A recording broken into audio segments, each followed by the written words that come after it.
Chapter 512. Anyone who covets the book of Fantasy Fairies 6 Wrens will be killed without mercy. Yu Shu's eyes moved, and she thought of Yinhua's death. She was more and more sure that he was also commissioned by Qing Zheng to destroy the book, and he even died in this matter. Book of Fantasy Fairies 6 Wrens was indeed a secret book handed down since the founding of the Dan Empire. The relic of Empress Ningzhen and the instructions of Emperor Anwu were enough to prove that this book was very precious and important. So you still haven't seen this book with your own eyes? Yu Shu asked. Jing Chen shook his head, and his voice was helpless. If I wasn't a disaster in Dawn, I wouldn't even be qualified to know the existence of Book of Fantasy Fairies 6 Wrens. How could I have the opportunity to see it with my own eyes? Xiaoyu, I'll tell you this, but you must not leak any of it, lest it brings you trouble. Yu Shu secretly sneered. Did she think that she had enough troubles? Just the 3 words "life-breaker" was like a knife hanging over her head, falling down at any time. She had no choice but to say no. You can rest assured that I'm not a fool. Jing Chen wanted to say something but stopped. He tentatively asked, Xiaoyu, I told you everything I know. Can you believe my words now? Believe you? What do you mean? Do you mean that I'm the fate breaker? Or do you mean that I have to marry you and have children to break your fate and stabilize the world?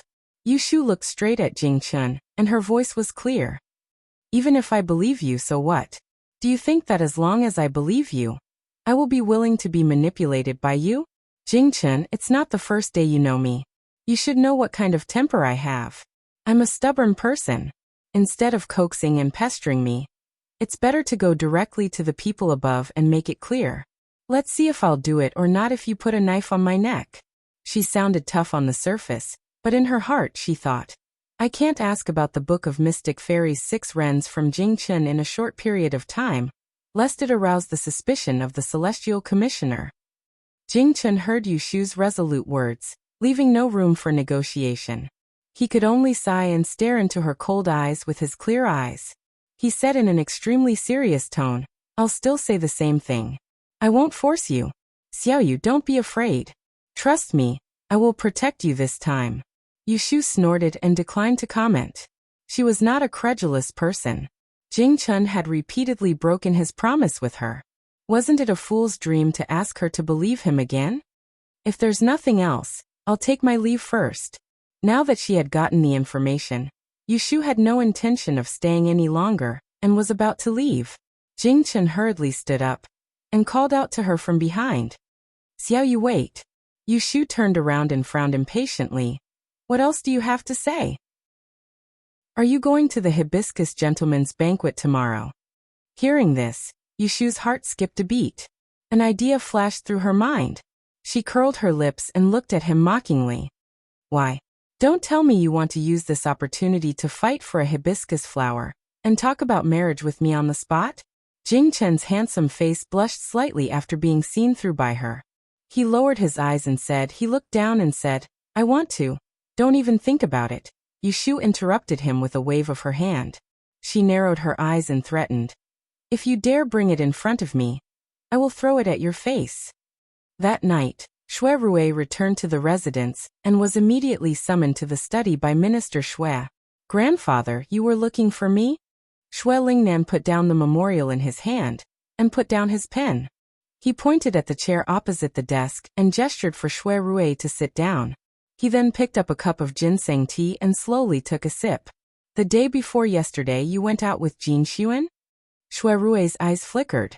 He nodded. Third sister has been cooped up in the courtyard for a while. Since I have finished my work, I found some time to bring her out for a stroll on horseback. Oh, Xue Lingnan asked indifferently. Who did you go with? Xue Rui stopped for an instant, and then he said with a light smile. Grandfather, you ought to have heard of her. She's the female fortune teller, Yu Shu, that's ranked 3rd in the Grand Yin examination's 2 rankings. Xue Lingnan's expression did not change. He lightly patted his teacup and said, I have heard that you are very close with this fortune teller. At the beginning of the year, you opened a restaurant. Did you hire her to be the manager? Xue Rui's fingers on his knees quietly retracted. He calmly faced Xue Lingnan's questioning gaze and said, That is indeed the case.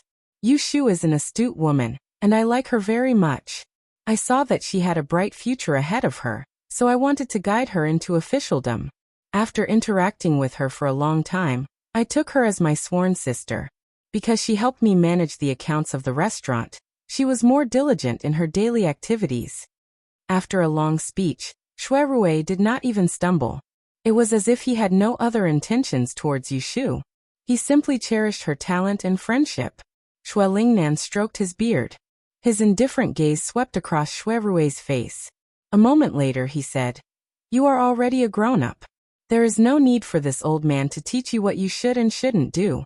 You must always remember what your status is." Shui Lingnan was usually busy with the affairs of the imperial court, so he didn't pay much attention to Shui Rui's matters. But not asking about it didn't mean that he didn't care. So long as Shui Rui knew his place, then he could turn a blind eye to everything Shui Rui did. But if Shui Rui paid lip service to Shui Rui, then Shui Lingnan wouldn't condone it. "I will remember." Shui Rui lowered his head. A trace of darkness flashed across his eyes. Shui Lingnan nodded in satisfaction. Then he changed the topic and said, "Previously, when I talked to you about the marriage with the Earl, you refused. Now that 3 months have passed, don't try to prevaricate. I think this marriage is very good. If you delay it for a few days, I am afraid that someone else will beat you to it. Tomorrow is the gentleman's hibiscus banquet. The young lady of the Rui family will also be there. When the time comes, it will be best if you can get a golden jade hibiscus. Otherwise, don't let those scheming people snatch it away." Earl Rui was the Empress' paternal family. Even the Yin family had to give way to them. Most importantly, the Empress did not have a son. If the Shui family intended to help Lu Ten ascend the throne in the future, they must pull this family together. Marriage was the best idea. Shui Rui was not surprised at Shui Lingnan's instructions. He calmly clasped his fingers under the table. Facing Shui Lingnan's scrutinizing gaze, he said, "Grandfather, don't worry. I will definitely fight for it." Shui Lingnan stared at his gentle face for a while. When he could not see any clues, he finally revealed a withered smile and said, "Your mother has recovered from her illness. Why don't you go visit her?" "Yes." Shui Rui looked at Shui Lingnan's appearance that was much older than in his memories, and he thought in his heart, "I don't know when it started, but being able to visit my mother has become a type of reward given to me by the old man before me. I was once willing to endure this hardship, yet now, it has instead become a type of reminder." Chapter 513. It was the 6th day of the 6th lunar month. Perhaps it was to celebrate the festival, and even the heavens added to the fun. It rained early in the morning. When the sun came out, it was clear and cool, which made people feel good for no reason. Yu Shu had nothing to do in the morning, so she went to Wangji Tower. The weather was cool, so she asked the waiter to bring a rattan chair to the balcony. She warmed a pot of scented tea and sat next to the feng shui pool, reading the 2 volumes of Chaotic Sky Divination record that had been kept at the bottom of the box for many days. When she wanted to learn this strange art of Mount Longhu, no one taught her. She had to memorize it several times. Probably because of her limited aptitude, she memorized 10% of it, but could only understand less than 10%. As a result, she lost interest in it for a period of time and put it on the shelf. Now that Jing Chen wanted to take advantage of her, he reminded her of this astrology art. Now she had other plans in mind. In order to deal with being forced to do something in the future, she wanted to pave a way for herself as much as possible. The more skills she learned, the more capital she had to protect herself. She sat here for the whole morning. Who knew that when it was almost noon, Shui Rui also came? The two did not make an appointment in advance, so it was a bit unexpected that they would meet in a restaurant on such a day. Dinghua Hall is going to hold a banquet today. What are you doing here? Go home and dress up. Shui Rui walked to the front from behind Yu Shu and put one hand on her left shoulder. He glanced at the book in her hand and vaguely saw the clear handwriting on the paper. Yu Shu closed the book and tilted her head to look at him. Seeing that he was wearing a formal official robe, she smiled and teased him. "I'm fine. No matter how I dress up, I only have 1 nose and 2 eyes. I can't be a fairy. On the other hand, you are handsome. If you dress up well, I don't know how many young ladies you can charm at the gentleman's banquet. Find me a beautiful sister-in-law. Hearing this, Shuirue laughed angrily. He raised his hand to pinch the tip of her delicate nose and pinched it. He lowered his head and got closer to her. Do you want to call yourself sister-in-law? Yushu's vision darkened. Seeing that he was about to kiss her, she quickly covered his mouth with one hand and slid down from the chair. She stood a few steps away with the book under her arm and leaned against the fence. She blinked at him. Do you want to be my brother-in-law? I wanted to, but you didn't agree. Shuirue raised his eyebrows and reached out to pull her again. He happened to hold her hand that was holding the book and said, Tonight, Jingchen will also attend the gentleman banquet. Do you think he will do something? Hearing his words, Yushu remembered that she had met Jingchen at the tea hut yesterday. She frowned slightly and said, I was just about to tell you that I met Jingchen yesterday and heard him talk about the reason for the fairy maiden's 6 letters. Yushu repeated Jingchen's words. When she said kill without mercy, Shuirue's expression changed slightly. He was silent for a moment and said in a low voice, This is not much different from our previous speculation. Yinhua probably died because of this. Shu, you must be careful. Don't let others know that you have a relationship with him. Put away that ring. Don't wear it. I'm always worried that other than Xian Lishan, someone else will recognize it. Yushu thought for a while but did not agree. She shook her head and said, Master once told me not to take off this ring at any time. I didn't listen to him at first, and disasters happened one after another. Later, when I wore it, it seemed to be much smoother. I don't know what is the relationship between the two, but Xian Lishan said that this is a treasure. I guess it will have the effect of turning misfortune into blessing, just like the adversity blocking stone on Jingchen. If that is the case, it is better to wear it. Don't worry, I will hide it well and not let others see it. After listening to her explanation, Shuirue did not force her anymore. He turned to ask, Just now, you said that you met Jingchen. He only told you this and nothing else? Yushu glanced at him and said, He asked me if I will go to the banquet tonight. Shuirue showed a trace of doubt on his face. He laughed and said, Why did he ask this? If you go, just go. Can he still fight for a golden jade hibiscus and give it to you? After he finished speaking, he saw Yushu's expression changed. He was stunned and then said in surprise, Don't tell me that he really intends to do this. Didn't they say that they found a substitute for you to lure the snake out of the hole? Then he showed his good side to you with great fanfare at the banquet. What is his purpose? Yushu sneered. How do I know what they are thinking? Maybe they think that Zhang Shuiyuan is attracting enough attention now, so they want to drag me out to avoid being exposed. After all, I had a friendship with Jingchen before, and it's not that no one knows. But few people know that we have broken off our friendship these days. She thought it through. From the moment Jingchen told Datiti that she was the one who broke his life, her business was no longer up to her. Shuirue looked at her face and his expression changed back and forth. After a few moments, he returned to normal. He rubbed her slender fingers and comforted her. No matter what, I will be with you. Yushu turned around and saw his calm look. She felt much more at ease. She breathed a sigh of relief and turned her eyes to talk about his business. Don't keep talking about me. You are the troublesome one tonight. Commandery Princess Shiwen set a trap for you. She is trying her best to snatch the golden jade hibiscus. Let's see what you will do when she is sent to you, Shuirue said. What else can I do? I will refuse her and make her give up. Yushu was very satisfied with his attitude, but she pretended to be worried and said, Aren't you afraid that you will make her angry and cause more trouble? Shuirue touched his chin and thought for a while. He said casually, It's still too early to say that. The people who will go to Dingbua Hall tonight are all capable people. Which one of them is not skilled in both the pen and the sword? But there are only 2 golden jade hibiscus. It's not certain whether she will get it. You don't know that I also wanted to fight for one 3 years ago, but I didn't get it in the end. Yushu also knew that Dingbua Hall would be lively tonight. She looked at Shuirue and her eyes were filled with memories. She seemed to be thinking of the scene 3 years ago. Maybe there was also the beautiful 10th princess. She was a little unhappy in her heart. She snorted and pulled his hand in front of her. She rolled up his sleeve and revealed his wrist. She bit it hard.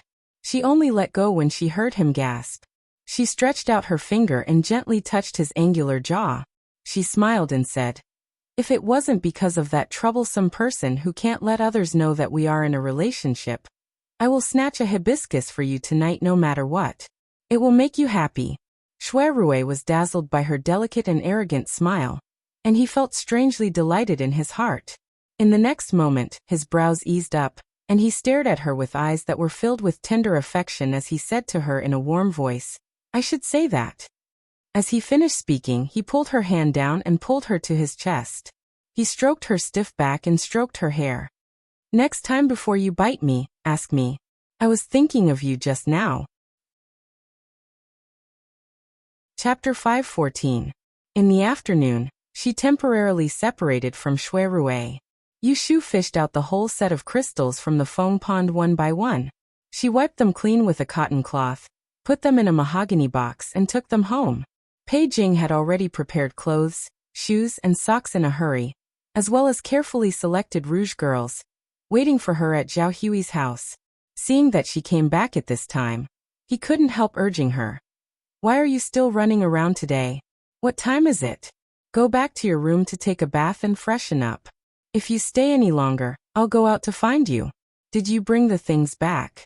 Pei Jing counted on Yushu to be a living signboard, so that the crystals she had raised could be sold at a sky-high price. Therefore, compared to Yushu, he paid more attention to tonight's hibiscus gentleman's banquet. "I brought them back." Yushu handed the heavy mahogany box to him. Crystals were psychic gems. The longer they were soaked in the foam pond, the brighter they became. Generally, it would take 7 days for them to be finished. The set in her hands had been raised in the foam pond for half a month. Pei Jing carefully took the box and put it on the table by the window. He rubbed his fingers and slowly opened the box. In an instant he was dazzled. Crystals of various colors were piled up together. They were pink, yellow, purple, and white, full of watery light. Even though Pei Jing had seen it once 2 days ago, he couldn't help but click his tongue at this time. His mind was shaken. He held his breath and closed the box again. He still felt a little dizzy. Originally, he was 80% confident, but now it became 10%. "Okay, go in and get ready. This is Song Nyangzi, who is in charge of dressing and combing hair. This is Huan Nyangzi, who is in charge of making perfume and rouge. They are all people I borrowed from the Hengwu restaurant in the north of the city." Pei Jing introduced them to Yushu, and then reminded the 2 ladies in the suitcases, "Take care of them. I'll have to trouble you 2 ladies to tidy up my niece. Make sure her clothes and jewelry are ready. As for her makeup and face, it must match this set of jewelry." The 2 ladies had already sized up Yushu. They smiled at Pei Jing and said, "Boss Pei, don't worry. This lady looks clean and elegant. It's best to take care of her. She also has such good clothes and jewelry. We'll take care of her properly. Just wait. When we come out later, we'll give you a beauty." Hearing that, Yushu curled her lips and thought to herself, "What beauty? It's just a moving counter that's used to hang crystals." The curtain of night had just fallen, and the main street in front of the Dinghua Hall in the northern part of the city was already bustling with people and carriages. It was the annual Hibiscus Gentlemen's Banquet. Other than unmarried noble ladies and unmarried young talents, there were also many officials and nobles in the capital who came to join in the fun and watch the fun. The empress was ill, and this year's banquet was hosted by noble consort Shui. They borrowed the Xiang Wang Fu's side restaurant. Xiang Wang Fei would definitely be there. There should be someone else from the palace, but it was unknown which concubine would be accompanying. On the street, a green sedan came with a person and a horse. The person on the horse was turning his head to talk to the person in the sedan. "I was not supposed to be here tonight, but my mother got a favor card from Xiang Wang Fei and sent me here. If it wasn't for the fact that I'm still drinking with the men in the camp." Feng Zhaomiao rode on the horse and complained to Shui Rui in the sedan. He looked very dissatisfied with Lady Feng forcing him to drink water. He was younger than Shui Rui by 3 to 5 years and had not passed the age where he liked to play around. It was not that there was no one in the room to accompany him in bed, but women were not as attractive to him as good wine and brothers. Shui did not agree with his words and reprimanded him instead. You are not young anymore and should be sensible. Don't always let General Feng worry for you. I heard that you fought with someone in the army 2 days ago, and General Feng came to apologize for you. I see that you are alive and kicking today. Could it be that you managed to get old Feng to come over and not get beaten by your father? Feng Zhaomiao smiled embarrassedly and said guiltily, It's all because of that boy. He's just a Shu son of the second branch of the Yin family, and he dared to strut around in the camp and bully people as he pleased. He even pretended to be a big-tailed eagle in front of me. It was already a light punishment that I did not beat him until his teeth fell all over the floor. I only had a few drops of blood from his nose, and he was crying for his parents. He was afraid that Shui would blame him again if he continued to ask, so he quickly changed the topic. Brother Rui, didn't the Lotus Branch also receive the banquet invitation? Why didn't I see her? Didn't she come with you? Feng Zhaomiao ran into Yushu and Shui hugging each other in the restaurant that day, and guessed that the relationship between them was unusual. So he was a little puzzled when he did not see Yushu. Shui was sensitive and found out the meaning of Feng Zhaomiao's words. Thinking of Yushu's current situation, he said without thinking, Tonight is the hibiscus gentleman's banquet. It will be criticized if she comes with me. Feng Zhaomiao was stunned and wanted to say something, but he heard a whistling sound behind him. In the blink of an eye, 2 horses leaped past him and startled the horse under him. But he heard a hearty laughter. Ha ha ha, 11th Prince, you have to admit defeat. The snow-treading horse under you is now mine. Then there was an exasperated voice. Zhu Air. How dare you play tricks with me? Shui gaze flickered when he heard this voice, and he lifted the curtain of the palanquin with one hand, causing him to see that there were 2 horses that stood in opposition under the lanterns a few meters ahead of him. The 11th Prince, Lu Yi, was flying into a rage out of humiliation as he raised his horsewhip and pointed it at the young man on the crimson-red horse before him. In an instant, everyone on the street turned around to look at him. The man on the red horse was in his 20s. He wore a green robe, had long arms and legs, and his black hair was tied up. His forehead was full, and he had thick eyebrows and long eyes. He sat high on the back of the horse and looked down with one arm holding the reins. His movements were free and easy, and he looked heroic. Shui recognized him at a glance. He was one of the 3 people he suspected had something to do with the 10th princess's suicide. He was the number 1 aristocratic family in the capital, second young master Zhu Qingjue. Zhu Qingjue seemed to feel the gaze from afar. He turned his head and met Shui probing eyes. For eyes met, and 2 pairs of sword-like eyebrows raised. Under the night lights, it was like 2 swords clashing, and sparks flew. Shui gently nodded and let down the curtain. Zhu Qingjue's mouth twitched. He dismounted and threw the reins to an attendant. He then said to Lu Yi, who was shouting at him, 11th Prince, lower your voice. I can see that your blood and qi are deficient, and your kidney and spleen are weak. It should be caused by indulging in sensual pleasures. If you don't want to leave a hidden illness, I will give you a prescription. Find me after today's banquet. He did not care about Lu Yi's expression, and walked into the Dingbua Hall with his hands behind his back. Feng Zhaomiao saw this scene and clicked her tongue. She bent down and said to Shui, Brother Rui, did you see that? In the entire capital, second young master Zhu is the most arrogant person. Even the 11th prince is slightly inferior. Chapter 5:15. In the Dingbua Hall, guests came one after another. The person in charge of the palace had not arrived yet. In the back garden of the Dingbua Hall, there was a natural lake. It was the only place where there was running water. This exquisite feng shui hall was given by the late emperor to His Majesty when he was still a prince. Later, when His Majesty succeeded the throne, he gave it to his younger brother, Prince Xiang. Usually, the Dingbua Hall did not allow outsiders to enter. Only on a good day like today could it be lively. On the shore of the lake, there were a few waterside pavilions, and the shadows of people could be seen. On the surface of the lake, there was a winding bridge, and the bridge was densely covered with lanterns, like a colorful dragon lying on the surface of the water. In the middle of the lake, there was an octagonal pavilion. In the pavilion, there was a musician playing a zither and a bell. Xi and Lu met Situ Qinglan outside a greenhouse. Miss Ning came with her. The three girls walked on the bridge together.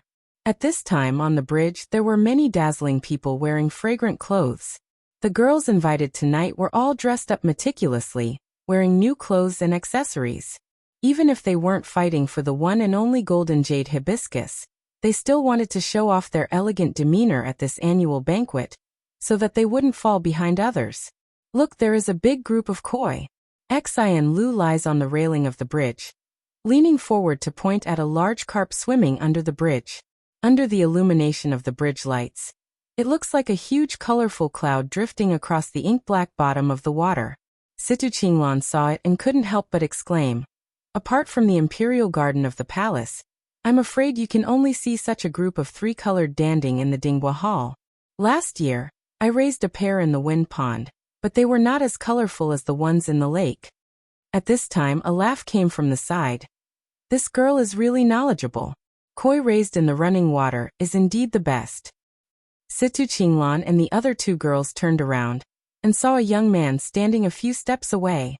He had a dignified appearance and was nodding at them politely.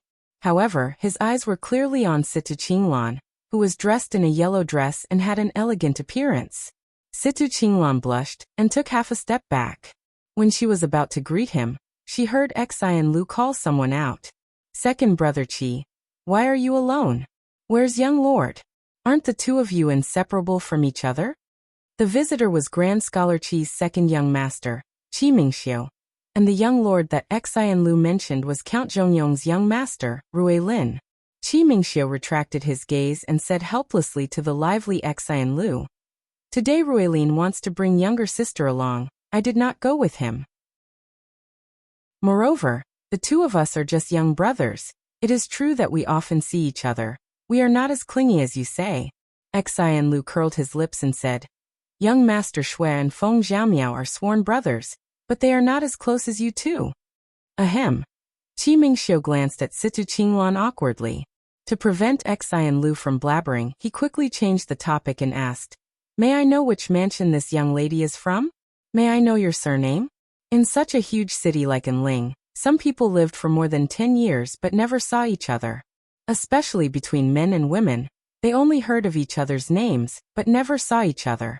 After all, Situ Qinglan was from an aristocratic family, and she was slightly older, so she did not be shy or rude. She bowed to Qi Mingxiu and said, "My surname is Situ." Xi and Lu interrupted. "Sister Situ is a student of our Taisher library, an 8th grade Yi-Shi. Her grandfather is academician Feng who teaches magic." "Miss Situ, I am Qi Mingxiu, sorry for my rudeness." Qi Mingxiu also bowed to Situ Qinglan. A man and a woman who were strangers met for the first time at this banquet, and asked each other about their families' names. This was not the only situation that happened.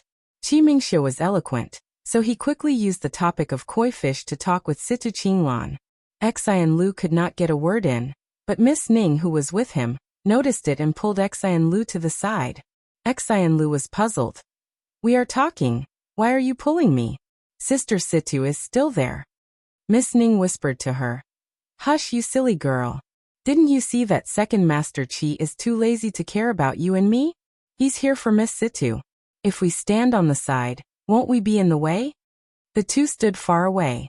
Xi and Lu turned back to look at Qi Mingxiu and Situ Qinglan, and felt that second Master Qi was very attentive tonight.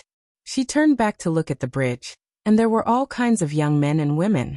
She did not know when, but there were a few more pairs of figures. "Tsk," she spat and rolled her eyes. "How boring. If I knew this would happen, I would not have come." Miss Ning ignored her, and only held her hand to stop her from running around. She casually looked in the direction of the bridge, as if she was looking for something. "What are you looking for?" Xi and Lu asked her.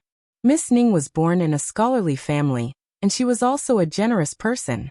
She was also Xi and Lu's best friend, so she honestly said, "I am not like you, who can go out every day. I am always cooped up at home, and can only go out in a sedan chair. There are many people in the capital, but I have only heard of them, but have never seen them. It is rare to have a chance tonight, so I want to feast my eyes." Oh, Xi and Lu was curious. So who do you want to see? Miss Ning pursed her lips and smiled. She moved closer to her ear and said, there are a few outstanding women in the capital. I have seen most of them, such as Mingyue of the Yin family, Zizhu of the Rui family, and Princess Xiwen of the Xiang Palace. As for this man, I have a few that I want to see with my own eyes, to see if they are worthy of their name.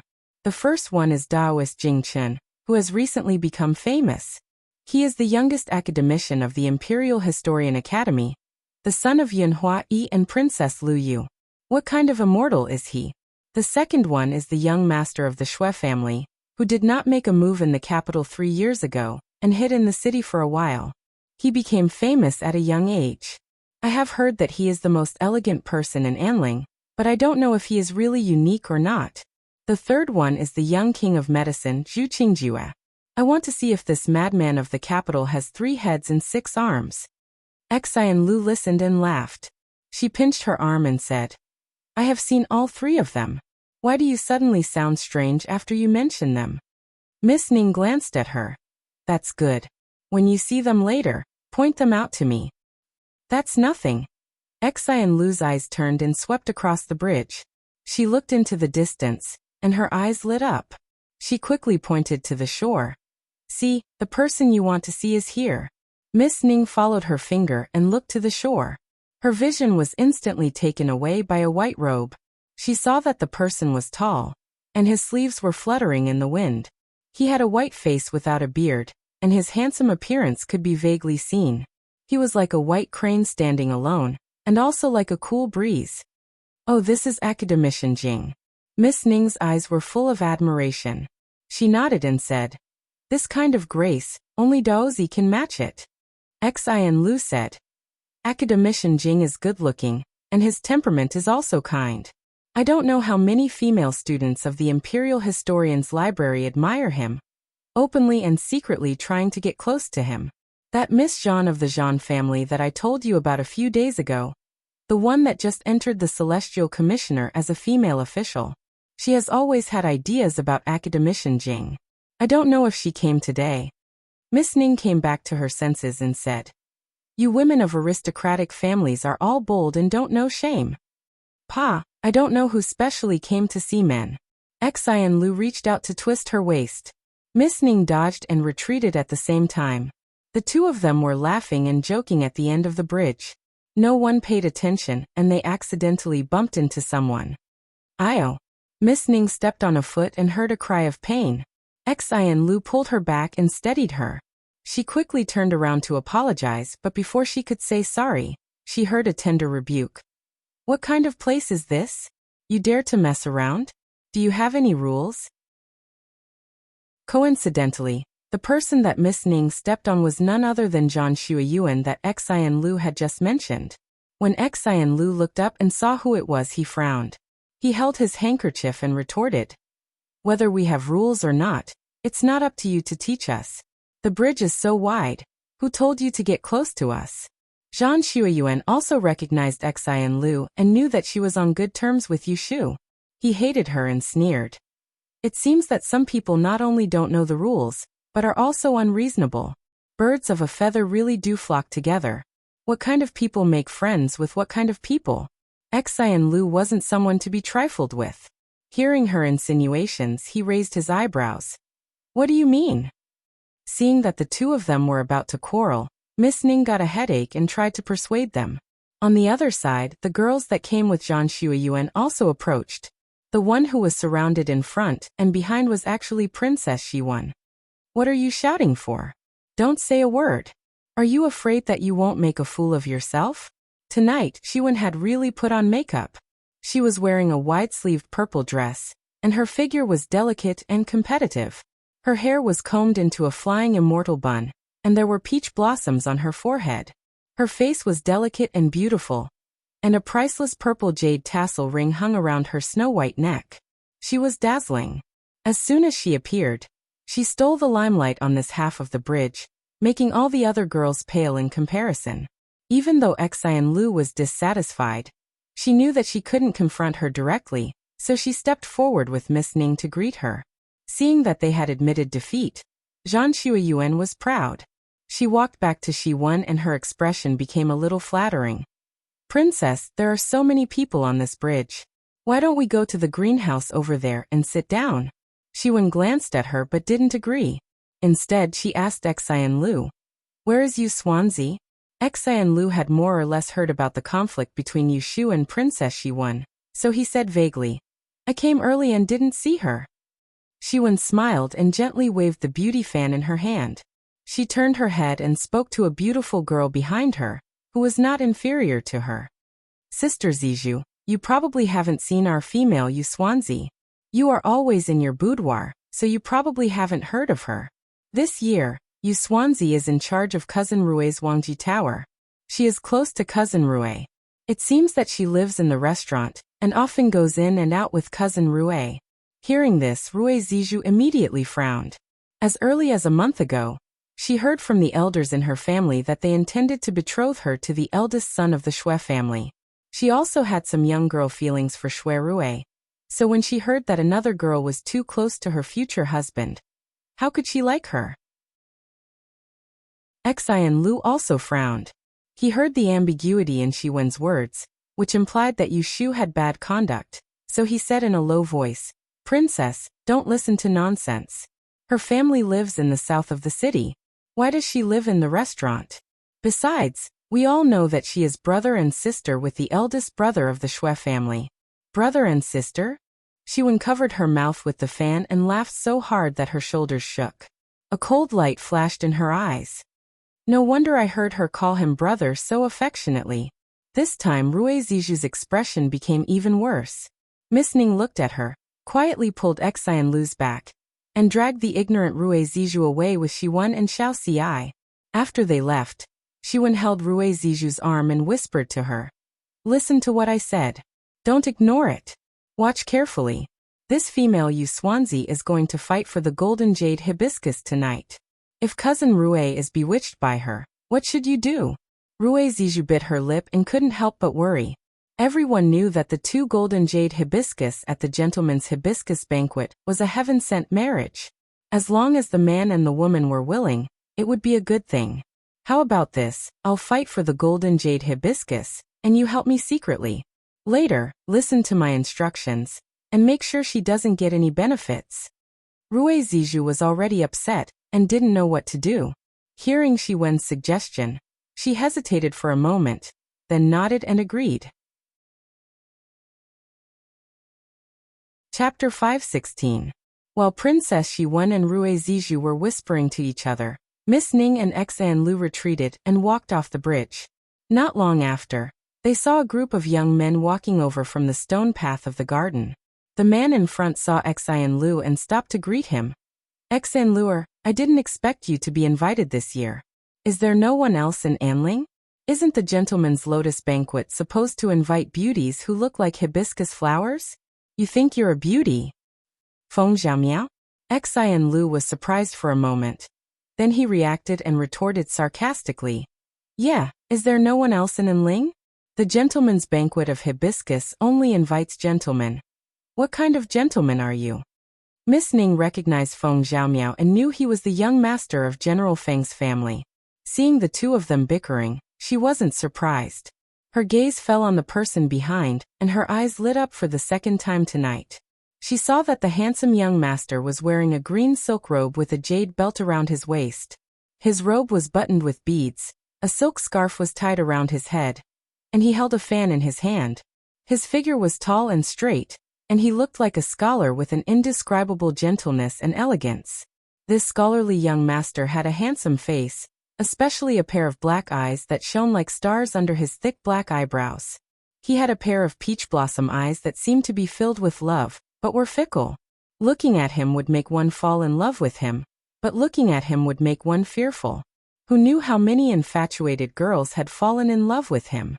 Miss Ning only glanced up and down, then quickly retracted her gaze. She was already certain that this scholarly young master with peach blossom eyes was one of the 3 people she wanted to see. She had seen Taoist Jing Chen before, and he didn't seem to be as arrogant as the rumors said. He must be the eldest son of the Xue family, the junior minister of the Supreme Court who had solved many big cases, Xue Chengbai. Sure enough, after arguing with Feng Xiaomiao for a while, Xian Lu turned his head and saw Shui Rui. He looked for him to judge. Cousin Shui is also here. Can you say something fair? I'm not a beauty, but can Feng Xiaomiao be considered a gentleman? Shui Rui is looking around for Yu Shu when he was called by Xian Lu. He turned around and said to her, those who attend the Hibiscus Gentleman's Banquet are not all beauties and gentlemen. Whether Xiaomiao is a gentleman or not, I am not sure, but he is definitely not a vile person. Feng Xiaomiao raised her head proudly. Yes, I'm not a gentleman nor am I a villain. Although Xian Lu was dissatisfied, she could not find fault with it. She could only pout. Of course you are speaking up for him. Shui Rui smiled and did not refute. At this moment, a light laughter came from behind. If Lord Shui says it like this, then are you a gentleman or a villain? Everyone turned to see a man walk out from a corner of the flower pond. He wore green robes and had a blue ribbon tied around his hair. As he walked, his sleeves fluttered in the wind. He wore a pair of white boots, and as he stepped on the dirt, the crescent moon behind him illuminated the people in front of him. Seeing this person, Miss Ning's eyes brightened once more. That person had just stopped right before Shui Rui.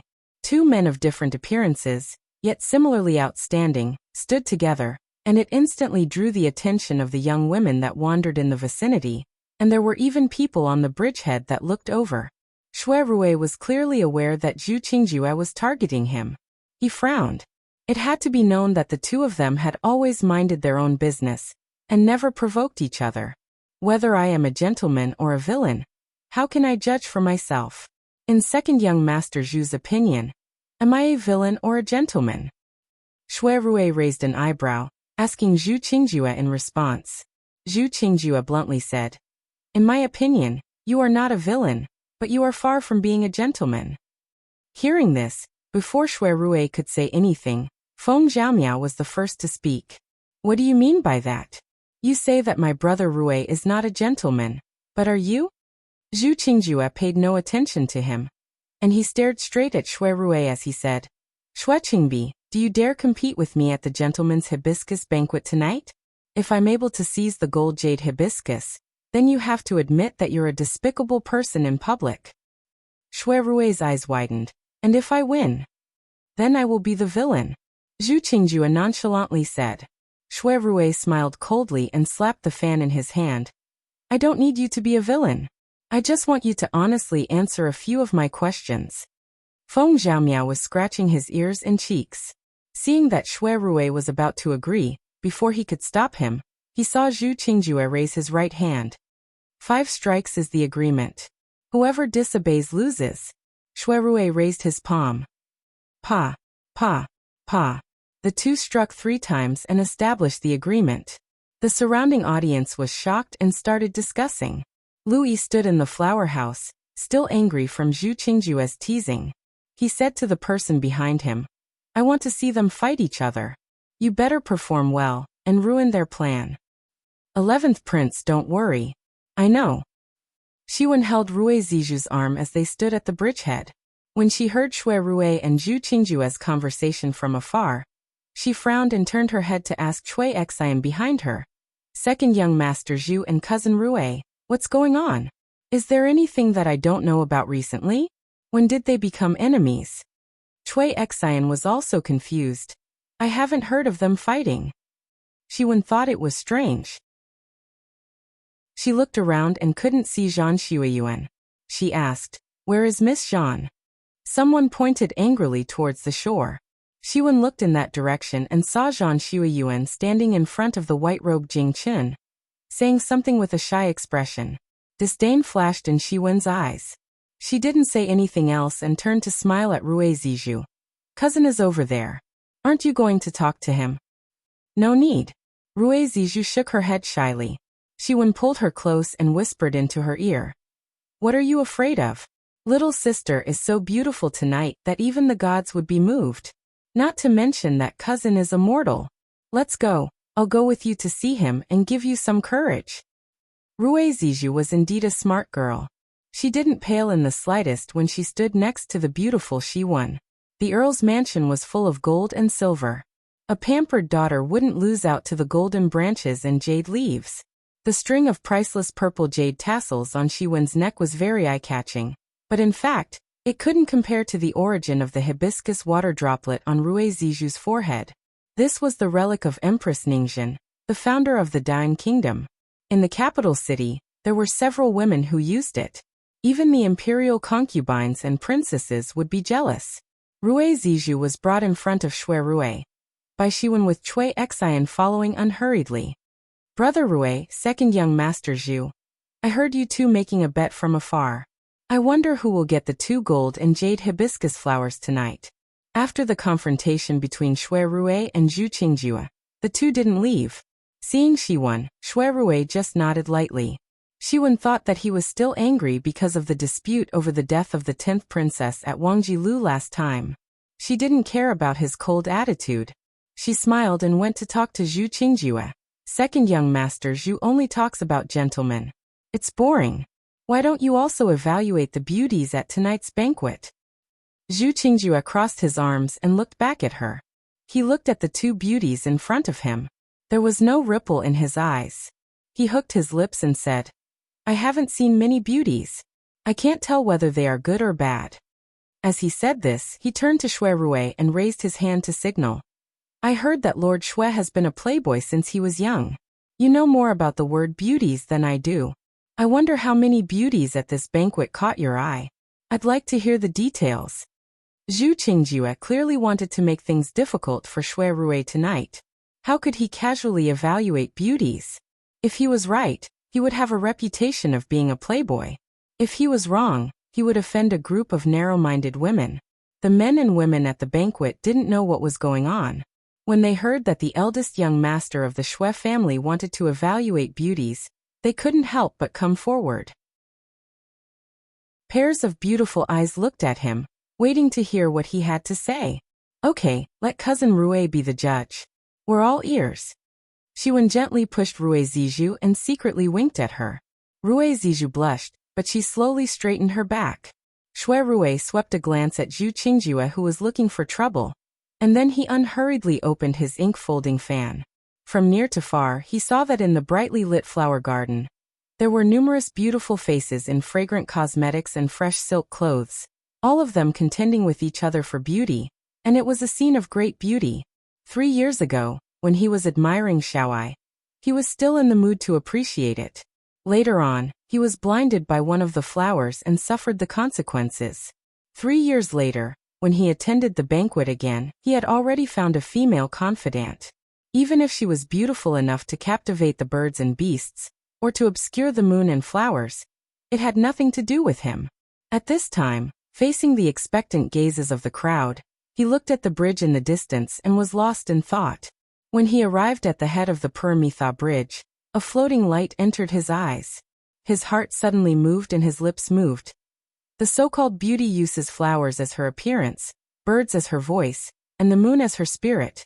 Everyone was engrossed in the story, and no one noticed that a dazzling figure had appeared on the bridge.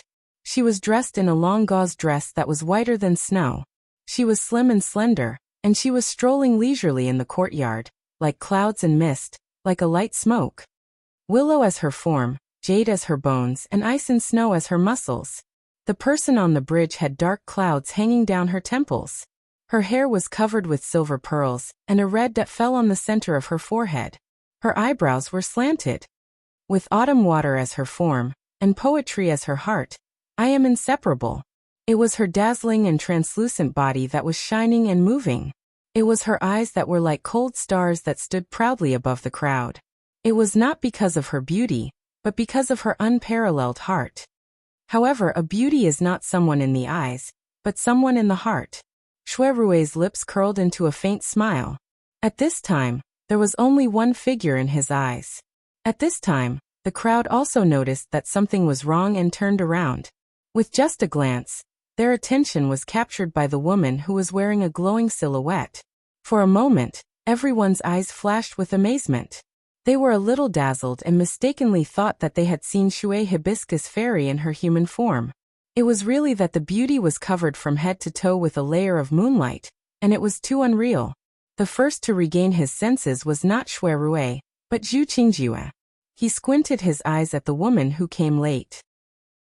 He felt that she looked familiar, but he could not remember who she was.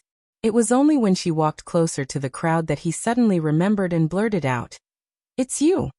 Yu Shu was holding a long silk shawl with one hand, revealing a string of pink crystals on her wrist. She had to straighten her neck to prevent the string of pearls from slipping off her head. Along the way, she was secretly complaining, but she did not forget Pei Jing's repeated warnings. She slowly moved towards the crowd. Chapter 517. It's you. Yu Shu had a good memory, especially when it came to people. Moreover, with Zhu Qingjue's appearance, it would be hard for her to forget him even if she only saw him once.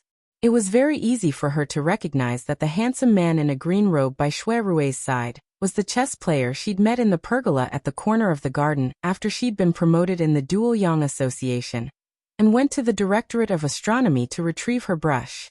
Seeing the expression on Yu Shu's face, Shui Rui retracted his gaze from her and turned to look at Zhu Qingjue. He was a little surprised that these two people actually knew each other. Zhu Qingjue did not care about the surrounding gazes. He narrowed his eyes and looked at Yu Shu for a moment. Suddenly, he smiled and turned back to meet Shui Rui's gaze. A beauty is indeed a beauty. I wonder if this beauty in front of me is also Lord Shui's sweetheart? As soon as these words were spoken, the surroundings went silent. Everyone present had heard Shui Rui's evaluation earlier, and those with discerning gazes were able to discern that his words were directed at Yu Shu, who'd arrived late. So when Zhu Qingjue asked this question, it caused everyone to be unable to help but think too much. Originally, the thoughts of men and women at the Hibiscus Gentleman's Banquet were pardonable.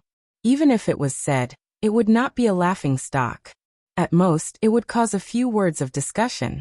Therefore, no one felt that Zhu Qingjue's sudden question was wrong.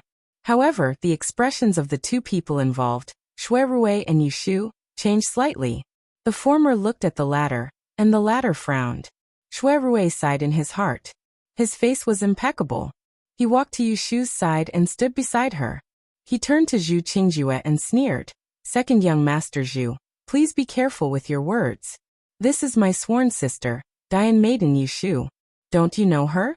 No one noticed that Jing Chun, who was being pestered by Zhan Shuiyuan, moved his ears and looked back.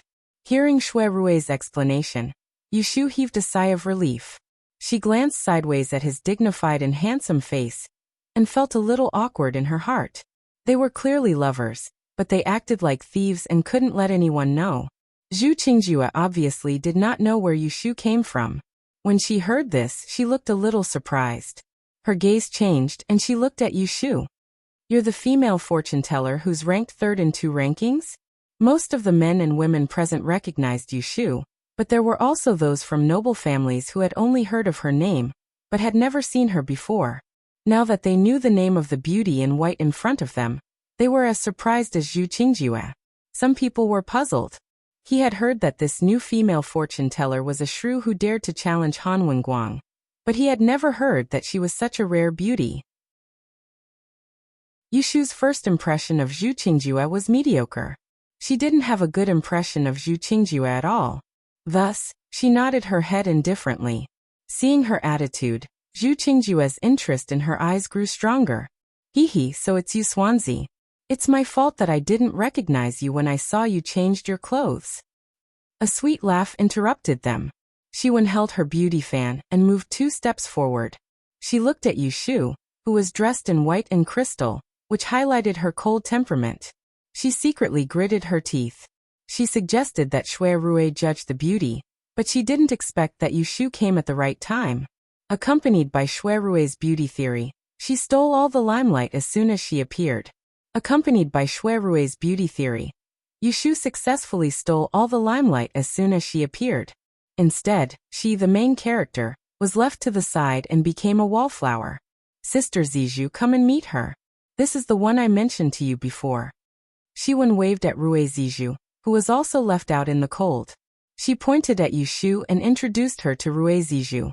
Rui Zizhu pursed her lips and looked at the woman who stood next to Shui Rui.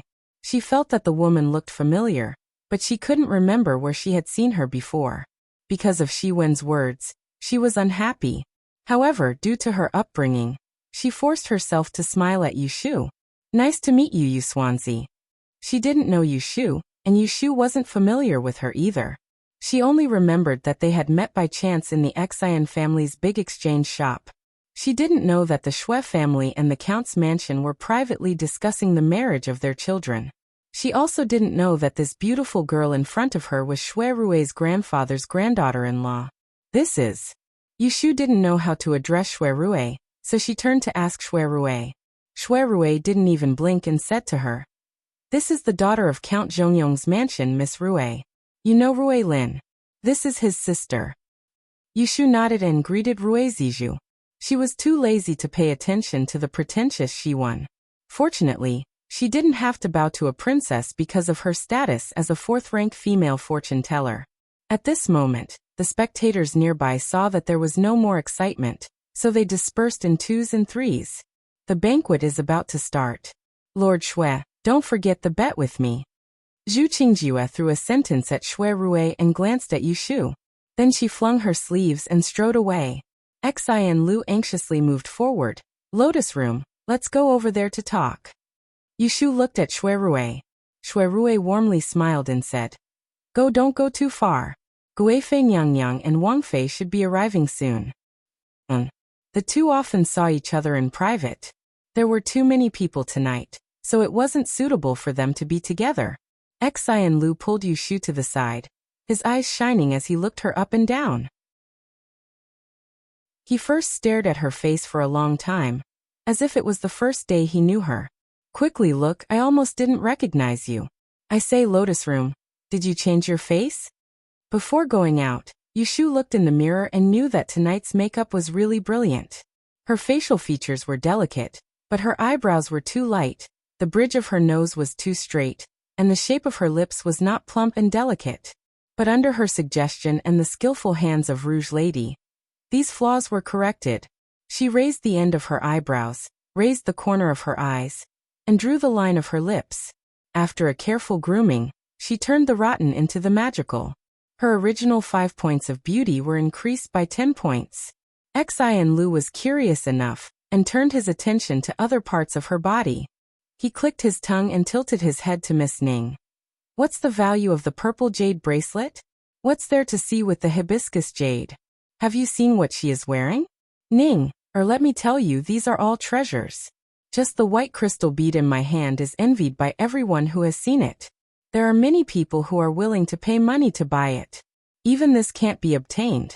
She dares to make such a complete set with great fanfare. It's purely because she is afraid that people won't be jealous and impatient. Miss Ning is a rich young lady who has seen the world. She gets closer and looks at the whole set of gem carvings on Yushu's body. She is even more amazed. The string of sparkling and translucent gemstones woven into Yushu's hair was actually made up of many delicate and small hibiscus flowers with different postures, and countless round and flat hibiscus lotus leaves were connected together. What was even more amazing was the cinnabar-like redness on her forehead. It was actually a fingertip-sized red lotus carved into dozens of petals, imprinted on her forehead and eyebrows, glistening with every frown and smile of hers. Then there are the pink, white, gold, and red on her ears, neck, wrists, and waist. They are all shaped with water lotuses, hibiscus flower bones, and cold fragrance.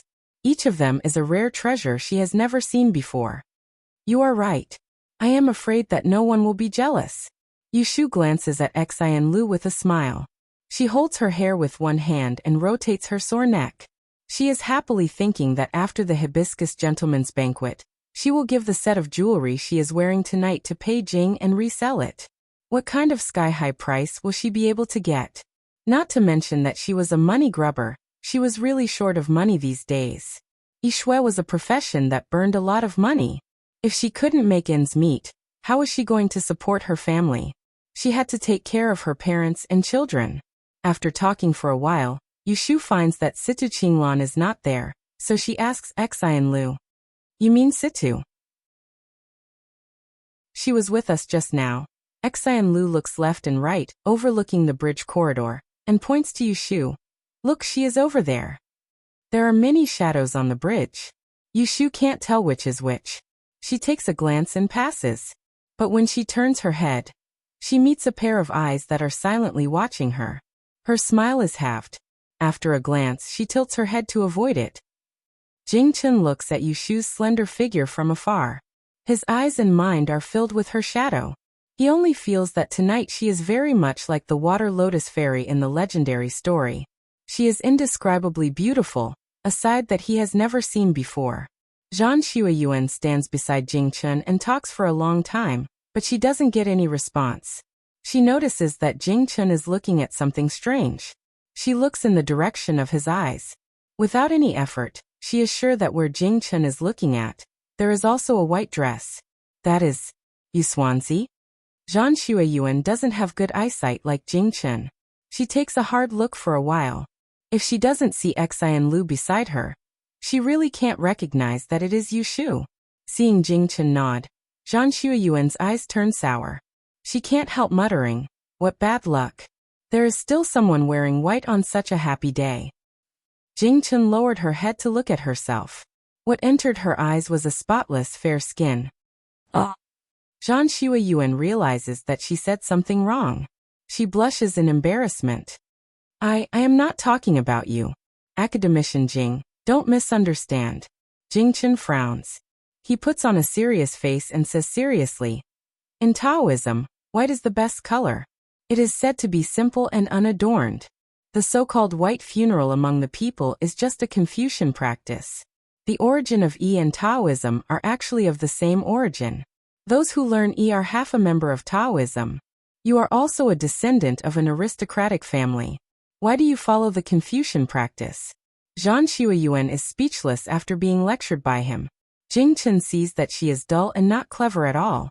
He knows that she is a common person who can't be enlightened. He shakes his head and doesn't want to talk to her. He turns around and walks away. He doesn't go far. He can see her just by turning his head. Tonight there are so many people, so it is easy for something to happen. Big Tiao has warned him to be careful of sneak attacks. He is also afraid that someone will die. So he has to keep an eye on Zhan Xueyuan, the target, in case she is killed. After a cup of tea, Xian Lu is still coaxing and pestering Yushu. After the banquet, he will take off the pink hibiscus flower bracelet from her hand and let her play with it for a few days. Yushu is not moved at all. Instead, she promises a white crystal pendant to the good-tempered Miss Ning. The night is completely open. It is 7:15. Just when everyone is chatting, a loud voice suddenly comes from the Dingbua Lake. It is the eunuch who guards the east gate. Chapter 5:18. Imperial Consort Shu and Imperial Consort Shu have arrived. Hearing the voice, the entire garden was silent.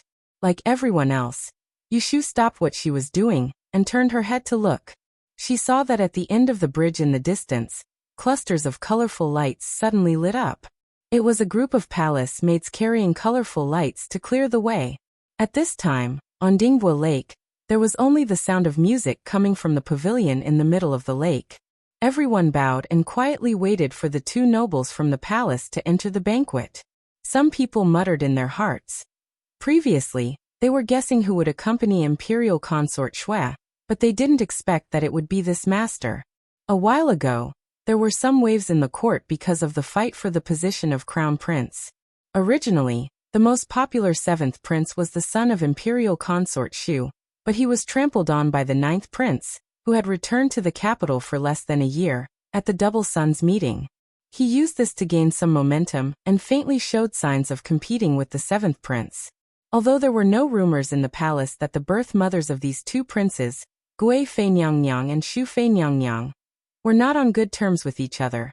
Those who were smart all understood the principle of one mountain cannot accommodate two tigers. These two concubines would sooner or later be irreconcilable enemies. Yushu had been taken care of by Imperial Consort Shui in Huajian Garden, so she was very curious about Shui Rui, her aunt who was the second in command of the harem. Thus, when others bowed their heads and waited respectfully, she quietly raised her eyes and looked in the direction of the people coming from the bridge. Not long after, the colorful lights in the hands of the palace maids came into view, accompanied by bursts of unknown flower fragrance. Where the light and shadow came from, There was an entourage of people crowding in front and behind, and the flowers were bright and beautiful. In the first place were two graceful and luxuriously dressed beauties. Seeing the two, Yushu's eyes widened and she was secretly tongue-tied. It wasn't that she hadn't seen beautiful girls before. There were those who were as delicate as Xia Jiangmin, as elegant as Ji Xingxuan, and as sweet as Princess Shiwen. Which one of them wasn't at the very top? However, these girls who were more delicate than flowers were still immature in the end. Their so-called beauty couldn't even compare to the two she was seeing right now. Today, she finally understood what it meant to be an outstanding beauty. On the left was a concubine wearing a red peony dress embroidered with 12 green pythons. She looked to be no more than 30 years old. She was a natural beauty with delicate eyebrows, delicate skin, and a voluptuous figure. The most beautiful thing was her pair of lazily squinting eyes. Her rouge was rosy, and when she blinked, it was enough to cause one's heart to flutter. The one on the right was dressed in the red robes of Xiang Fei. She had a head full of golden hairpins, and a huge mermaid pearl was placed on her forehead, reflecting the peach blossoms on her face. Her skin was as clear as snow, and her lips were slightly pursed. Her expression was dignified, noble and inviolable. From their clothes, Yushu could tell that the languid consort on the left was noble consort Xue, and the slightly serious one on the right was consort Xu. Receive the emperor. Welcome, Imperial Consort Xu and Imperial Consort Xu. All the men and women in the garden bowed and kowtowed. No one dared to be disrespectful. Yushu also withdrew her gaze and bowed obediently. Dispense with the formalities. Raise your heads and let Ben Gong recognize who you are. Noble Consort Xue spoke in a clear voice. Seeing the crowd around her stand up, she stood high up and swept her gaze across the crowd. Her gaze paused a few times and her eyes flickered. She turned her head and said to Consort Xu, "Every time I see these young people, the delicate ones and the young ones, they all feel that we are old. Mimi, don't you think so?" Consort Xu did not smile and said methodically, "Jie has a technique to preserve your looks. I can't see how you look old." Ha! Noble Consort Xue laughed, and the corners of her eyes curled up. In an instant, her face lit up the surroundings, and she was incomparably beautiful. "Consorts, it's time. Why don't we start the banquet early?" A beautiful woman walking behind Noble Consort Xue asked. Only then did Yushu notice the person next to the two beautiful consorts. Looking at that woman, she looked somewhat similar to Noble Consort Xue. She thought that she must be Xiang Wangfei. There's no hurry. Ben Gong has seen many unfamiliar people and is curious. Let's get to the bottom of it first, Noble Consort Xue said and waved at Shiwen. One, come over and point out the people for Ben Gong. Yes, consort. Commandery Princess Shiwen obediently walked forward and bowed to Consort Xu. She took over the position of the palace maid and supported Noble Consort Xue's arm. Which one is the daughter of the Count's residence? The first person Noble Consort Xue mentioned was Rui Zizhu. This caused Shiwen's eyes to darken, but she quickly pointed her out. The one in pink is little sister Zizhu. Rui Zizhu hurriedly lowered her head and bowed. She was a little flustered, but not rude. Noble Consort Xue looked her up and down and didn't ask much. She lazily shifted her gaze and asked Shiwen and the others, asking her to point them out one by one. Yushu and Miss Xian Liaoning stood in the corner of the flower pond. When they heard Noble Consort Xue call out their names one by one, it would be a lie to say that she wasn't nervous at all. Noble Consort Xue was Xue Rui's maternal aunt. Even if her relationship with Xue Rui was hidden in the dark, she couldn't help but feel a sense of awkwardness when meeting the family. Based on her intuition, she thought that Noble Consort Xue would definitely not miss her. Sure enough, just as she thought this, she heard Noble Consort Xue's voice. Who is that young lady in white? Shiwen saw that Noble Consort Xue pointed at Yushu and secretly pinched her nails. She faked a smile and said, "This is the famous diviner of Great Yen, Miss Yu." Yushu stepped forward. This lowly one, Yushu, greets Imperial Consort, greets Imperial Consort Xu, greets Princess Yang. Noble Consort Xue looked at her more than she looked at the others. In the end, she said, "I've heard of your abilities. I want to see them tonight." It's better if you don't hide your abilities. Yu Shu's eyelids twitched. She didn't know what noble consort Shui had heard from her, but she could only respectfully agree. Yu Shu doesn't dare. Xiwen saw that noble consort Shui looked at Yu Shu in a different light, and was unhappy. She gently shook her arm and said coquettishly, Your Highness, Wenwen has also carefully prepared a song. I'll present it later. You can't be biased. If no one can beat mine, then give me a golden jade hibiscus to play with. Princess Xiang was stunned and looked at noble consort Shui, but saw that her older sister's expression didn't change. She teased, Wenwen is also a young lady. Could it be that you already have someone in your heart, and that's why you want this golden jade hibiscus? Xiwen pouted her red lips and pretended to be willful. Who said that only people who have someone in their heart want this golden jade hibiscus? I just think it's rare, so I snatch it to play with. Can't I? Nonsense. Princess Xiang reprimanded first. How can the golden jade hibiscus be given to you to play with? Quickly give up your evil ideas. Don't make trouble. Xiwen immediately looked aggrieved. She held noble consort Shui's hand tightly. Your Highness, Wenwen also came to the banquet with an invitation. Why can others fight for it but I can't? I'm not convinced. Please make a decision. Before noble consort Shui spoke, consort Shu, who had been silent for a long time, said unhurriedly, According to the rules, if you can fight for it, I'll give it to you. What do you think, sister? Noble consort Shui patted the back of Xiwen's hand and said with a smile, That's right. If you can really fight for it, I'll give you one according to the rules. If you can't be shameless. Do you hear me? Your Highness is enlightened. Xiwen's face lit up with joy. She turned her head and stuck out her tongue at Princess Xiang, but she didn't care about the stiffness on her mother's face. This little episode did not arouse the suspicions of the people present. Yu Shu knew what Xiwen was planning. Seeing her scheme, she snorted. In order to escape the fate of marrying to the Eastern Commandery, Xiwen did not hesitate to drag Shui Rue into the water. She used the death of the 10th princess as a threat to force Shui Rue to give in. This selfishness became the disaster of love for Shui Rue today. If they hadn't seen through her scheme early on, Shui Rue would have been caught unprepared by Xiwen tonight. Now she had already calculated that the 10th princess died of self-harm. Shui Rue had untied the knot in his heart. Xiwen was destined to draw water with a bamboo basket and waste her efforts. The moon rose above the willow trees.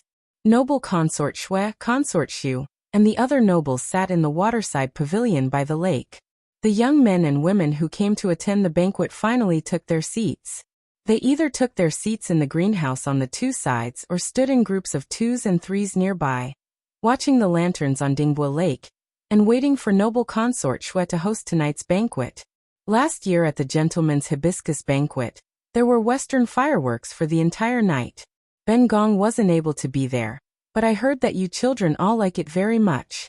Originally, I wanted to prepare one this year, but the Shuwu workshop didn't have enough fire powder, so I could only give up. In the waterside pavilion, noble consort Shui sat in the main seat. The sound of her voice traveled far. Noble consort Shui has worked hard. If this old woman wants to say, there's nothing to see with those gaudy Western fireworks. It's just for liveliness.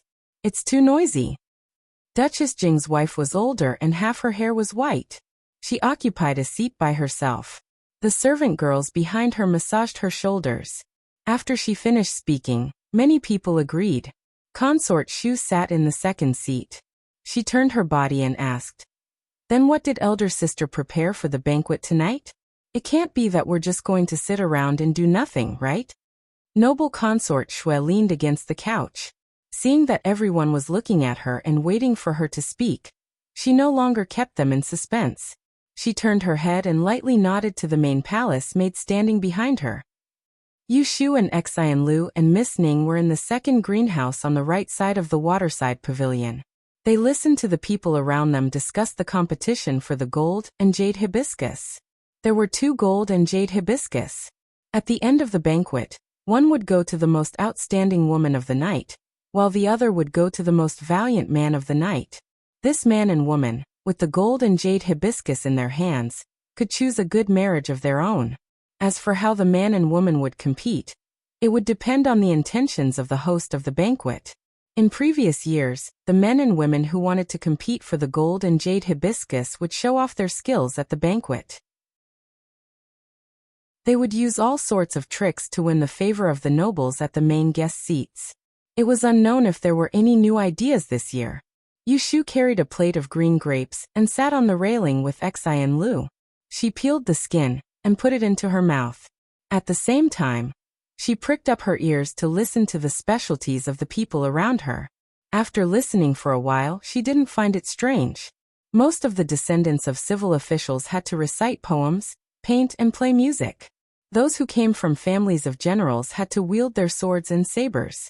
What did you prepare in the lotus room? Xian Lu asked.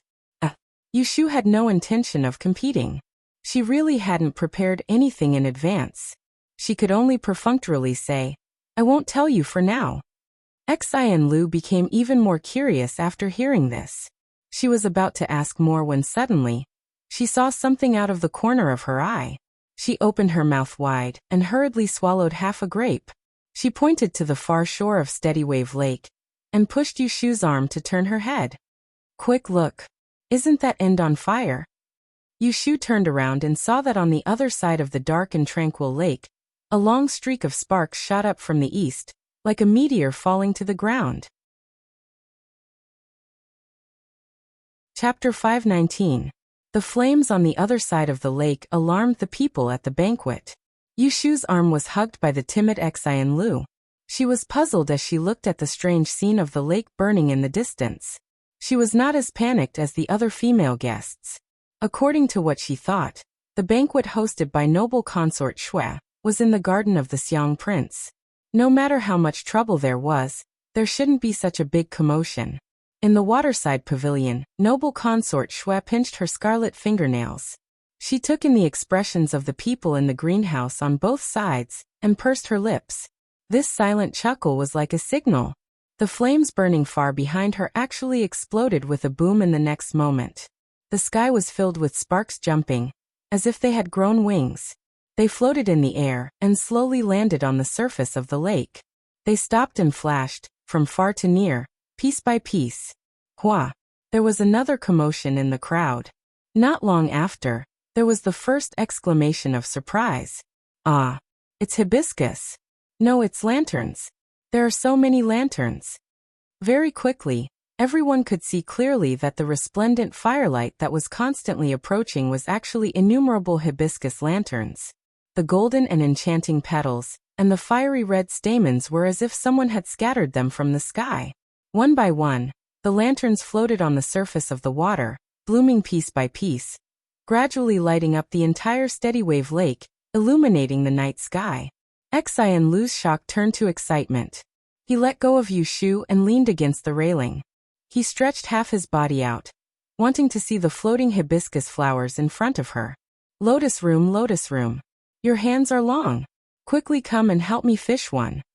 Yushu was urged by Xian Lu. With great difficulty, she managed to fish up a floating lantern from the nearby water. She shook off the water droplets on her hands and gave it to Xian Lu. Miss Ning immediately came over. "It's so light. No wonder it can fly. That's strange. This lake is at least 20 to 30 zhang wide. How did these lanterns fly over from the other side? This wick can't be blown out." The two studied it for a while. They couldn't see any clues, so Xian Lu gave it to Yushu. "Take a look at the lotus room." Yushu held the lantern that was about the size of two of her palms in one hand. She saw that the wick was a small tube that was filled with thick wax oil. She tried to blow on it twice, but she couldn't extinguish the wick. The flame jumped playfully and seemed to be brighter. "It's filled with Saigon water wax. It won't go out even in the face of wind, but it will help to increase the flame. However, it needs to be lit with a special hemp lamp thread soaked in vegetable oil." It was unknown when Shui Rui had arrived behind Yushu. His eyes silently swept across her face and landed on the lantern in her hand. With a few simple words, he pointed out the strangeness of the wick. The rest of the people in the greenhouse heard his words and looked over. Soon, the young ladies of other families walked over with light steps. "Mr. Shui is indeed knowledgeable. I wonder how this lantern could fly so far from the other side of the river. Can you explain it clearly? The female guests at the banquet tonight were all beautiful. They didn't have much confidence and didn't dare to speak up. Yushu glanced over. The woman who was obviously hitting on Shuirue was not much different from Sita Qinglan. She had a pair of phoenix eyes and looked very bright when she looked at people. She couldn't help but turn her head to look at Shuirue. In front of her was a handsome man who was gentle and elegant. She had to admit that he was very attractive. She was used to seeing this kind of man, so she didn't think it was rare. Just when Yushu felt a little uncomfortable, she saw Shuirue look back at her, and then shake his head to the woman with phoenix eyes. He said politely and modestly, "Forgive me for my lack of knowledge." It's hard to say. There was disappointment in the woman's eyes, but she didn't give up. She pointed to the railing by the water and said awkwardly, "I also want to take a lantern to have a look, but I'm afraid of the water. Can you do it for me?" This request wasn't going too far, and if Shuirue were to refuse, then it would be unbecoming of him. But in an occasion like tonight, if a man and a woman were to interact with each other, it would be noticed by others, and it would be difficult to avoid being implicated. Shuirue hesitated for a moment. Just as he opened his mouth, he was interrupted by the person beside him. "There's no need to go through so much trouble. This lantern is for Miss to enjoy." It was Yushu. She held up the ready-made lantern in her hand and walked to the woman. A smile appeared in Shuirue's eyes, and he took half a step back. The woman with phoenix eyes hesitated. She glanced at Shuirue. Seeing that he had no intention of coming forward, she was tactful and took the lantern from Yushu's hand. She thanked her and left. Xian Lu curled his lips at her back and said to Yushu in dissatisfaction, "You gave my lantern to her. What am I supposed to play with?" From Xian Lu's point of view, the lantern that Yushu fished for her belonged to her. But she was still sensible. She didn't make a fuss earlier and only complained now. "I'll compensate you later." Yushu rolled her eyes at her. She turned to Shuirue and said, "This lantern is floating far away. It's not easy to fish. Big brother, let's go over there and find a few lanterns near the water." Shuirue of course agreed. The two walked out of the greenhouse together. At this time, everyone at the banquet was admiring the sea of flowers on the lake. There were also many men and women who ran to the bridge to fish for lanterns. Shuirue had just announced in front of everyone that Yushu was his sworn sister. Therefore, the two of them walked side by side. The man was handsome and the woman was beautiful. Although they were eye-catching, no one would think too much about it.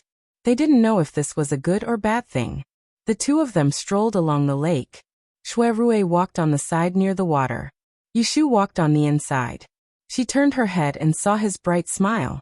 She snorted and said, "Attracting bees and butterflies." Hearing this, Shuirue switched the fan in his right hand to his left. He lowered his sleeves and looked forward.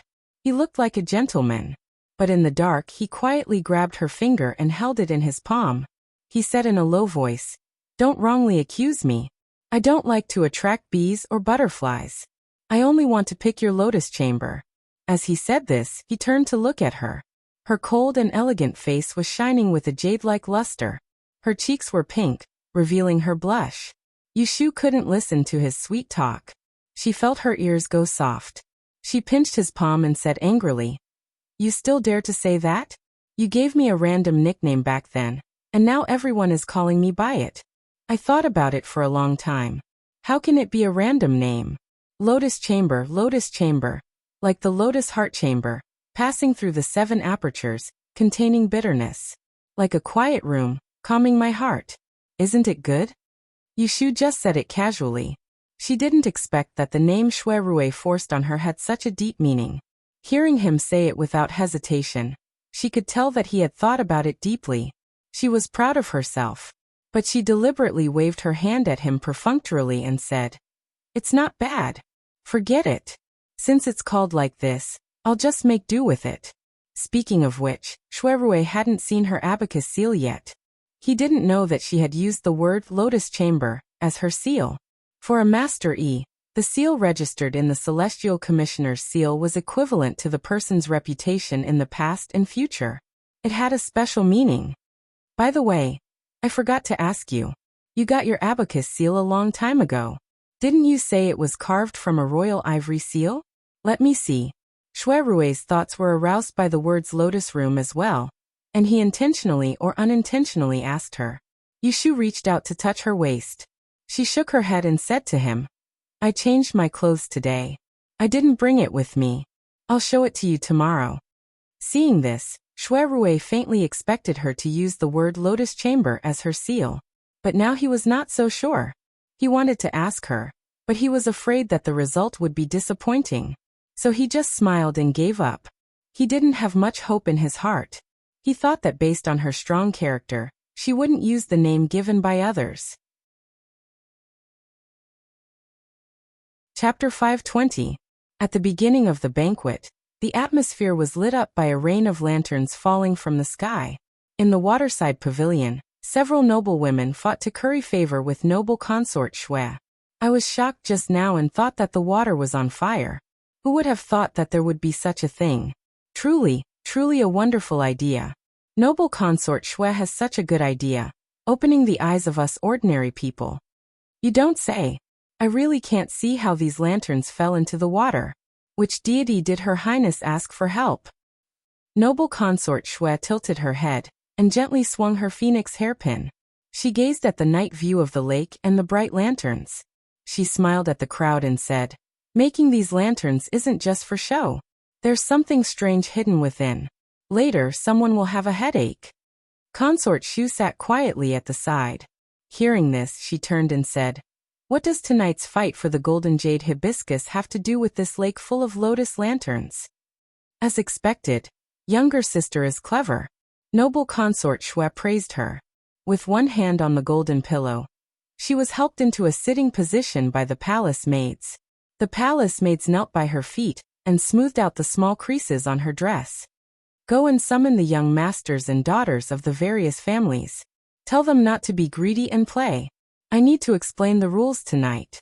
Noble consort Shui waved her hand and half of the palace maids guarding the four corners of the waterside pavilion complied and retreated to summon the people. Yushu and Shui Rui had just walked to the center of the bridge when they were called back. Hearing that noble consort Shui was going to announce the rules tonight, the men and women scattered in the flower rooms and on the lakeshore to watch the lanterns all returned. The two of them were sandwiched in the crowd. In order to avoid being seen by others, they had long since let go of their hands. Nearing the end of the bridge, Yushu raised her head and saw Jingchen standing there alone. Looking at the situation, it was clear that he was waiting for her. There were many eyes at tonight's banquet. The last thing Yushu wanted to do was interact with Jingchen. She was afraid that he had been instigated by someone above him, and used the name of the gentleman's lotus banquet to do something out of line. However, she couldn't avoid it, so she could only brace herself and walk towards it. Shui Rui also saw Jingchen, so he took 2 quick steps and passed in front of Yushu, blocking Jingchen's sight. He said, I haven't seen you for a long time. How are you, Daozi? Jingchen shifted his gaze to Shui Rui and nodded. Everything is fine, Lord Shui need not worry. Yushu listened from behind and sighed with emotion. After staying in the capital for half a year, Jingchen, who could not even take care of himself when he left the mountain and entered the world, had learned to be polite now. How is the recovery of Miss Shui Yun's legs? Didn't Daozi obtain a set of tiger bones a few days ago? I asked about a few old herbs and heard from the imperial physician that it is best to make medicinal wine. I will have someone send the herbs over tomorrow. There should be 1 or 2 that can be used.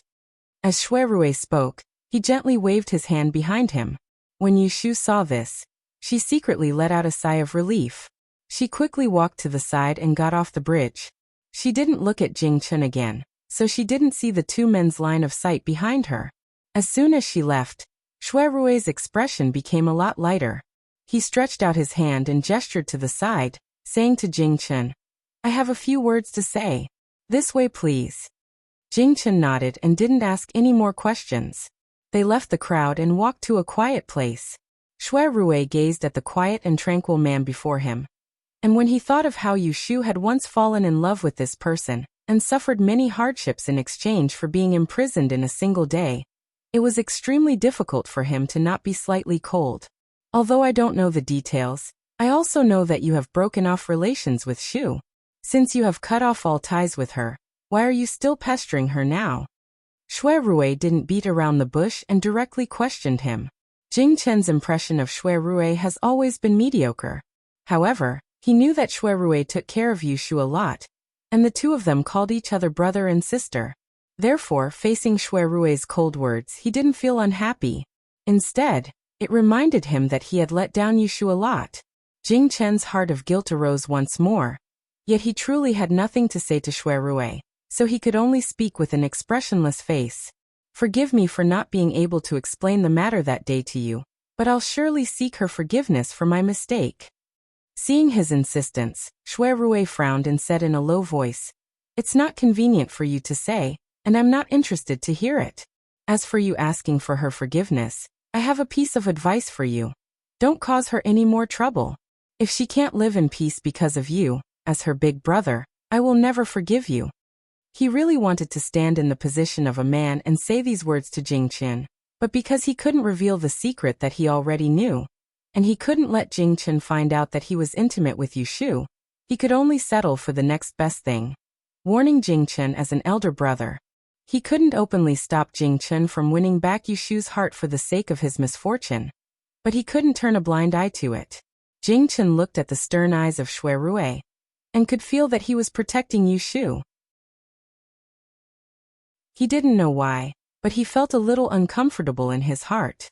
This feeling seemed familiar. He recalled something. When he was cultivating on Mount Longhu, he knew his identity from the age of 7. Because of the warnings of the head and master, he almost didn't get along with his fellow brothers in the same sect in order to not cause trouble for others. When he was a child, he often accompanied a wild monkey day and night on the back mountain. Later, the monkey disappeared. One day, he saw the 5th brother carrying the monkey to the main kitchen to find food. He recognized the monkey and wanted to get close to it, but was stopped by the 5th brother. The 5th brother said that the monkey liked to scratch people, so he shouldn't touch it. Otherwise, if the monkey scratched him, the master would scold him and the monkey would also be locked in a cage. Jing Chen didn't have much contact with people since he was a child, so he had a clear memory of the mountain monkey, who lived on the path of animals and didn't fear him. And Yushu was a human. She knew how terrible he was, but she still took care of him when he lost his memory. To him, the significance of Yushu was not something that monkey could compare to. When he was a child, he didn't get close to the monkey because of the words of his senior brother. But now he wouldn't give up just because of a few words of warning from Shui Rui. Yushu was the only person in his 19 years of muddle-headed life that he couldn't give up, and didn't want to give up. It was not just because she was the one who broke his fate. "Don't worry, I won't cause trouble for her anymore," Jing Chen told Shui Rui. He also thought in his heart, "This time, I will definitely protect her and not let her be disappointed or sad." "I hope you can do what you say," Shui Rui said coldly. The two men, each with their own thoughts, faced each other for a moment and stopped talking tacitly. One went first, and the other followed. In a short time, dozens of guests had gathered outside the waterside pavilion. They were all quietly listening to noble consort Shui preside over tonight's banquet. As soon as Shui Rui approached, he heard a series of surprised sounds from the crowd in front of him. Some people gasped, and some people whispered. He didn't know what the noble said to cause such a big reaction. Chapter 521. Imperial Consort Shui's move tonight was unexpected and many people did not expect it. There were more than 30 male guests on the scene, so it was not too difficult to find the one with the real gold wick among more than 6,000 hibiscus lanterns. If worse comes to worst, they could check each lantern one by one. But these more than 6,000 hibiscus lanterns were floating in the steady wave lake with a depth of 20 feet. So it was a different story. Did they have to jump into the lake to find it? Yushu saw the worried faces outside the waterside pavilion. Only a few people seemed to have a well-thought-out plan. She couldn't help but guess noble consort Shui's intentions. Did she make such a big scene just to make things difficult for those people tonight? Xian Lu pulled her sleeve and whispered in her ear. Although it's summer, the water is so deep. I'm afraid not many people would dare to jump into the water. What if something happens? Just as she finished speaking, a similar questioning voice came from the waterside pavilion. Jiejia's move is ingenious. But it's late at night, and the water is cold. If you want this group of children to go into the water to find it, isn't it a bit inappropriate? Most of the guests who were able to attend tonight's banquet were young masters from the capital. Their family backgrounds were not ordinary. If one or two of them ate water or caught a cold, it would cause some of the old foreigners heartache when they returned. Those who really doted on them might even complain to the Empress. Empress Xu's words first received the approval of the older Duchess of Jing. She then persuaded Imperial Consort Xue to change her mind. Imperial Consort Xue sat with confidence and smiled at them, saying, "No problem. I've discussed this with His Majesty. His Majesty's meaning is that there is nothing wrong with doing this. There is a gentleman's hibiscus banquet every year. There are 2 golden and jade hibiscus, 2 good fates. If it is too easy to obtain, it will inevitably attract some wishful thinking. It is better to make it difficult. Those who are really determined will fight for it no matter how difficult it is." At this point, she paused and turned her head to ask Princess Yang, who was sitting below her. "Fifth sister, do you agree?" Princess Yang, who was sitting below, slightly lowered her head and said, "That should be the case. Furthermore, I didn't ask them to jump into the water to search for it. There are a few wooden rafts anchored on the opposite shore, and there are more than 10 experts diving in the lake. As long as they are careful, nothing will go wrong." The last few words were said for the people outside the pavilion to hear. Those with sharp ears immediately turned around and walked quickly towards the bridge corridor. Seeing this, Feng Xiaomiao quickly pulled Xue Rui and said, "Brother Rui, let's go quickly. If we're late, those rafts will be empty." Xue Rui, however, was not in a hurry to leave. He looked back at him and said, "You don't want to fight for the golden jade hibiscus. Why are you snatching the raft?" "I don't care about the last prize, but I can't lose." Feng Xiaomiao looked around, and his gaze stopped on Zhu Qingjue, who was not far from him and did not move. He deliberately raised his voice and said, "Among the men here tonight, who doesn't dare to walk into Dingbue Lake? They just don't have the guts. Winning or losing doesn't matter, but losing face is a big deal." Zhu Qingjue saw Feng Xiaomiao provoking him. He raised his eyebrows indifferently and turned his face to Xue Rui and said, "Lord Xue, don't forget our previous agreement." Xue Rui responded with a smile, closed his fan and waved it at him. Yushu came late. She didn't know what happened between Xue Rui and Zhu Qingjue. Seeing this situation, she asked Xian Lu suspiciously, "What's going on?" Xian Lu then told her about the winner and loser, that the two of them had a gentleman's discussion before she came. Therefore, the two of them made a bet. If second young master Zhu managed to win the golden jade hibiscus, Xue de Biaoge would call himself a vile person in front of everyone tonight. On the contrary, if Xue de Biaoge won, he would want second young master Zhu to reply to him. Yushu secretly frowned. On one hand, she was surprised that the young chess player she saw in the labyrinthine courtyard of the Celestial Commissioner was the only son of the great Tidian. On the other hand, she was surprised that Xue Rui would be provoked by Zhu Qingjue to agree to bet with him with just a few words. Zhu Qingjue was obviously looking for trouble with Xue Rui. She didn't know the reason, but Xue Rui wouldn't look for trouble, unless a thought flashed through Yushu's mind. She glanced sideways and looked at the heroic and wild second young master Zhu again. She muttered in her heart, "It can't be. Could it be that person is him? These two people are really too much. They have already made a bet, yet they are still standing there stupidly. Aren't they afraid that someone else will take the lead?" Xian Lu, who was watching the hot draw, was anxious. Yushu looked at the brightly lit steady wave lake for a moment, then turned back to look at Xue Rui's calm and composed expression. She thought, cunning. How can one find a golden wick among 6,000 hibiscus lanterns by relying on luck? Let those who ran away first go and check it out. Those who catch up later are the truly shrewd ones. As a group of male guests rushed onto the bridge, the number of people outside the waterside pavilion suddenly decreased by half. There were only a few male guests still standing outside the waterside pavilion. In addition to the two temporary rivals, Xue Rui and Zhu Qingjue, there were also Jing Chun and the 11th Prince Lu Yi.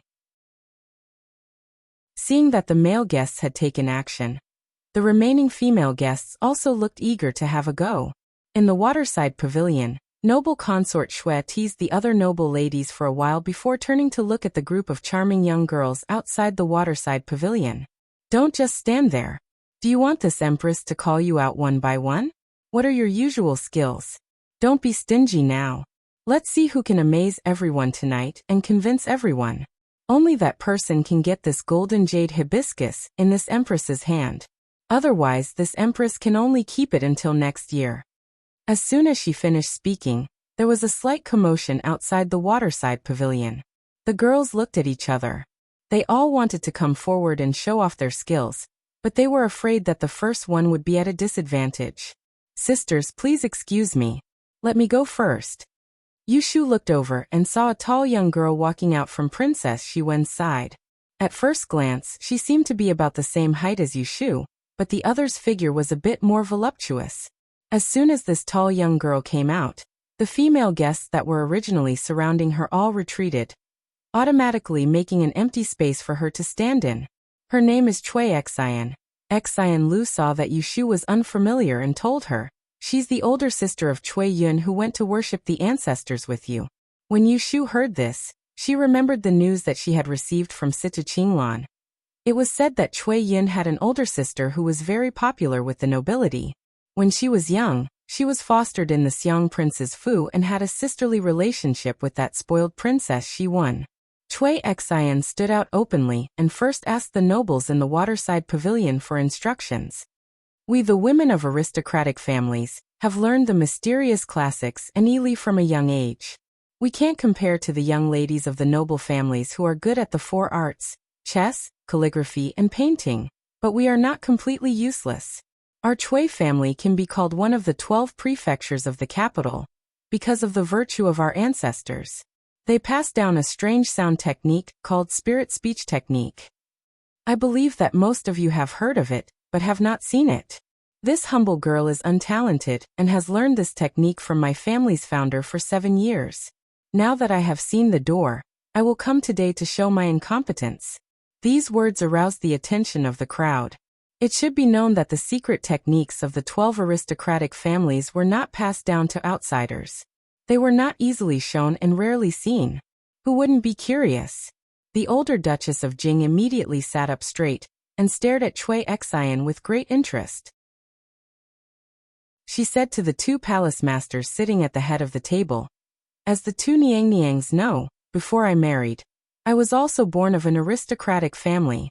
At that time, I had heard of this strange technique of the Cui family. My late father personally praised it and said that this spirit speech technique should be renamed to mind-reading technique, which would be more suitable." Mind-reading technique. Noble consort Shui's eyebrows raised, seeming puzzled. Duchess of Jing did not explain further, but urged Cui Xian to quickly show off her skills. Cui Xian bowed and said, Niangs, please don't take offense. This little girl still needs the help of someone present. May I be so bold as to ask noble consort Shui to choose on my behalf to avoid suspicion?" She wanted to find someone to test the spirit speech technique on. Noble consort Shui's expression was one of interest. Her gaze swept over the faces of the crowd of women outside the waterside pavilion. She casually pointed and said, "It's you." Everyone followed the direction of her finger and saw that amidst the red and green flowers, there was only one spot that was shrouded in silver light and a slender white dress. It was the most eye-catching and beautiful. No matter how many times they looked at it, they would still be stunned. Yushu was pondering over Cui Xian when she suddenly saw that jade-like finger turn towards her. She was stunned for a moment before she reacted. She looked to her left and right and saw the envious expression on Xian Lu's face. She also saw Miss Ning's expression that said good luck. She didn't know whether to laugh or cry. She made a sound of agreement and stood up. Seeing this scene, Shui Rui's eyelids twitched. He turned his head to look at the waterside pavilion and saw that noble consort Shui was still as lazy as before. It didn't seem like she was doing it on purpose. Yushu didn't recognize Cui Xian, but Cui Xian knew who she was. She smiled at her without any hostility. Yushu had long believed that she and Xiwen were jackals of the same tribe. She wasn't the slightest bit confused by her. She returned a fake smile and opened her mouth to ask, "How do you need my help?" Female Oracle, please wait a moment. Chui Xian asked for instructions from the waterside pavilion and brought out a table from the nearby greenhouse. She also prepared a brush and ink before indicating for Yushu to step forward and stand beside the table. Tonight the moon is bright, and the flowers are beautiful. There are countless fragrant grasses in the back garden of Dingbua Hall. There are no less than 100 types. Whether it's weak willow or small tender, Female Oracle, please choose one for yourself. When my back is turned, you can write on the paper. Don't let others see. After saying this, Chui Xian turned around. Her eyes were looking forward and she gently closed them. Yushu was suspicious. She touched the paper on the table with one hand. Seeing that there was nothing strange, she bent down and covered it with her sleeve. She followed Chui Xian's suggestion and wrote down what she thought. After she finished writing, she said, "I've written it." When Chui Xian heard this, she didn't hurry to turn around. She still had her back to her and asked an unrelated question. Female Oracle, can you tell me whether you like the clear or the rainy weather? Yushu looked at her back and thought for a moment before saying, "The rainy day." As she spoke, she could clearly see that Chui Xian's ears moved slightly. After a moment, she heard Chui Xian say with certainty, "Female Oracle, did you write immortal grass on the paper? Please pick up the paper and let everyone present look at it for me." Yushu frowned. With a slightly strange expression, she moved her hand away from the paper and lifted it up to show it to everyone. Chapter 522. The 3-in-1 chapter begins in August. I wish all the best in the world. Chui Xian's move shocked the bystanders. With so many eyes watching, she couldn't cheat even if she wanted to, unless Yushu had colluded with her beforehand. But that was even more impossible. Everyone saw that this person had been picked out by Imperial Consort Shui. Could it be that Imperial Consort Shui was helping Chui Xian fool everyone? Compared to the surprise of the bystanders, Yushu, the person involved, was in a fog. She couldn't see what trick Chui Xian had used to accurately guess her thoughts. The palace maid presented the names of the flowers that Yushu had written down to Imperial Consort Shui. The nobles in the waterside pavilion took turns to verify it, but they still couldn't believe it. Thus Duchess Jing spoke. "I didn't understand it just now. Can Miss Chui try again?" Chui Xian agreed and did the same thing. She asked Yushu for help. She guessed the flowers and plants in the courtyard and asked her to write. She asked the same question about whether it was sunny or rainy. It was completely unrelated. As expected, Chui Xian guessed the answer that Yushu had written on the paper. This time it was Kana. This time the expressions of the bystanders changed. Seeing how effective the Chui family's spirit speech technique was, those with meticulous thoughts couldn't help but think further. To be able to understand one's thoughts just by hearing words, what secrets would there be in front of the Chui family who knew this technique? "You are called Chui Xian, right?" Imperial Consort Shui spoke at this time. "The Fu's unique technique is indeed different from the masses. Demonstrate it for Ben Gong again. Don't guess the flowers and plants, guess something else." Hearing this, Chui Xian revealed a bitter smile. She lowered her body and said, "Nyang Nyang, please forgive me. This lowly girl doesn't dare to hide anything. With my abilities, this spirit speech technique can only be used twice a day. If I do it again, I'm afraid I'll lose face." And Imperial Consort Shui smiled amiably. "Is it because your skills aren't good enough, or are you deliberately hiding your abilities? Speak the truth. Ben Gong hates people who cheat. Perhaps tonight, this golden jade hibiscus will be bestowed to you." When everyone heard this, their expressions all changed. Yushu looked at Chui Xian thoughtfully. She was also wondering how effective her family's spirit speech was. When Chui Xian heard noble consort Shui's words, she wasn't happy. Instead, she was shocked. She lifted the hem of her skirt and knelt outside the waterside pavilion. "How would I dare to lie in front of a noble? It's really a family secret.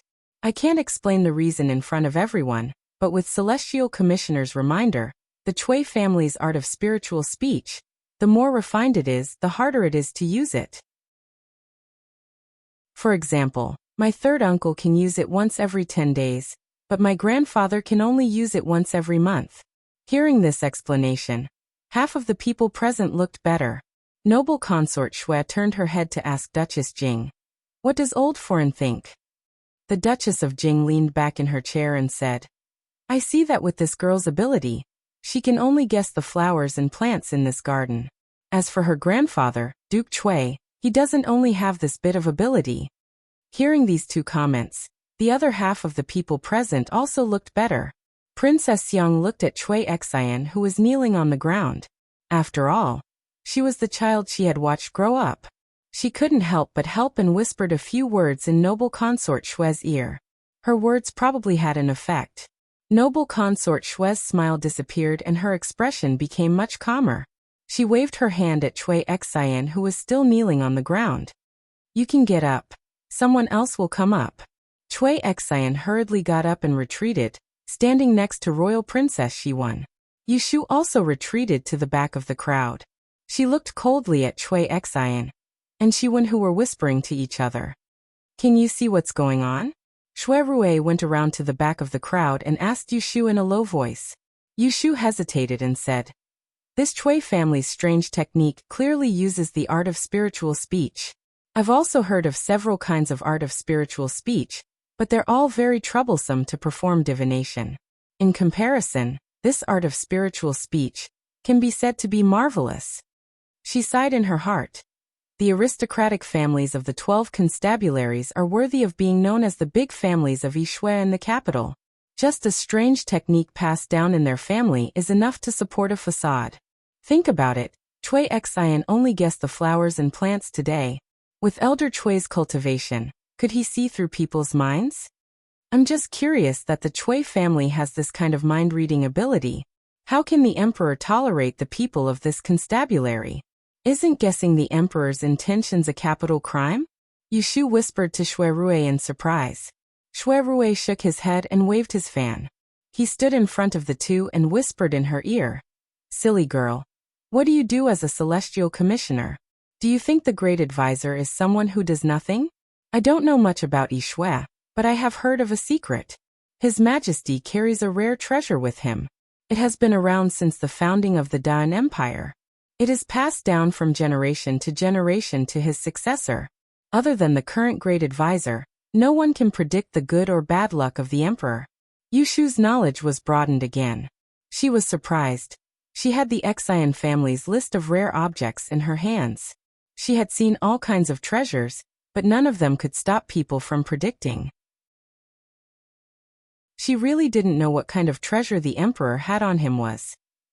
With Chui Xian's skill in front of them, there were a few young ladies playing the zither and flute, embroidering and kicking, but none of them were worth watching. Yushu turned her attention to the movements on the lake.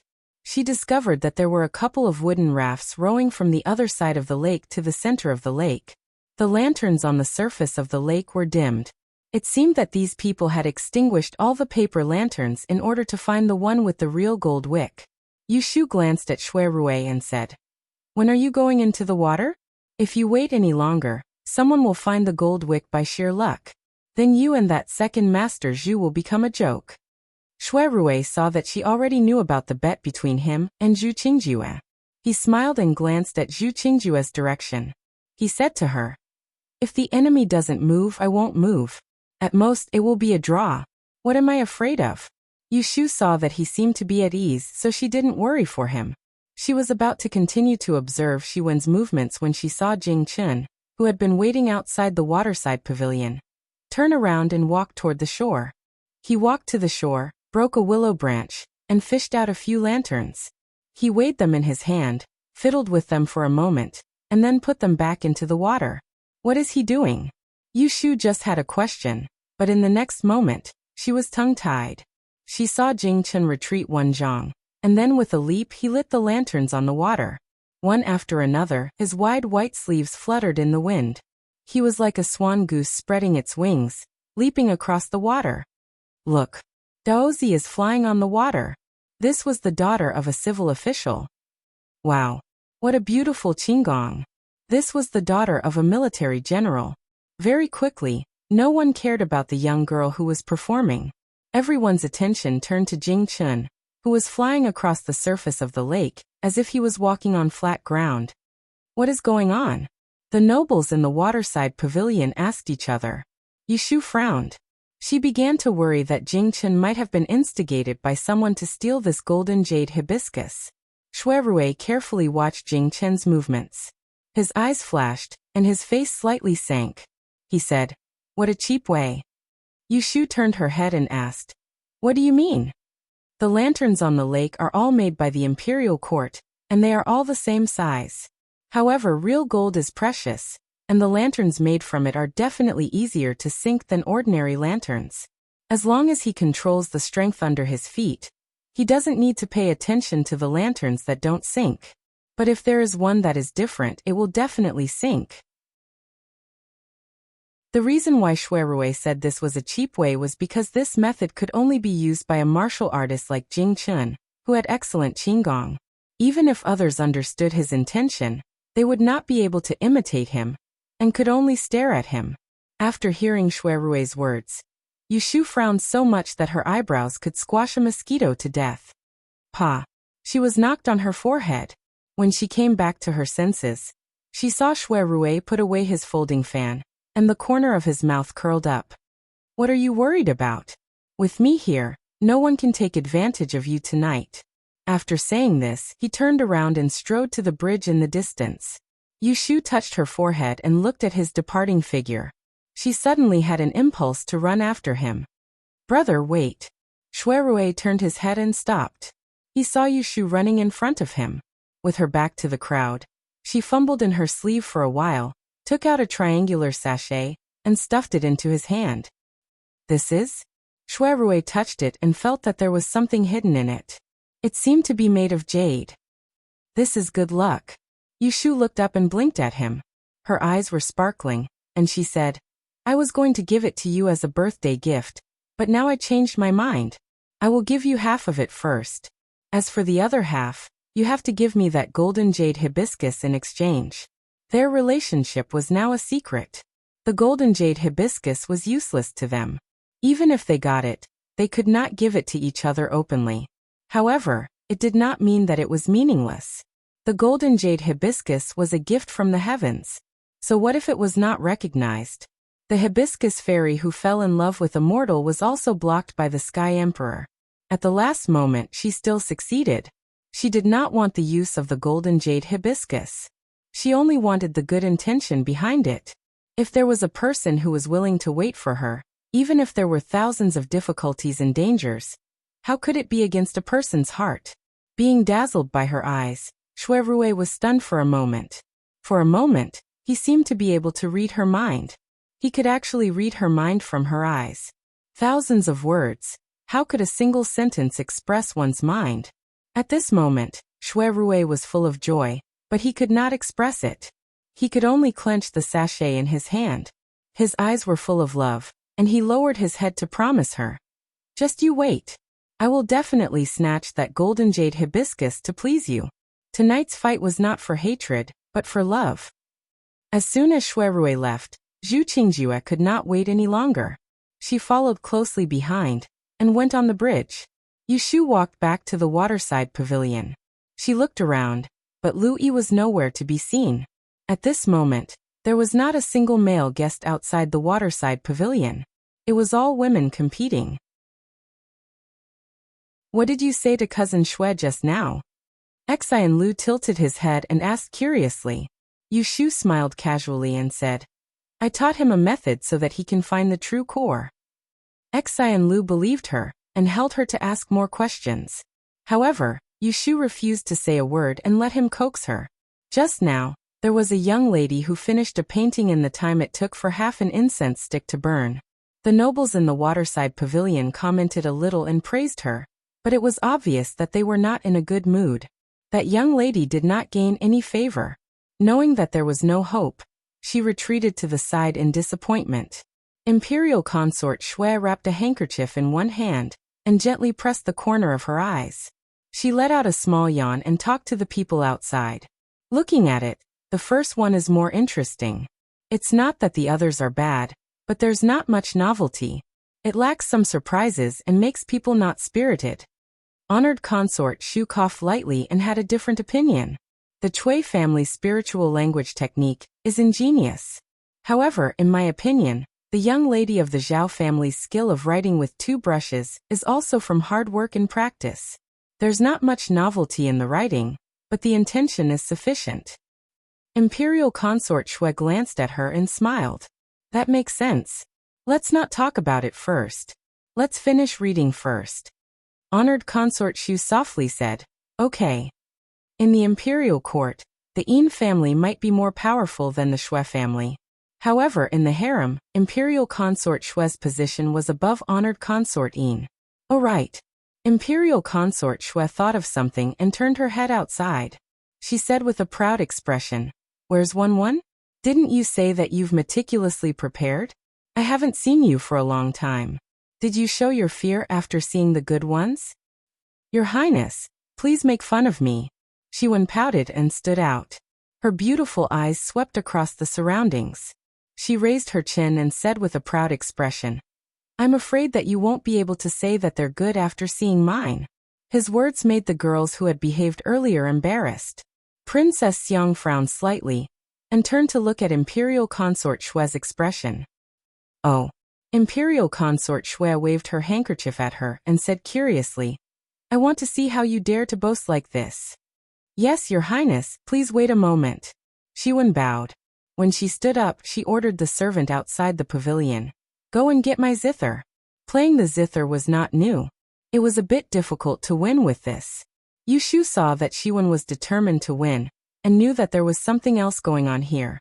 As expected, when Shiwen got the zither, she was not in a hurry to perform. Instead, she first played. The song I'm playing today is called Cold Cicada. When the sound reaches its peak, it can move the cicadas. As she spoke, she sat on the soft mat that had been set up. She slowly played the zither with one hand and the tune was slow. It was a summer night. The cicadas in the back garden were constantly chirping. It was fine if one didn't listen to it, but if one deliberately listened to it, they would inevitably feel a buzzing in their ears. However, Shiwen's zither perfectly added syllables to the monotonous chirping of the cicadas. The two complemented each other, and were actually very pleasing to the ear. After 5 minutes, someone whispered. Even Yushu, who did not know much about music, could hear that the cicadas in the garden seemed to be directed by someone. Sometimes it was high and sometimes it was low, sometimes it was long and sometimes it was short. For a moment, there was a rhythm. That was not all. As the zither reached its climax, in the end, when Shiwen finished the song, the originally loud chirping of the cicadas was like a broken string. It suddenly quieted down. After a few breaths, the back garden was completely silent. Not even the sound of cicadas could be heard. Cicadas. It wasn't until the noisy chirping of the cicadas rang out again that everyone came back to their senses. They looked at each other and clicked their tongues in wonder. What a good cold tremble. The song is rare, but the meaning is rare. Royal Princess, Shiwen has put in a lot of effort. Ben Gong has a whole new level of respect for you. The taciturn honored consort Shu was the first to speak her praise. Her fair face, which was like a young girl's, was slightly flushed. It was a rare expression that only appeared after seeing something she liked. Duchess Jing was still a little confused. She leaned forward and asked, "Did I have a bad hearing just now? Why did the cicadas in the garden suddenly stop chirping?" Someone on the side joked, "Old Madam isn't deaf. The cicadas just stopped chirping, but we all heard them." Shiwen saw everyone's reaction and raised the corners of her eyes. She couldn't hide the pride in her eyes, and sent a look towards Chui Xian. When Yushu saw the situation, she couldn't help but praise Shiwen's good intentions in her heart. First, she called Chui Xian to come forward and use her family's unique skill to control the situation, making it so that the people who came later couldn't surpass her. When the people in the seats were all bored, she stood up and swept away the depressing situation. It was refreshing. If there were no accidents, no one would be able to overshadow Shiwen's performance of Cold Cicada. Tonight, the golden jade hibiscus would belong to no one but her. Although Yushu was sure that Xiwen taking the golden jade hibiscus was just an empty wish, she still felt unhappy when she saw Xiwen's complacent appearance. There was a faint voice in her heart. Shui Rui was the person she liked, but there were other women scheming in order to express their goodwill. How could she endure this? Yushu asked herself, if she really let Xiwen win the golden jade hibiscus and hold it in front of Shui Rui in front of everyone, would she be able to swallow this? Can't swallow it. Xian Lu suddenly heard Yushu muttering to herself and turned to look at her. What did you say? Yushu's eyes flashed and several thoughts flashed through her mind. She put one hand on Xian Lu's shoulder and asked casually, half of the people have come out. Aren't you also prepared? When are you going up? Xian Lu scratched his head and said gloomily, with my little weight, I'd better not join in the fun. At most, my mother will scold me when I go back. There were many female guests like Xian Lu who had no intention of fighting for the golden jade hibiscus. Seeing that there was someone in front of them, they were even more unwilling to show their heads. Therefore, after Xiwen passed, everyone was still immersed in the lingering sound of the cicada. For a long time, no one dared to stand up and compete with her.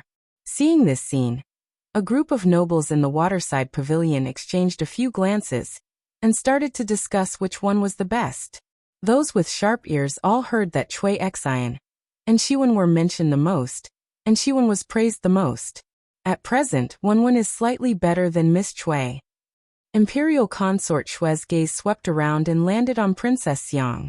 She recalled, looking at this child, I think of fifth sister when you were young. You were also full of vitality, mischievous and clever. You were very likable. Princess Xiang's hand holding the tea paused and looked back at her, trying to see something from Imperial consort Xue's beautiful face. After a moment, she smiled bitterly. When I was young, I was not sensible and caused a lot of trouble for eldest brother. Hearing her mention the Xue family's eldest brother who passed away early, the people present just felt that there was something unusual between the two sisters. Then they heard Imperial consort Xue's crisp laughter. Hee, I digressed. Back to the main topic. Who else wants to come up and try? If there is no one, then I will betroth this golden jade hibiscus in my hand. Hearing this, Xiwen quietly took a step forward. She was so excited that she couldn't hold back the corner of her mouth. But the people around were in low spirits. Seeing this, Yushu secretly sneered. She didn't have time to think carefully and stepped forward. However, before she could step forward, Cui Xian, who had been secretly watching her, saw her move and pushed Rui Zizhu who was standing in front of her. Rui Zizhu reflexively took 2 steps forward and suddenly jumped in front of others. When she looked up and saw Yushu who was about to step forward, she hurriedly said, Me too. Everyone turned to look at her and whispered to each other. Xiwen looked at Cui Xian with a questioning look. Cui Xian moved closer to her ear and whispered a few words. Soon, Xiwen showed a hint of schadenfreude on her face. She looked at Rui Zizhu and then at Yushu, and a sly smile appeared at the corner of her mouth. Rui Zizhu instantly blushed. She quickly glanced at Yushu, who was covered in a misty light, and no one dared to look at her directly. She bit the tip of her tongue hard and calmed herself down before asking for instructions in the waterside pavilion. I have also prepared. Please allow me, your highnesses. Few people present didn't recognize that she was the empress's niece. Noble consort Xue narrowed her eyes and glanced at the person who was about to step forward. She curled her lips and said, Girl of the Rui family, what are you good at? Tell me. I have a story to tell. Rui Zizhu's hands hung by her side, and her toes were pressed together, revealing her nervousness. You want to tell a story? Noble consort Xue looked at her in surprise. Is it interesting? Yes, it is. Haha. Duchess Jing laughed. I have attended the gentleman's hibiscus banquet for more than a decade, and have never seen anyone come here to tell a story. Your Highness, why not listen? Noble consort Xue nodded, and tilted her body toward the couch. She raised her hand and gestured around. All of you be quiet and listen to what she's going to say. Rui Zizhu was, after all, the daughter of a duke. Because her back was facing Yushu, her initial nervousness had passed. She put on the proper bearing. She straightened her skirt, raised her head, and lowered her eyes slightly. She thought for a moment. She first organized the words that Xuan had taught her tonight before speaking. This story says that there is a city in the south where a wealthy family lives. This wealthy family has a master. After the main wife passed away, he took in a few concubines. One of them was Yinyang. Before entering the family, she was a widow. She raised a son and a daughter with great difficulty. After remarrying, because the master was kind, she brought them into the wealthy family so that they didn't have to worry about food and clothing. What I want to talk about today isn't about the widow, but the daughter that she brought into the wealthy family. Rue Zizhu wasn't a proper storyteller. Her opening was dull, but her voice was tender and crisp. It was pleasant to listen to. Thus, both standing and sitting, everyone listened. No one was distracted. Yushu only needed to hear this opening to know that it was directed at her. She stared at Rue Zizhu for a while. Her gaze shifted and met Xiwen's smiling face. Her eyes darkened.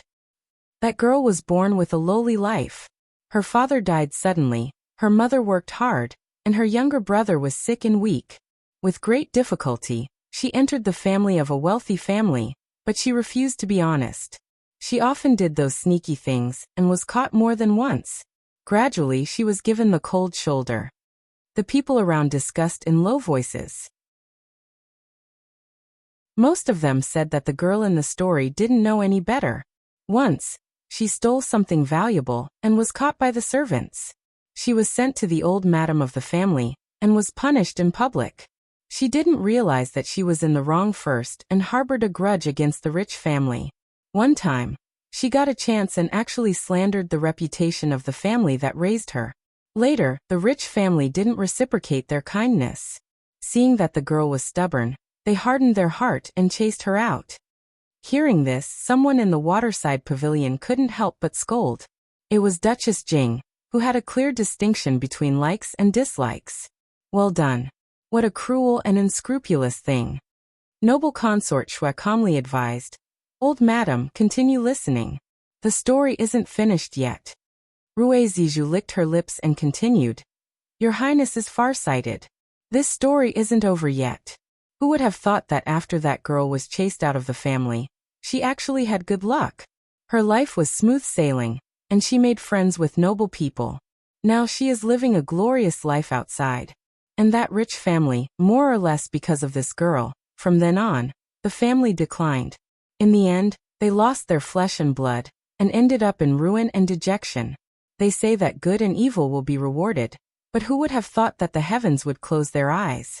When everyone heard her say this, they all felt that something was strange. It was still Duchess Jing who first asked, hissed Zizhu girl, from what you said, it sounds like it's true. Could it be that this isn't a made-up story, but a real person? This is indeed true. To tell the truth, old madam, that girl who returned kindness with ingratitude is now settling down in the capital. Rue Zizhu said in one breath. Her forehead was covered in sweat, and her mouth was dry. A stone stirred up 1,000 ripples. Everyone was shocked. Only imperial concubine Shui played with the pure gold fragrant handkerchief, her expression unchanged. Nonsense. Empress Shu frowned and asked sternly. Are you speaking without thinking, or are you deliberately mystifying me? If there really is such a person, you better explain now. Otherwise, I will charge you with the crime of lying. Rue Zizhu grabbed her sleeve with one hand. After a moment of hesitation, she couldn't help but look back. She glanced at the crowd and happened to meet Yushu's cold eyes. Her heart suddenly jumped, but she couldn't raise her hand to point it out. She could only avoid her eyes, lowered her head, and mumbled. I only know that the girl's fate is light and lowly. Not even 1 in 1,000 people will appear. It is commonly known as a dogshit life. Pfft, someone couldn't help but laugh. The words dogshit life were too vulgar. The atmosphere eased a little, and then there was a surprised voice. You said dogshit life? Everyone turned to look at the source of the voice, only to see a pretty young girl making a big fuss over nothing. This person was Zhan Xueyuan, who had quite a bit of conflict with Yushu. She was the current 7th-ranked Zanji of the Taiching department. Empress Shu was displeased and said, What are you shouting for? Zhan Xueyuan hurriedly stepped forward and said, Please forgive me, Your Highness. I was disrespectful just now. It's really my first time as the Celestial Commissioner. A few days ago, I checked the documents and happened to see a girl with a light and lowly fate.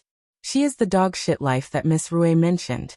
I was surprised because this person was here tonight. Empress Shu's expression turned cold. She said coldly, "Who is it? Point her out." Yushu folded her hands in her sleeves and looked straight ahead. A storm was brewing in the bottom of her dark eyes, waiting to be unleashed. Chapter 523. Rue Zizhu had told a story of repaying kindness with evil, and not repaying kindness with kindness. Many people at the banquet were filled with righteous indignation, but no one had expected that the protagonist of the story, who had a dog shit life, was here tonight. This person is this year's great divination girl Yushu. Zhan Shuiyuan pointed out Yushu based on the fact that she had a dog shit life. In the next moment, Yushu became the focus of the crowd. Almost everyone was thinking, is this a coincidence, or is the ungrateful villain in the story her? Xian Lu and Miss Ning, who were standing next to Yushu, were stunned. Operator Yu, is it? Honored Consort Shu's expression was not good. She scrutinized Yushu and said coldly, "Say it yourself. Are you the person mentioned in the story?" Xian Lu quietly grabbed Yushu's hand and said nervously, "The Lotus Room." Yushu gave Xian Lu a reassuring look, then gently pushed her away and stood out. She walked to the center of the crowd. She didn't look at Zhan Shuiyuan, who had come out to identify her, and stood next to Rue Zizhu, who had been lying to her for a long time. She lowered her head and replied, "Honored Consort Shu, I don't know if the person Miss Rue was talking about is me." Her answer caused people to whisper. According to the situation, she was either mistaken, or she didn't admit it. How could she say she didn't know? What are you talking about? You don't even know about your own matters? Be honest. Duchess Jing pulled a long face and said sternly, "The gentleman's hibiscus banquet cannot tolerate a woman of low character. If you really did such a cruel and unscrupulous thing, you can leave now." Apart from the two imperial consorts, Duchess Jing's position was the highest. As soon as she spoke, a group of girls looked at Yushu with sympathy. She had been kicked out of the gentleman's hibiscus banquet.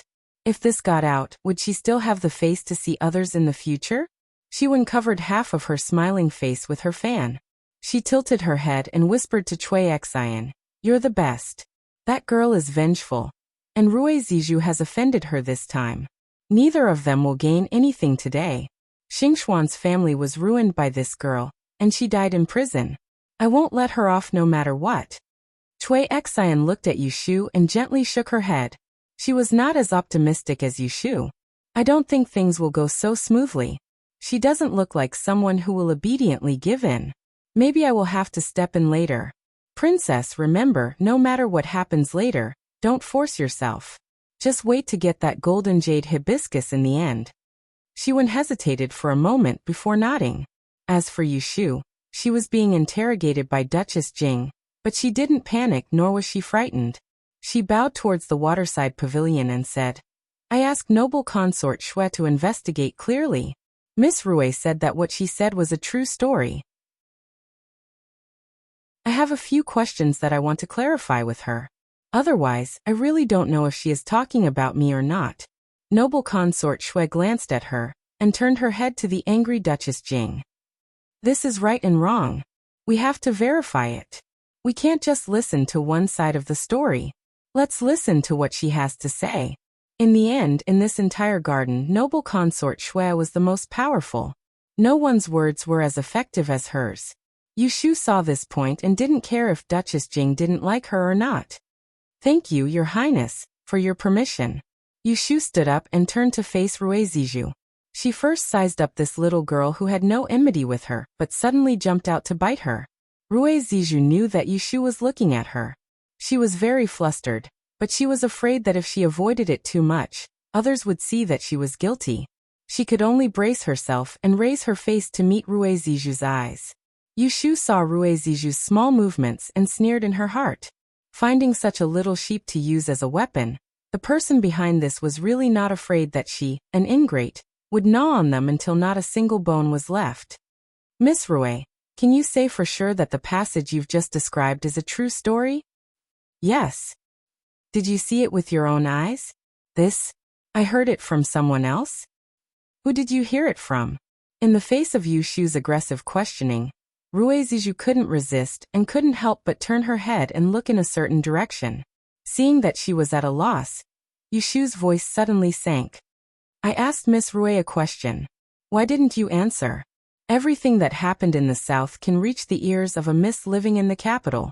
I really want to see whether someone has a long tongue, or you have a pair of ears that can hear the wind. Rue Zizhu's face turned red and she stuttered.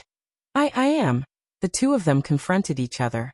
Rue Zizhu was clearly out of breath. Seeing this, everyone present suddenly became a little suspicious.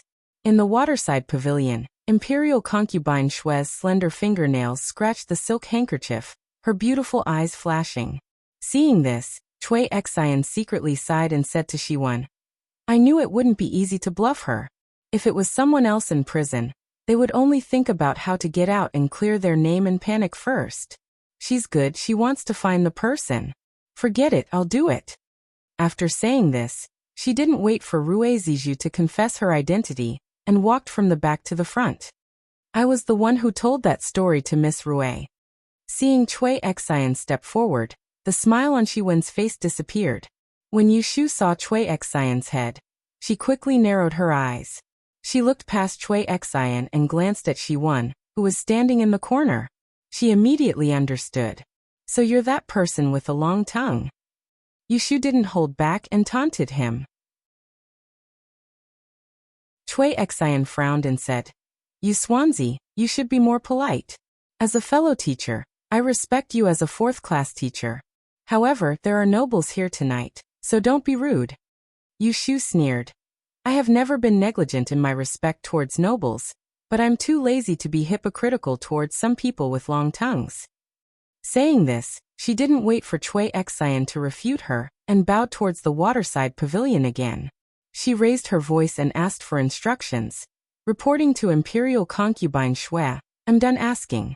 Since we know that the story came from Miss Cui, why don't we let her explain to us whether the dog shit life mentioned in the story just now was me? Up until now, Yu Shu hadn't said a single word to defend herself. However, her calm reaction had dispelled most of the suspicions people had about her. Imperial concubine Shui lazily pointed at Cui Xian. Then I'll let you explain. Cui Xian had originally been prepared to argue with Yu Shu, but she never expected such a situation to occur. She hesitated for a moment before replying Yang Yang's question. The story that Miss Zizhu just mentioned was something I told her half a month ago. The people and events in the story are all true.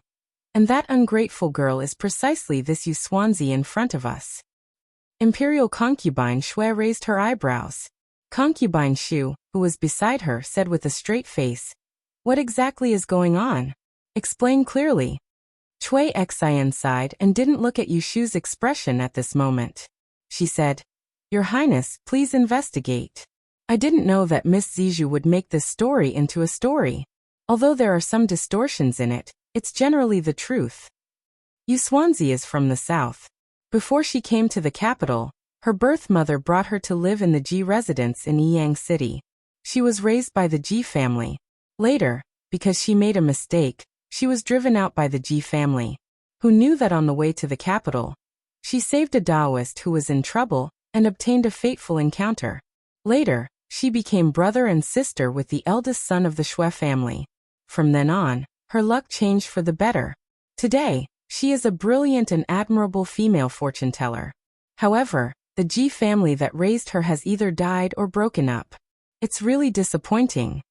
Cui Xian laughed bitterly and continued, And the reason why I know all of this is because of my best friend when I was studying at the Imperial Historian's Library. She used to be the fourth daughter of the Ji family. The Haidwan Great Master Ji Xingxuan personally told me about it. If you don't believe me, you can go investigate this Yu Swansea's background and see if there's any falsehood in what I said. Duchess Jing asked again, Where is the young miss of the Ji family now? Send someone to summon her for questioning. Old madam doesn't know. Chui Xian's voice choked. She lowered her head and said, "Younger sister Xingxuan died in prison not long ago because she was involved in a murder case. In reality, it was Yu Xuanzi who testified against Xingxuan's crimes and caused her to be thrown into prison. And previously, the master of the Ji family, the former celestial commissioner, Right Judge Ji, was also accused by this Yu Xuanzi of favoritism and fraud. That was why he committed suicide by biting his tongue in court." Everyone was speechless and became silent. Yushu didn't interrupt at all. She listened to Chui Xian's evasive explanation. It could be seen that she and her group were determined to pour this basin of dirty water on her head today. Ungrateful, *T life ingrate. Any one of these names would make her unable to lift her head in the future. Actually, as early as when she became famous in Dian, she had already mentally prepared herself. There would be a day when her unbearable body would be used as a pretext to make a fuss. If it wasn't now, then it would be later.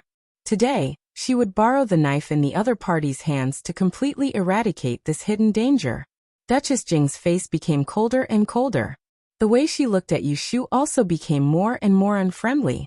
"Yu Xuanzi, let me ask you. Do you admit to the things that the Chui family's girl just said?" When Yushu was called, she raised her pair of almond-shaped eyes.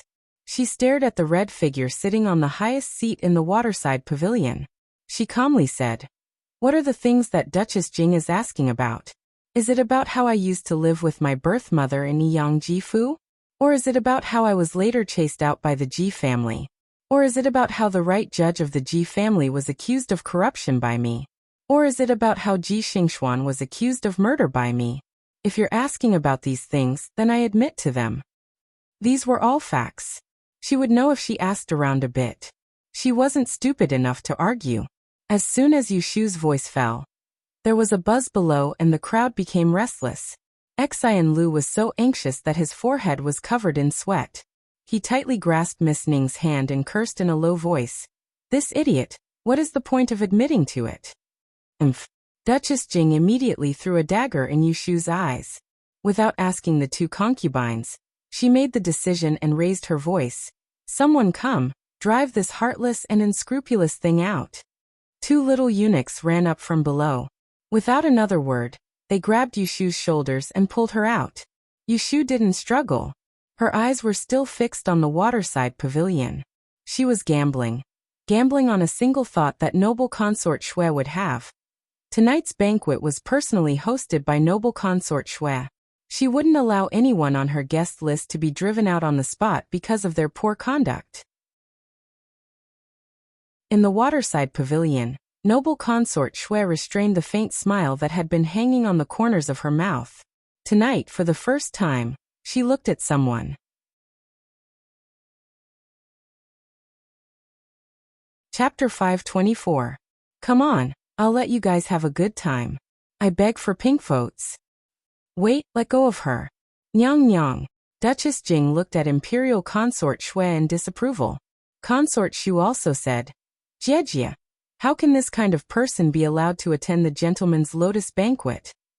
Imperial Consort Xue ignored them and waved her hand. The two eunuchs didn't dare to disobey, and immediately let go of Yushu. "From what you said just now, Ben Gong heard that you didn't have any regrets and didn't feel that you were wrong, right?" Yushu first tidied up her wrinkled clothes, then lifted the hem of her skirt and knelt down. She raised her head and said, "Yushu indeed doesn't feel that I was wrong." Duchess Jing was enraged by her bold and confident manner. She was about to slam the table and scold her when Imperial Consort Xue intentionally or unintentionally cast a glance at her that froze her on the spot. There was less indolence than before. At this moment, Imperial Consort Xue didn't have any amiable and approachable aura.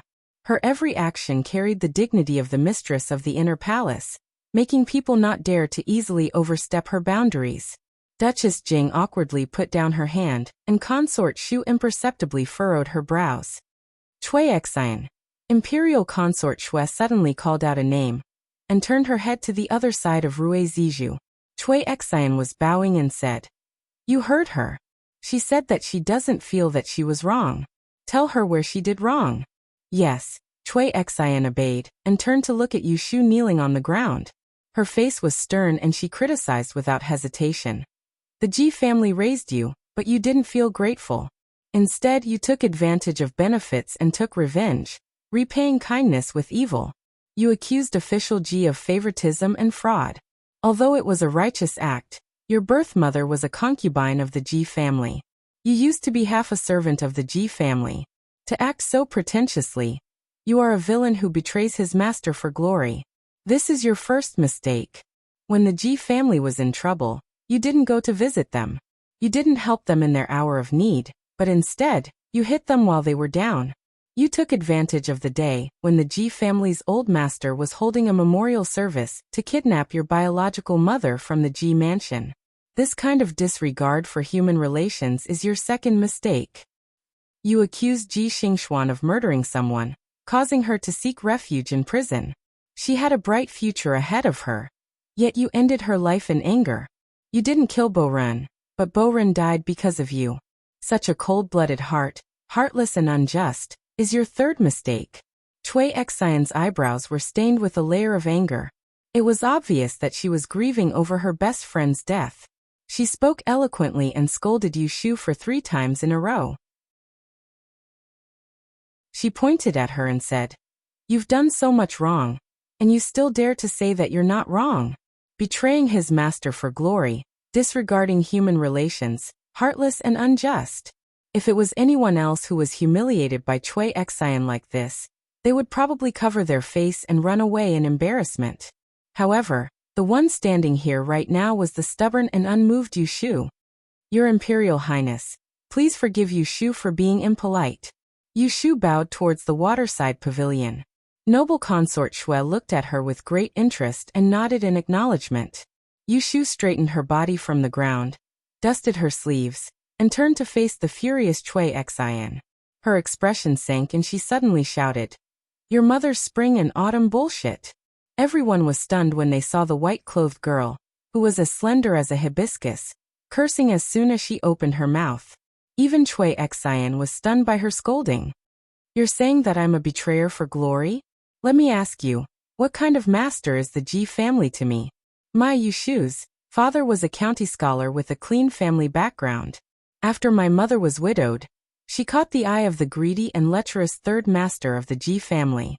She had no choice but to submit herself to him. My younger brother and I have always had the surname Yu. With our clean family background, just because we ate leftovers from the Ji family for 2 years, we've become half-servants in your words?" At first, everyone had only heard Rui Zizhu and Cui Xian's side of the story.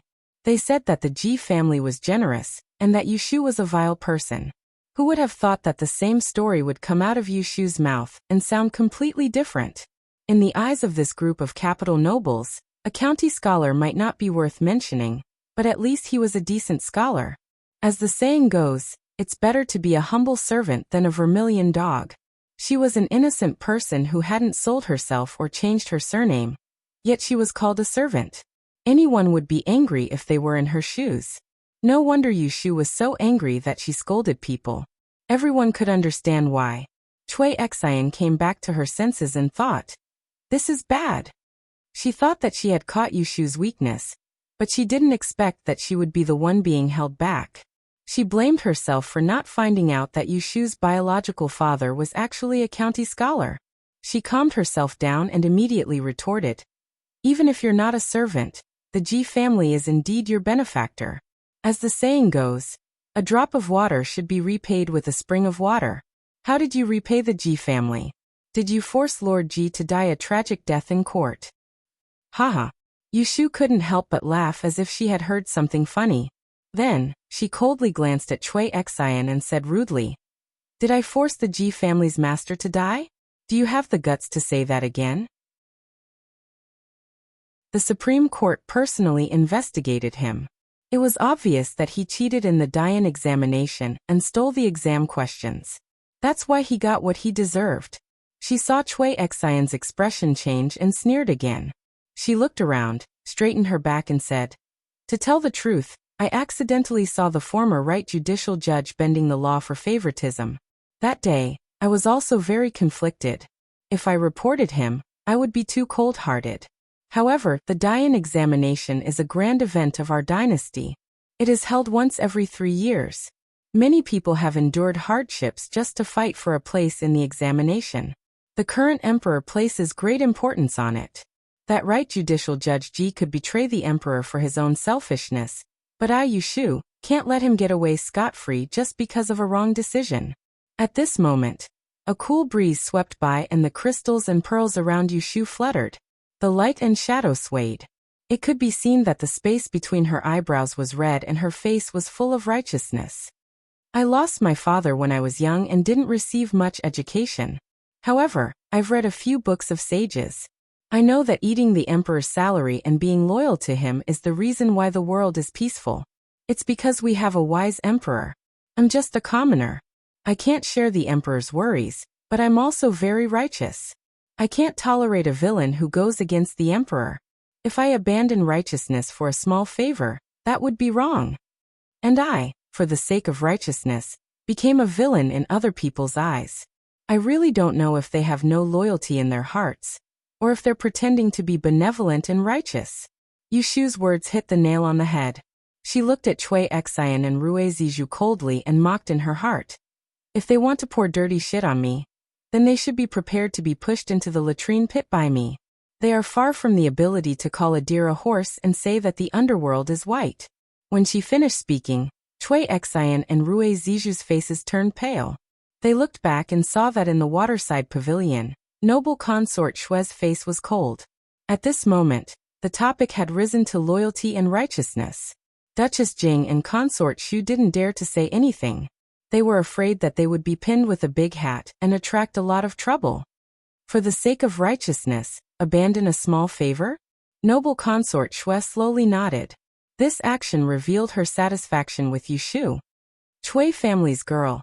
Are you disloyal to your ruler or are you pretending to be benevolent and righteous?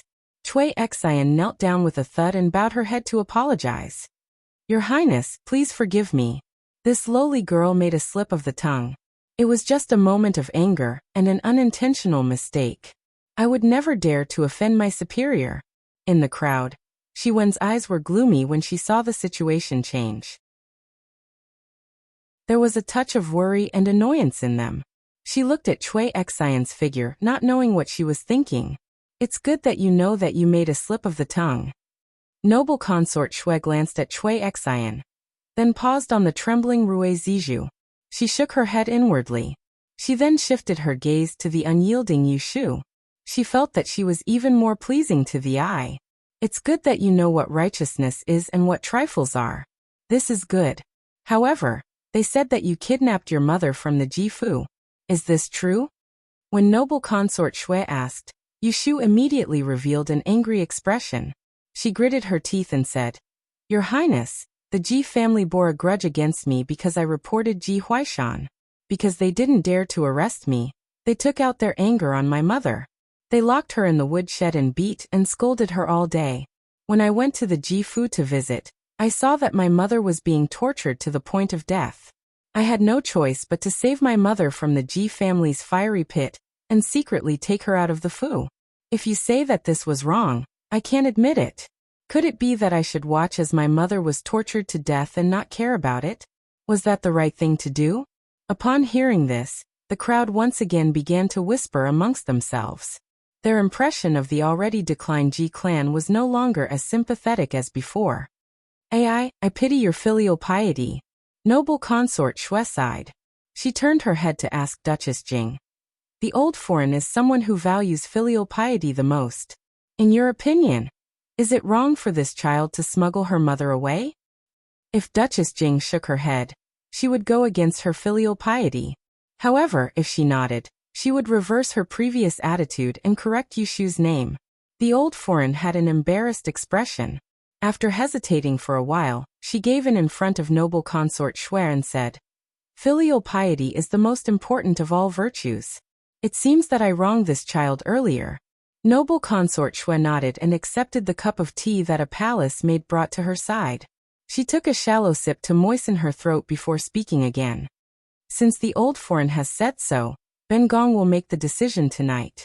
Your mother was originally a concubine of the Ji family. It's not proper for her to be secretly taken away by you. In any case, the Ji family is in a terrible state now. It's not good for your mother to go back. It's better to drop the matter. Tomorrow, go to the local yamen and take Ben Gong's words to remove your mother's registration. Yu Shu had always been vexed by the awkwardness of Aunt Chui's identity. She couldn't think of a solution. As long as the Ji family didn't relent, her birth mother couldn't see the light of day. In the future, it would become a stain on her. This vexation was easily resolved by noble consort Shui's words. It was as if Yu Shu had picked up a gold ingot empty-handed. She was pleasantly surprised and quickly kowtowed. She didn't care if it looked good or not. She gave a solid kowtow. Many thanks, Nyang Nyang, for your grace. Yu Shu thanks on behalf of my mother. Noble consort Shui smiled and said to the two sides, looking at her like this, I can see that she's even more filial. The people in the pavilion didn't dare to say anything and all responded to her words. Not long ago, Yu Shu had been looked down upon and regarded as a shameless villain. In the blink of an eye, she had become a loyal and filial child. Yu Shu didn't feel guilty at all. She climbed up from the ground without a blush on her face, and didn't even gasp for breath. She spoke and cut off the voices inside. Miss Chui said that I made 3 mistakes. I've already proven 2 of them. The last one is that Ji Xingxuan died because of me. I still want to prove it to her. Nyang Nyang, please allow me to do so. Noble consort Shui agreed. At this time, the one kneeling on the ground was Chui Xian. The one standing and looking down at her was Yu Shu. Miss Chui said that I didn't kill Boren, but Boren died because of me. You only care about blaming me for pointing out that she committed the murder. Do you know why I'm biting her so hard? Chui Xian's face was taut, and she didn't say anything. She knew everything about Ji Xingxuan's crime from Shiwen. Originally, she just wanted to use this incident to add another crime to Yu Shu, so as to make the previous 2 more serious. She didn't expect that she would underestimate her enemy and fail to use morality to suppress Yu Shu. Instead, she took drastic measures to overturn her previous words. She raised her eyes slightly and looked at where Shiwen was in the crowd. Seeing that Shiwen didn't move, she secretly heaved a sigh of relief. However, there was something unfathomable in her eyes. Yu Shu sneered and said, If you don't want to say it, then I'll say it. That day, the 9th prince held a banquet in the Xianchun garden. I was wandering in the garden and saw Ji Xingxuan trying to kill Miss Xian. She wanted to push her down from a tall building. Xian Lu and I were good friends, and we were very close. I saw her being attacked and almost lost her life. I was so angry that I couldn't bear it. Do you think I'm stupid for not pointing her out? That's right. What do you know? You only know how to listen to hearsay and wrongly accuse a good person. Xian Lu, who had been held back by Miss Ning, finally couldn't hold back her anger. She stood up straight and didn't forget to salute to the waterside pavilion. She glared fiercely at Cui Rue and said, That day, in order to save me, Lotus Fong didn't hesitate to take risks and almost fell down the building with me. Why can't our lives be compared to Ji Xingxuan's? She had bad intentions, so she committed murder. Sooner or later, she would have been sentenced to death, so she committed suicide in prison to escape punishment. How can you blame Lotus Fong?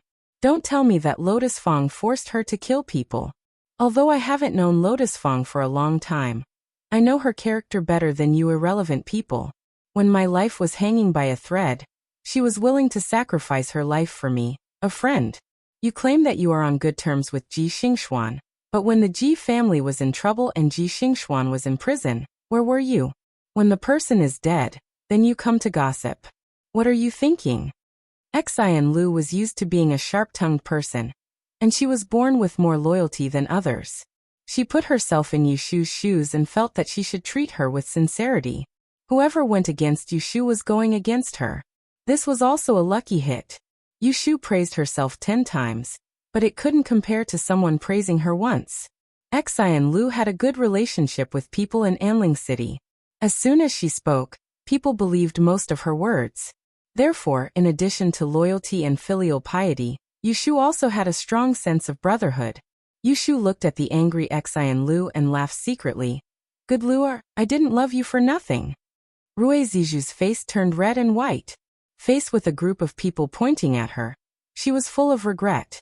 At this moment, she came to her senses and knew that Xiwen was deliberately provoking her. She couldn't help but hate herself for being hot-headed and agreeing to help Yushu. Cui Xian was like a block of wood. She knelt on the ground and let Xian Lu shout at her. On the surface, she seemed to accept it, but no one knew what she was thinking. Noble consort Xue saw Xian Lu pecking randomly like a rooster and found it funny. Although she didn't want to scold her, she still put on a stern face and scolded her. "All right, why are you making such a fuss? You can leave." Xian Lu pouted unwillingly. She threw a few sharp glances at Cui Ziju and Rue Ziju before standing to the side. Miss Ning quickly grabbed her to prevent her from causing trouble. "I've asked clearly. It was all a misunderstanding. In my opinion, such a loyal and filial child is not bad." Noble consort Xue's words set the tone. She smiled and said to the crowd, "You wasted so much effort. I'll teach you to remember this. Behave properly and sit properly. If you are upright, you won't have to worry about your shadow being crooked. Don't try to stir up trouble for no reason. As a woman, you must remember not to talk too much." Although she didn't point out names, her eyes clearly swept over Rue Ziju, Cui Xian, and Zhang Xueyuan, who had his head lowered and was pretending to be ignorant. As for Xiwen the mastermind, although she tried her best to hide it, her eyes revealed some anger. Seeing that they were in such a sorry state and that a hidden danger was removed, Yushu's anger was half gone, but the other half was still there. After listening to noble consort Xue's words, she asked again, "Imperial concubine, I still have a matter to discuss with that female official who just called me a dog-shit life." Noble consort Xue seemed to be in a good mood. Facing Yushu's continuous requests, she didn't feel annoyed. She waved her hand again and agreed. "If you have something to say it quickly." "Yes." Yushu nodded obediently. She turned around and walked toward Xiwen expressionlessly. Xiwen looked at Yushu who was walking toward her. She wasn't afraid of her, but she was curious about what she was going to do. However, she saw Yushu stare at her, raised her hand and rolled up her sleeves. Zhang Xueyuan, who was standing half a step behind Xiwen, suddenly remembered something. His eyelids twitched, and he couldn't help but shiver. The next moment, there was a crisp sound. Xiwen and Zhang Xueyuan's vision blurred. When they came back to their senses, Yushu's loud slap had already landed on Zhang Xueyuan's face. Slap. Xiwen was taken aback. Her eyes widened and her mouth agape. Before she could react, Yushu had already delivered another slap to her face. Slap. Slap. After 3 slaps, Zhang Xueyuan screamed and covered his face. It was dead silent around the waterside pavilion. Xiwen stared blankly at Yushu's eyes, which had been staring at her from the beginning to the end. She lowered her head and moved closer to her and Zhang Xueyuan. To outsiders, it seemed that Yushu was whispering to Zhang Xueyuan, who was being slapped. However, the low voice of laughter was clearly heard by Xiwen. "I want the golden jade hibiscus." Looking at Xiwen's stiff face, Yushu laughed in her heart. Chapter 525. Yushu abruptly slapped Zhang Xueyuan 3 times in a row without even blinking. However, the one who felt the greatest impact from these slaps was not the dazed Zhang Xueyuan, but Xiwen. Yushu's declaration by her ear was like the 3 slaps had landed on her face. It caused her brain to explode and she screamed uncontrollably, "Yu Lianfang, how dare you!" This voice broke the momentary silence in the flower garden. In the waterside pavilion, a group of nobles all looked towards noble consort Xue, their gazes seemingly asking, what was this situation? Why did they fight? The corners of noble consort Xue's eyes twitched. She helplessly pulled down her face and coldly said, "What are you all doing?" Xiwen came back to her senses and glared fiercely at Yushu. Without another word, she rushed to complain first. "Nyang Nyang, you saw it with your own eyes.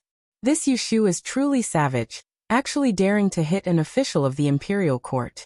The young lady of the Zhan family is the newly appointed 7th-ranked celestial commissioner, an official position. Just because she spoke out of turn, she hit her as she pleased. And it was even in front of you. She simply has no respect for the law. Noble consort Shui looked coldly at her flustered and exasperated niece, and the good child Yushu that she had just praised. She felt a slight headache. Her good impression of Yushu was halved. She had originally thought that she was a steady and magnanimous person. Who would have thought that she was still young and impatient? Once she had the upper hand, she didn't know when to back down. What do you think this place is for you to be so impudent? The young lady of the Zhang family is an official. Even if she isn't as noble as you, a female fortune teller, she is still receiving the monarch's salary. Just as I said, you are loyal to the monarch, you start to act selfishly. You really come from a small family and have no one to raise you. You really don't know how to be dignified. Hearing this, noble consort Shui narrowed her eyes imperceptibly. However, she did not look at consort Shu and only looked at the other girls. Just as she was thinking about how to deal with them, she heard the girl who had caused trouble speak again. In reply to honored consort Shu, Yushu is from a small family. Her family background is not bad, but she thinks that in terms of education, she is much better than this blabbermouth female official. Hearing Yushu talking to honored consort Shu like this, another group of people dropped their jaws. He talked back to me. Did this girl talk back to Empress Shu? Noble consort Shui had a strange expression on her face. Yushu did not care if honored consort Shu's expression was good or not. She only focused on speaking her reason. A girl's birth date and 8 characters are originally a private matter. After reaching adulthood, it is recorded and kept by the Celestial Commissioner. According to what I know, one needs to obtain the handprint of any supervisor of the 3 departments of the Celestial Commissioner before one can inquire about it. This Sanji is really good, taking care of such a secret, yet she casually said it. She paused, turned her head, and looked at Zhang Shuyuan, whose face was swollen and messy. She said with a face full of contempt, "Today, she can publicly humiliate me for having a lowly birth. In the future, she might cause trouble for other girls. She doesn't know that because of one sentence of hers, it is very likely that she will ruin the rest of someone else's life. I am still in a good mood, rewarding her with a few slaps. If there are really girls with strong personalities, they might fight her to the death." Yushu did not bring up the slaps that Zhang Shuyuan owed her. It was not because she had forgotten about it, but because she returned the favor and did not want to make things difficult for noble consort Shui. If she really brought up the slaps, she would definitely bring up the blunder that happened at the ancestral worship ceremony. Zhang Shuyuan losing face was a small matter, but Yushu was afraid that Duchess Jing would yell and chase her out again. That would bring shame to noble consort Shui's banquet, which would not be beautiful. There was a limit to everything. Only by grasping it well could one advance appropriately and retreat safely. Thus, she did not want to bring up Zhang Shuyuan's ugly behavior. Instead, she used her tongue as an excuse to make a fuss, confirming she won and the others' reputation of being long-tongued. She left them with a headache, which could be considered the first lesson. Originally, women were fast-tongued. Long-tongued was not pleasant to hear, but it was not to the extent of having a bad character. It was evident from the fact that Cui Rui and the others had not been chased out for causing trouble. However, when it came to Zhang Shuyuan, it was not so easy for others to understand. As a matter of fact, once they heard Yushu's extended words, the way the surrounding people looked at Zhang Shuyuan changed. Everyone present was a young lady who had yet to marry. How could their birthdays and horoscopes be so easily known? In particular, those young ladies who were not bad but had average horoscopes. It would be strange if their hearts did not beat like drums. They were all thinking about whether or not they should go back and complain to their parents. They wanted to squeeze out this loose-mouthed female official and replace her with someone with a tight-lipped mouth. This girl, what a sharp mouth. She is actually very reasonable. It was unknown whether Duchess Jing was angry or amused. She said to noble consort Shui, "I'm old and can't understand the thoughts of these children. Your Highness, you have to make the decision. Let's see what's going on with this matter. Alright, let's get back to the main topic. Tonight is not the night to watch children quarrel." This was because Duchess Jing had calmed down from her anger not long ago. She knew that if she was blunt earlier, noble consort Shui would not like it, so she took the initiative to show weakness. Noble consort Shui did not say anything again. Previously, she had been rebuked by Yushu. Whether she was angry or not, it was not written on her face. However, she remembered this person tonight. Noble consort Shui looked left and right. Her mood suddenly became better and her expression softened. Looking at Yushu, she thought, she is a bit arrogant. Fortunately, she is quick-witted and cunning. This empress will make a fair judgment. Yu Swanzi was a bit impulsive, but the young lady of the Zhang family is not without fault. You exposed her background without rhyme or reason. Anyone else would be angry. If she hits you a few times, then we'll call it even. Do any of you have any objections? Noble consort Shui's words were fair and just. Only a few people could hear some partiality in her words. Everyone turned to look at Zhang Shuiyuan, whose face was swollen from the beating. They all secretly gritted their teeth and cried out in pain on her behalf. In their hearts, they also marked Yushu as someone who was not to be trifled with. As for Shiwen, when she saw that Yushu had hit someone, how could she be willing to let this matter go just like that? She didn't think too much about Cui Xian's previous warning. She stood up and said with dissatisfaction, "Your Highness, you can't just let this go like this. No matter how wrong Miss Zhang is, she is still a 7th-ranked official. How can you let her hit you for nothing?" Zhang Shuiyuan finally recovered from her fright. When she heard that Shiwen was standing up for her, she immediately held her face and cried, "Princess is right. This lowly official had a slip of the tongue. It wasn't intentional. You Swanzi." Halfway through her words, she could not continue. This was because Yushu turned around and glanced at her. That gaze made one's hair stand on end. Somehow Zhang Shuiyuan was enlightened. Tears welled up in her eyes. She lowered her head and did not speak anymore. Shiwen glared at the disappointing Zhang Shuiyuan. She then went to protest with noble consort Shui. She refused to let Yushu off. She insisted on pointing out the pros and cons, and even brought up the law. Everyone listened with great interest. Many of them could tell that the princess was not venting for that long-tongued female official. Instead, she wanted to make things difficult for this female official. Yushu didn't bother to argue with Shiwen at all, and let her speak as she pleased. Her eyes passed through the waterside pavilion, and gazed at the brightly lit surface of the steadying wave lake. She was at the center of the incident. Yet she still had the mind to think about how Shui Rue would find that hibiscus lantern with a golden wick. When Princess Xiang saw her daughter's stubborn temper, she couldn't help but sigh. When she saw the impatience in noble consort Shui's eyes, she could not pretend to be deaf and mute. She coughed and interrupted Shiwen. She scolded. "Enough. Her ladyship is in charge. This has nothing to do with you. She was the one who was beaten. She did not make a sound. Does she need you to help her? I just said that you have improved. You performed a good song tonight. We were discussing whether to give you the golden jade hibiscus, when you suddenly made a fuss. You blame me for not teaching you well, and spoiling you too much." When Shiwen heard this, her expression changed again. She glanced over and saw that noble consort Shui was drinking tea with her head lowered. She did not look at her. The other Furins who had a say in her looked at her less favorably than before. This made her feel perturbed. The thought of pinching Yushu disappeared in an instant. She was afraid that all her plans would be in vain if she did not get the golden jade hibiscus. At this time, Cui Xian, who had been kneeling on the ground for a long time, spoke, "Your ladyship, tonight's quarrel was caused by me.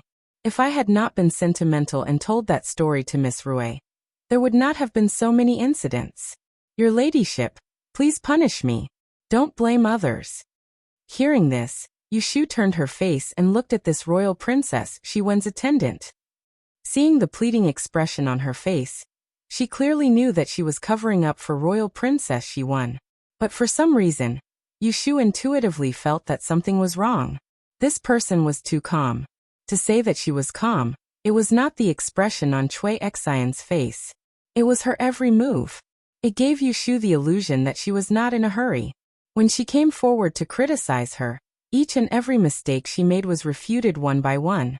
In the end, it seemed that there was only panic on her face. She did not make any stupid moves and only responded with silence. Now she jumped out to take responsibility. It looked like she was righteous, but behind her actions, it gave Yushu the illusion that she did not care. She did not care about offending people. She did not care about ruining Shiwen's plans. She did not even care about the whole banquet tonight. This person was interesting. After observing for a while, Yushu directly removed the word attendant from Cui Xian's head and kept it in mind. You can get up. The girl of the Rue family, don't be afraid. Go to the side and wait. Noble consort Shui was still calm. She did not follow Cui Xian's words and said that she wanted to punish her. She swayed her soft body and lazily leaned back on the cushion. She said, "You guys have made enough noise. Let's stop here. I don't want to hear anyone making a fuss anymore. Let's get back to the main topic. About the golden jade hibiscus. Which of you hasn't shown it yet? If you don't come out now, you won't have a chance tonight." Cui Xian and Rue Zizhu were more sensible than Shiwen. They stood up when noble consort Shui asked them to stand. Cui Xian had been kneeling for a long time. When she stood up, she swayed a few times. Shiwen hurriedly reached out to support her. Seeing Cui Xian's pale face, she thought that it was all because of her, so she felt guilty. In the future, they would be more intimate. Shiwen had just helped Cui Xian stand to the side. Before she turned her head, she heard a voice that made her want to gnash her teeth again. "Your ladyships and madams, I have a special skill that I want to show you later."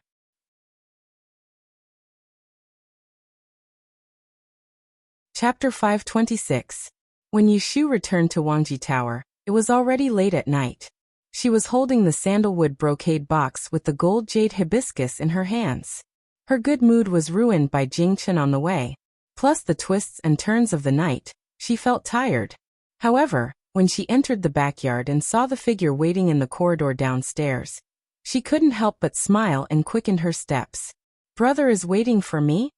Shui Rue smiled as he nodded, and he stared at her as she walked over to stand before him before stretching out his hand to pluck off the crystal flower that was on the verge of falling from the side of her ear. And he rubbed it in his hand before passing it back to her. "Isn't this dress heavy? Go back to the room and change. I'll wait for you to have supper. I have something to tell you." Yushu rubbed the back of her stiff neck. She thought that if it weren't for the shining silver, she wouldn't have suffered like this. However, she said proudly, "Isn't this beautiful? I looked in the mirror before I went out and was shocked by myself. Tut, clothes make the man. If I really dress up, I can be considered a beauty." After saying that, she raised her eyebrows and smiled at him.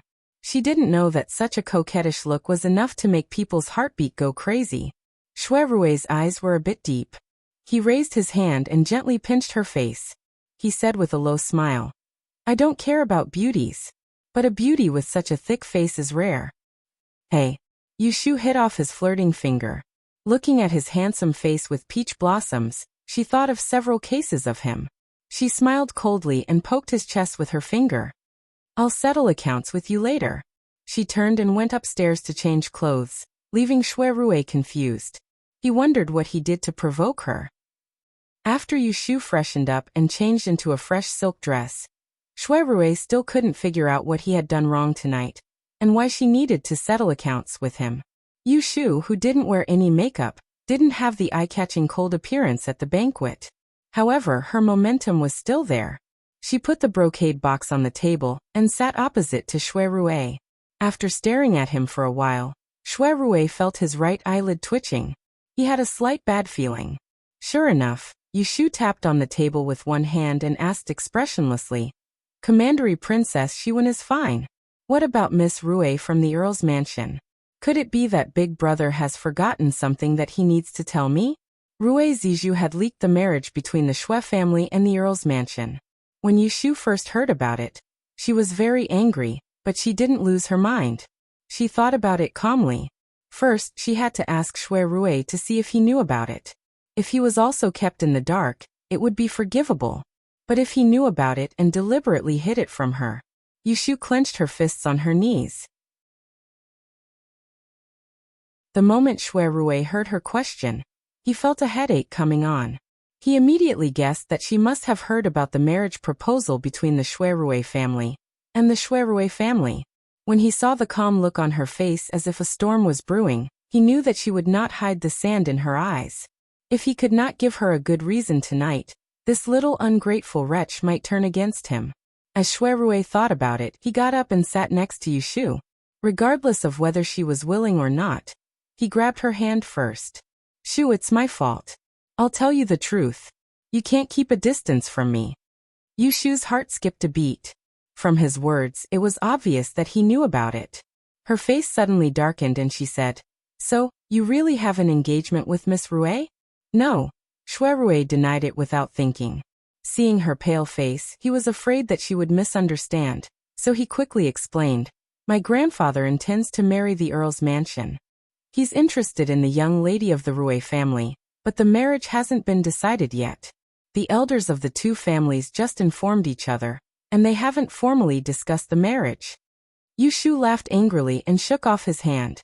She said, "Your family has arranged a marriage for you, but you're hiding it from me. If I hadn't heard her say it tonight, were you going to wait until the marriage was settled before telling me?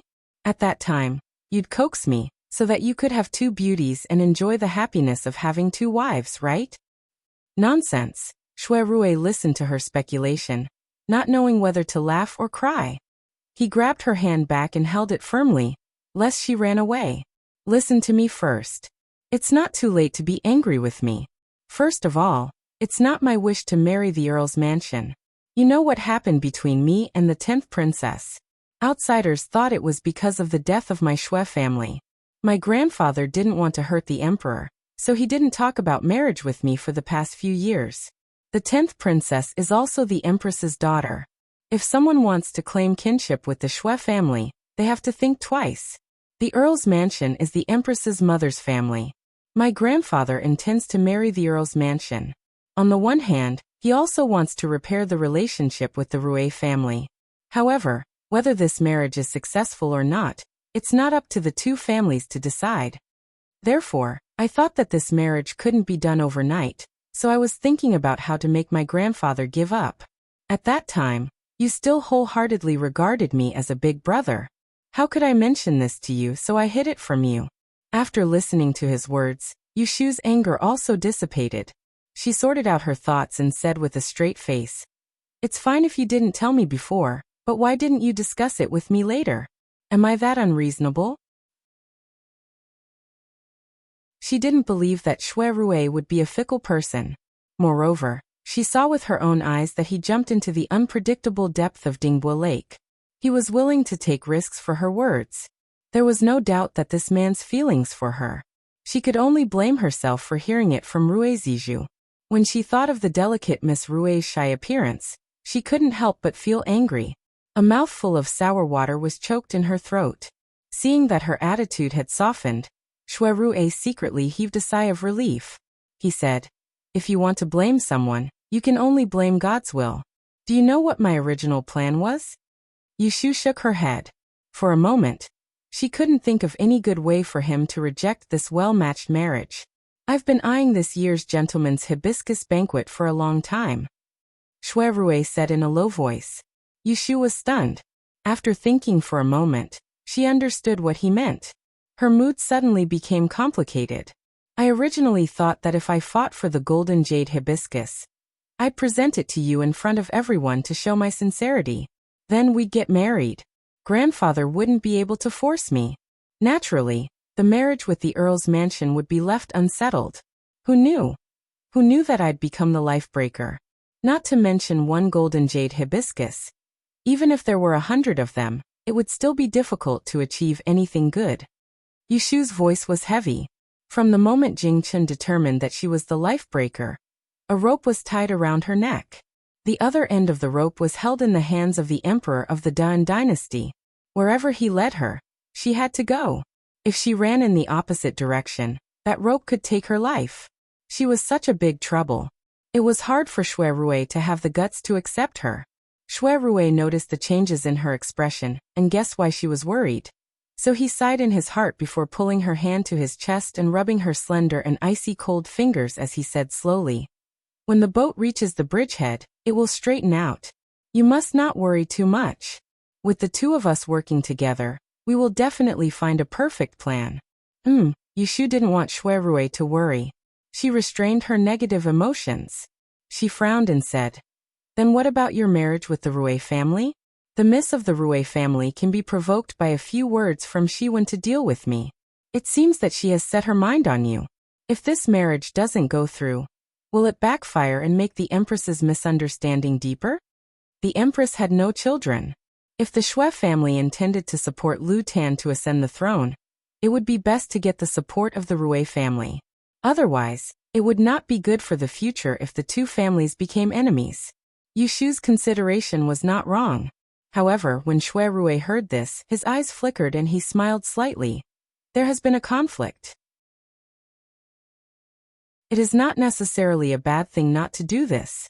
He was vague and evasive. It seemed that he didn't care about the hatred with the Earl's mansion. Yushu couldn't help but be curious. "What do you mean?" Shuirui didn't answer. He pulled her curled finger in front of him and kissed it. He avoided the important point and said, "I have another way to cancel this marriage. You don't have to worry about it. But where is the other half of the gift you said you would give me? I have worked hard to get the golden jade hibiscus. I am waiting to exchange it with you as a token of love." Yushu couldn't stand his intimate behavior. She pulled her hand back and glared at him. "You have the nerve to mention it to me. I asked you to exchange it with the golden jade hibiscus. I didn't ask you to exchange it with your life. You are not a good swimmer, and you dare to jump into the middle of the lake. If something bad happens, where should I go to cry?" Shuirui laughed.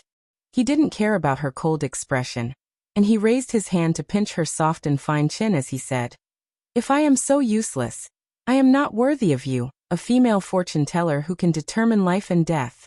After saying that, he got up and went into the bedroom. After a while, he came out with the purple jade hairpin in his hand and gave it to Yushu.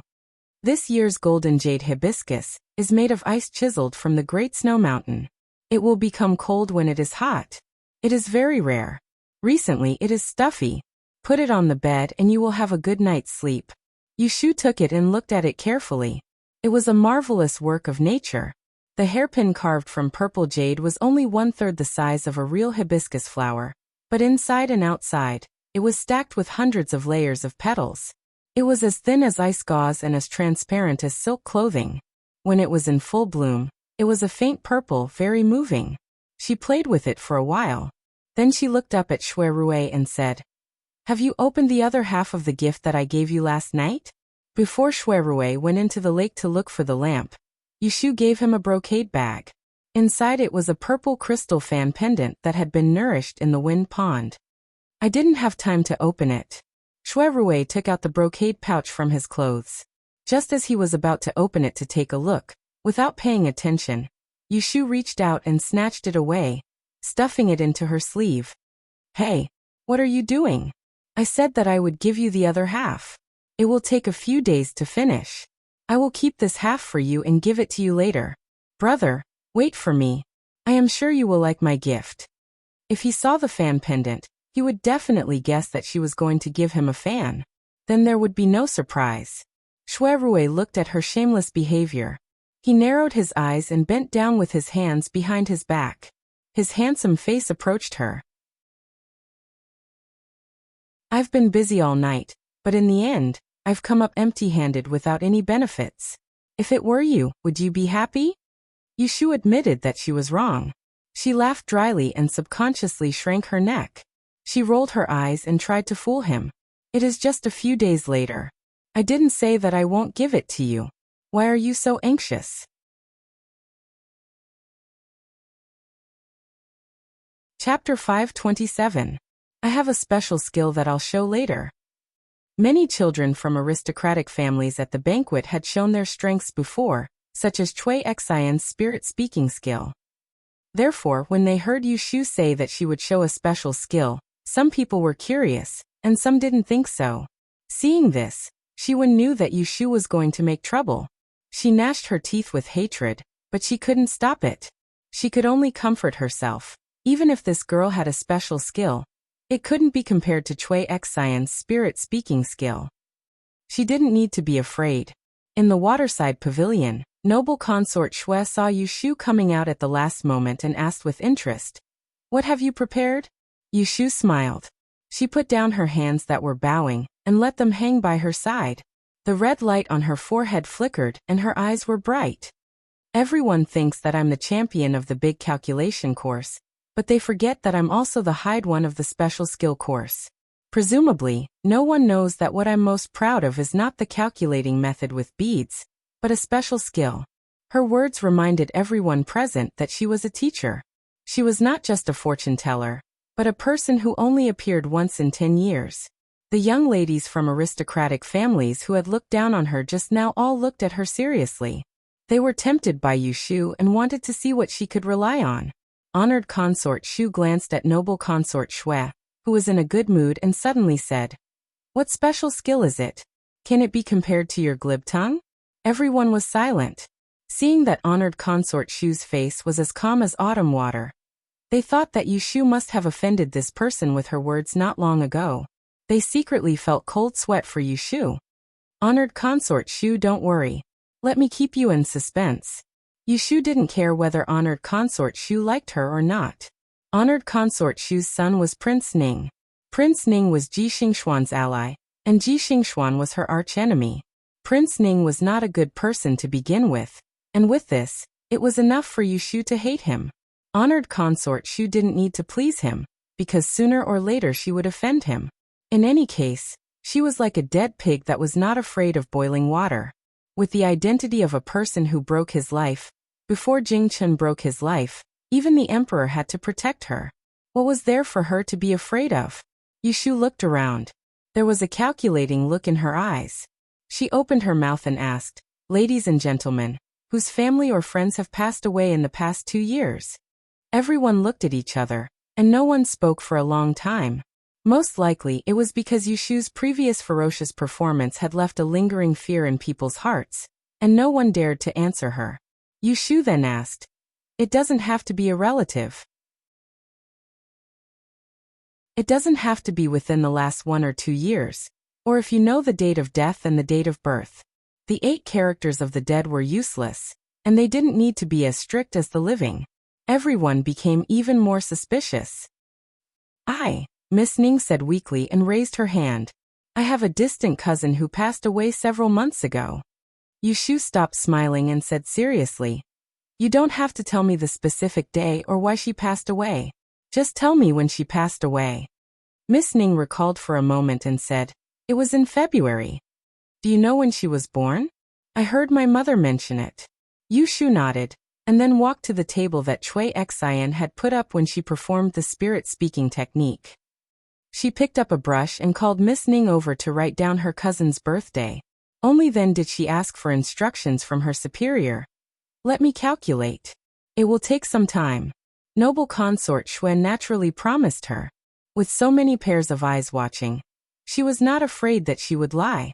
Xian Lu ran to the side and helped Yushu grind the ink. In fact, he poked his head to see what she was up to. However, after a while he felt dizzy and had no idea what she was scribbling on the paper. Yushu didn't care that Xian Lu was peeking.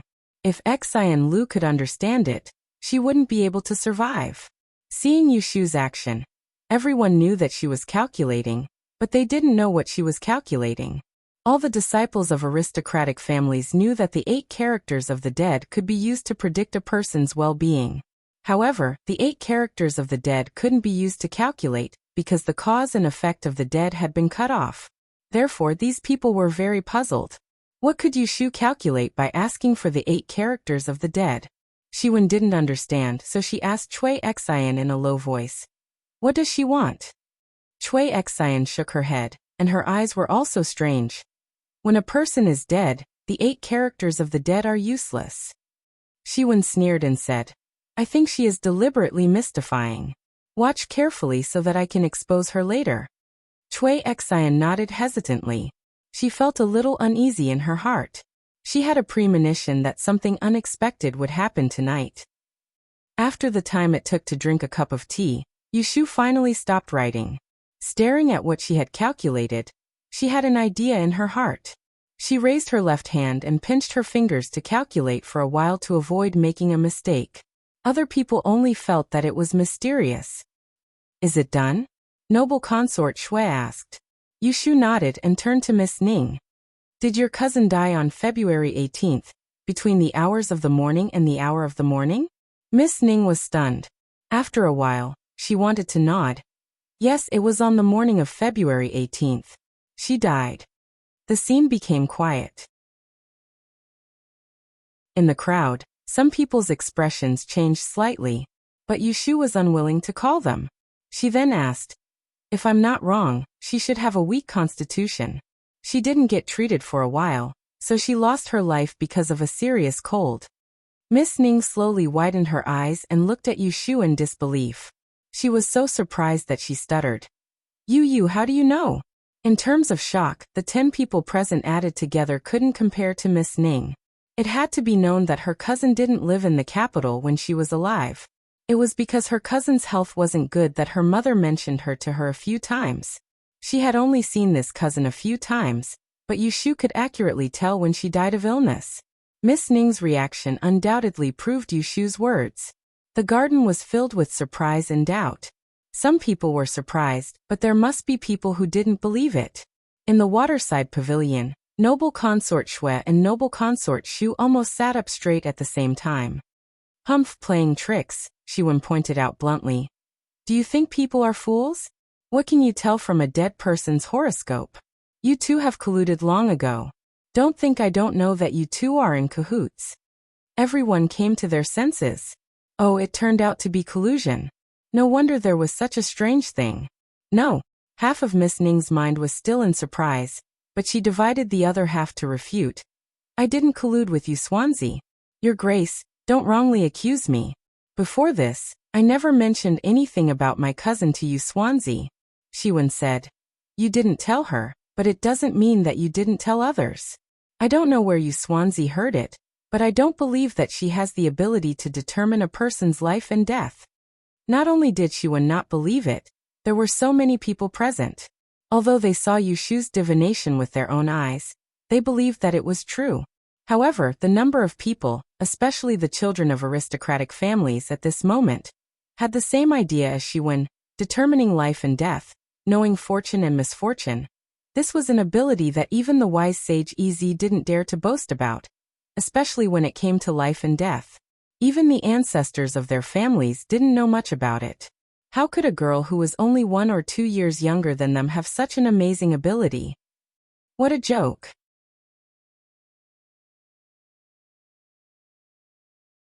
Chapter 528. Yushu knew that no one would believe that she had such monstrous skills. In fact, if it was her who had been exposed to the orthodox Yishui since she was young, she would not believe that a young junior suddenly appeared and could do what others could not. Just now, Chui Xian had exposed Yushu's background. She was a burden who lived under someone else's roof with a widowed mother. She also had a bad birth. With this kind of background, it was unknown what kind of luck she had to be able to amaze everyone in the De Yen examination. If she had the ability to determine life and death, then she was really going against the natural order. Yushu looked at the doubtful and disbelieving faces, and saw through everyone's thoughts. Suddenly, a wave of spirit rose in her heart. Today, I will let you bunch of ignorant people learn something, so that people will know that her arrogance was justified. If you don't believe me, it is because you are ignorant. There are hundreds and thousands of strange skills in the world. How many have you heard of? Yushu sneered and questioned. Are you saying that what you know is true and what you don't know is false? I want to tell you that it is true that I can determine life and death. However, because of what Yushu whispered to her after she slapped Zhang Xueyuan, Shiwen was sure that Yushu was deliberately making things difficult for her, and wanted to steal her golden jade hibiscus. So instead of being angry, she laughed. Don't talk nonsense. Although I'm not a disciple of an aristocratic family, I've seen many famous great masters in Enling City, but none of them dares to say that they can kill people. You're just a little great master, who doesn't even know which sect you are from. Who do you think you are? You still dare to boast shamelessly and falsify things here. I advise you to stop as soon as possible. Don't make yourself a laughing stock. The two of them confronted each other with sharp words. In the waterside pavilion, some people frowned, but some people were amused.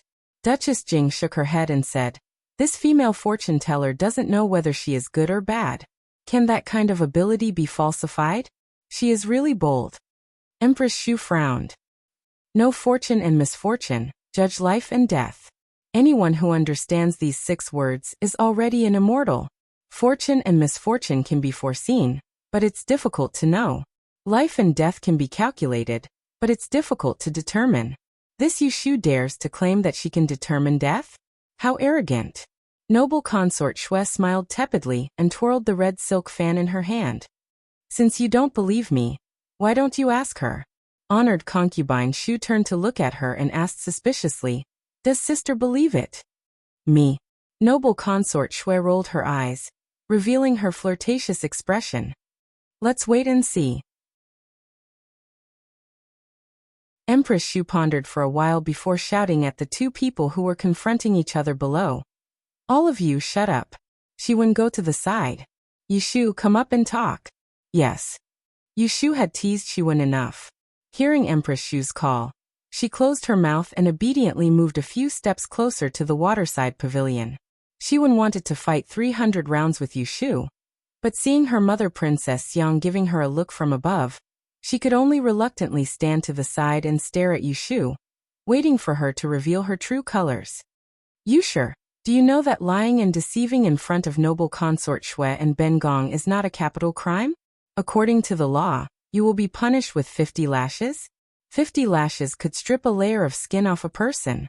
Empress Shu gave Yushu a killing blow as soon as she came up. She was clearly warning her to speak honestly and not try to play tricks. Yushu lowered her head and said, I don't dare to speak a single lie. Otherwise, I am willing to be severely punished. Shiwen snorted inwardly. You will suffer later. It's best if you are beaten to death. Xian Lu held Miss Ning's hand tightly, his face full of worry. He whispered in her ear to ask if it was true or not. Miss Ning's expression was complicated. She wanted to say it was true, but she lacked a bit of confidence. Empress Shu sized up Yushu as she said, You said that you can determine life and death? Yushu corrected, It's to determine death. Although it was a difference of 1 word, it had lost half of its meaning, but its power was not reduced in the slightest. It must be known that mortals seek life and fear death. As the saying goes, if you don't die, you live. If you don't live, you die. If you don't differentiate between the 2, you can determine death.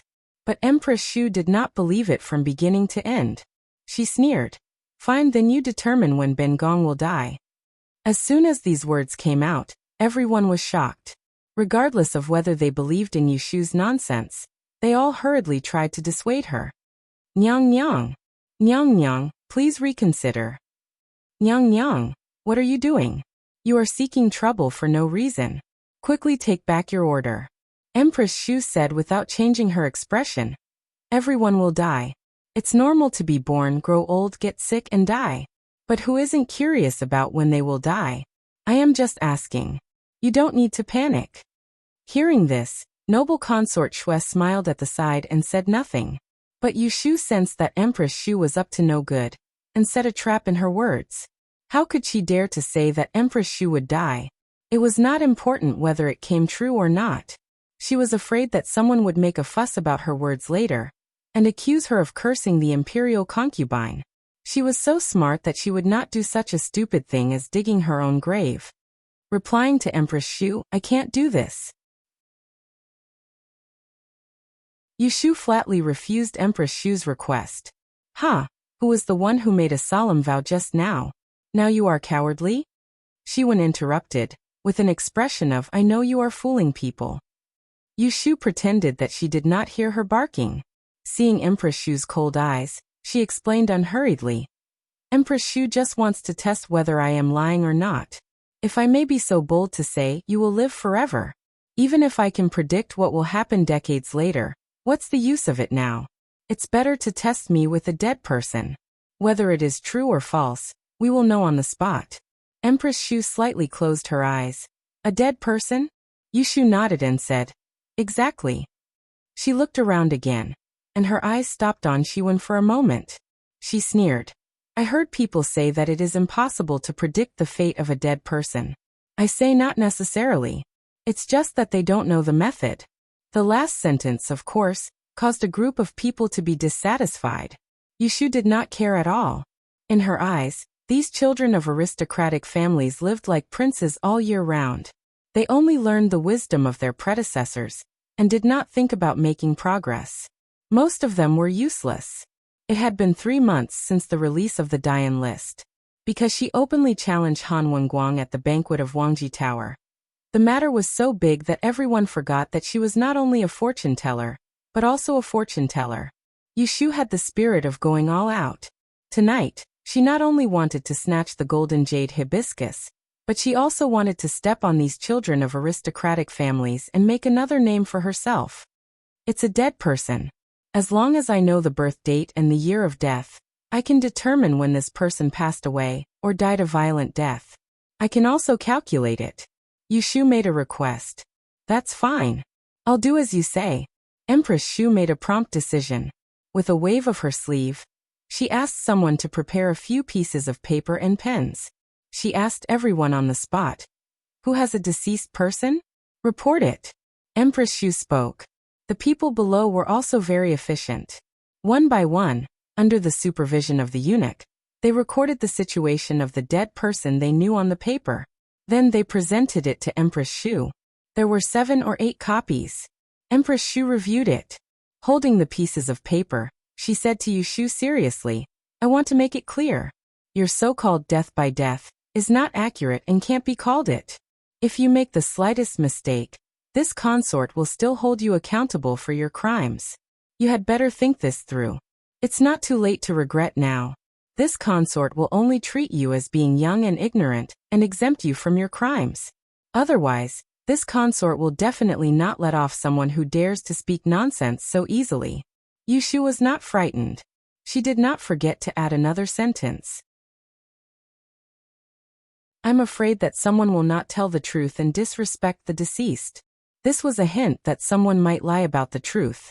For example, deliberately write that the person who died of illness fell into the water or other disasters, or advance the real date of death by 1 or 2 days. Empress Shu glanced at her, and turned to ask outside.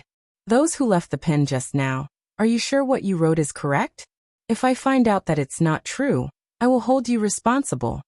Those people looked at each other. Soon, someone stood up and said that he didn't remember clearly. Yushu sneered. So, Empress Shu lost 2 pieces of paper in her hand, leaving 5 copies. It was more than enough to verify whether Yushu's words were true or false. What else do you want to say? Empress Shu asked at last. Nothing else. Please tell me. Yushu looked up and her eyes lit up. Men, go and get the whip first. Empress Shu ordered. After a while, someone took the whip of the prince's mansion.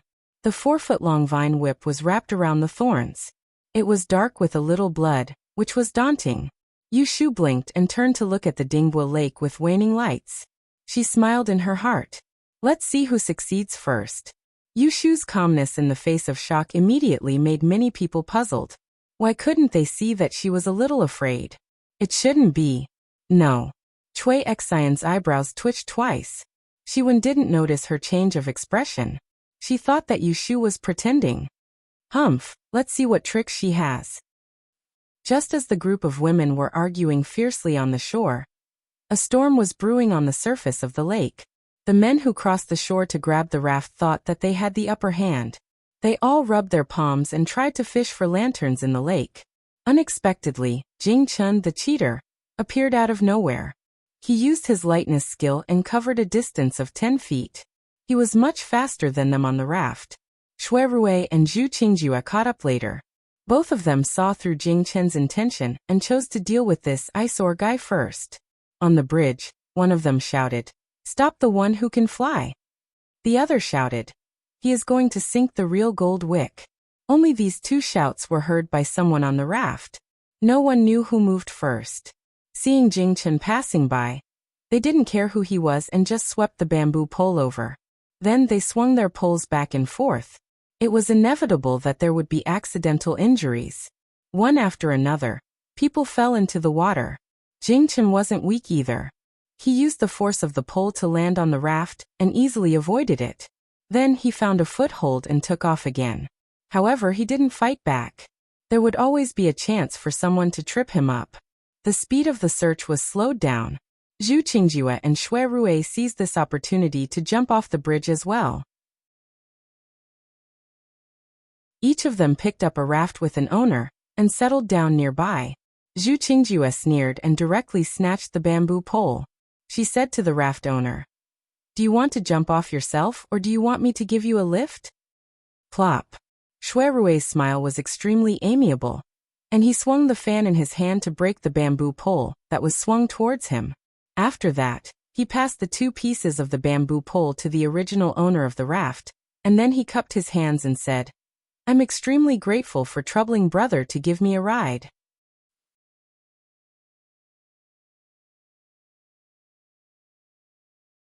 Chapter 529. There were many people outside the waterside pavilion. The sound of cicadas and whispers mixed with the sound of the zither drifting from the pavilion in the middle of the lake in the distance. Yushu stood in front of the people, bending over the table.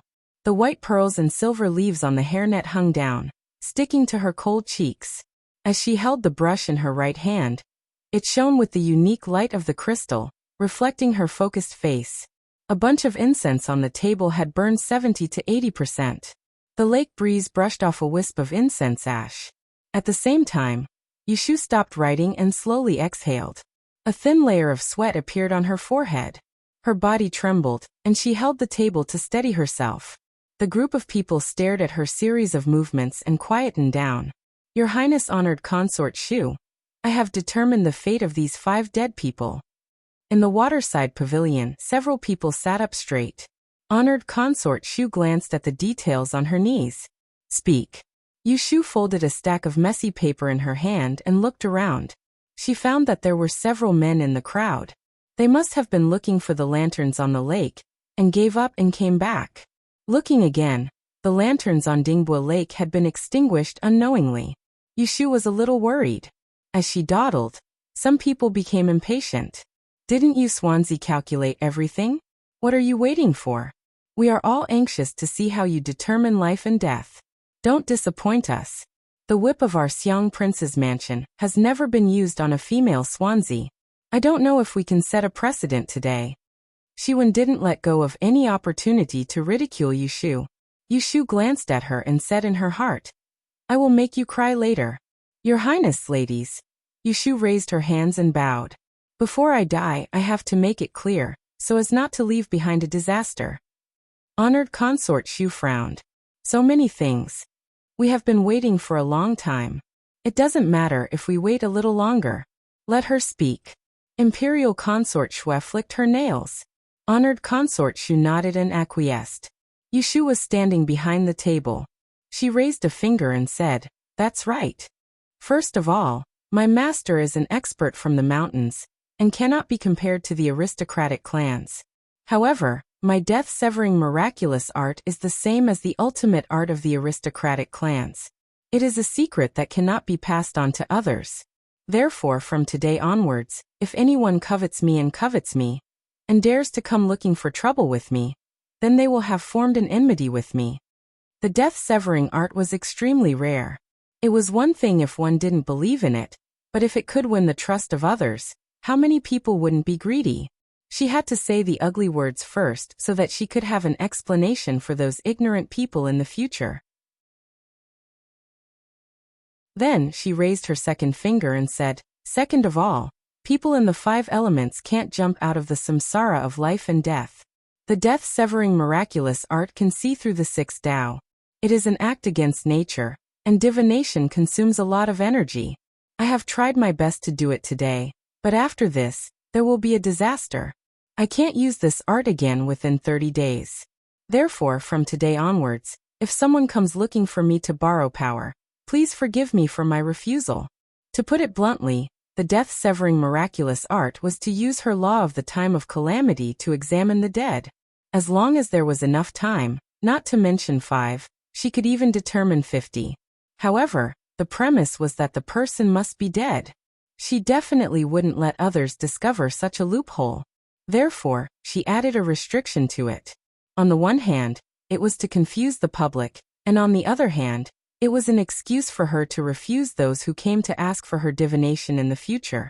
She raised her third finger and said, "As for the last point, if I can prove that what I said is true and that the death-severing art is true, I dare to ask all of you present to give me a golden jade hibiscus." This first was said to be a sincere request, but it wasn't a sincere request.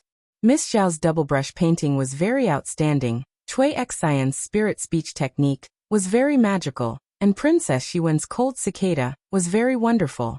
However, all the talents that these three people had displayed tonight couldn't be compared to the two words, death-severing art. Xuan's expression twisted for a moment. She stared at Yushu with her eyes, as if she wanted to poke two holes in her body. The golden jade hibiscus was hers. Yushu didn't care whether Xuan was angry or not. After making her last request, she put down the 3 fingers she had raised and waited for the people in the waterside pavilion to answer. Half of the people sitting there looked at noble consort Xue, and the other half looked at consort Xu. "What do you think?" It was noble consort Xue who asked consort Xu first. Consort Xu looked at Yushu and said coldly, "If she is real, the golden jade hibiscus must be given to her. If it was a fake, these 50 lashes would not be spared." Noble consort Xue made an "oh" sound and smiled at Yushu, saying, "You heard it. Thank you for your permission, Your Highness." Yushu put her hands together and bowed again. Then she straightened her back and flipped open the paper on the table with the deduction result. She lowered her head and glanced at it. The scene became quiet again. No one dared to speak loudly. They stared at Yushu without blinking, for fear that they would mishear her.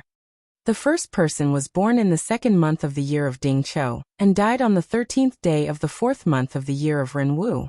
The cause of death was falling into the water. After Yushu said this, everyone looked at consort Xu, who had the information. This time consort Xu, who had been unsmiling all night, was stunned for a moment. Noble consort Xue's eyes flashed and she asked softly, "Sister, is what she said correct?" Consort Xu was called back to reality by her. She hesitated for a moment, and then nodded. "Yes, one is correct." Yushu didn't give the people at the banquet a chance to react and immediately reported. The second person was born in the 7th month of the year of Jiazi, and died on the 18th day of the 6th month of the year of Xinxi. He died of illness. Consort Xu. That's right. She had deduced the time and cause of death of 2 people in a row. The people around her gasped, and there were even people who had goosebumps on their arms. The third person was born died, because of a bloody disaster. He died of a sword. I think he was a general.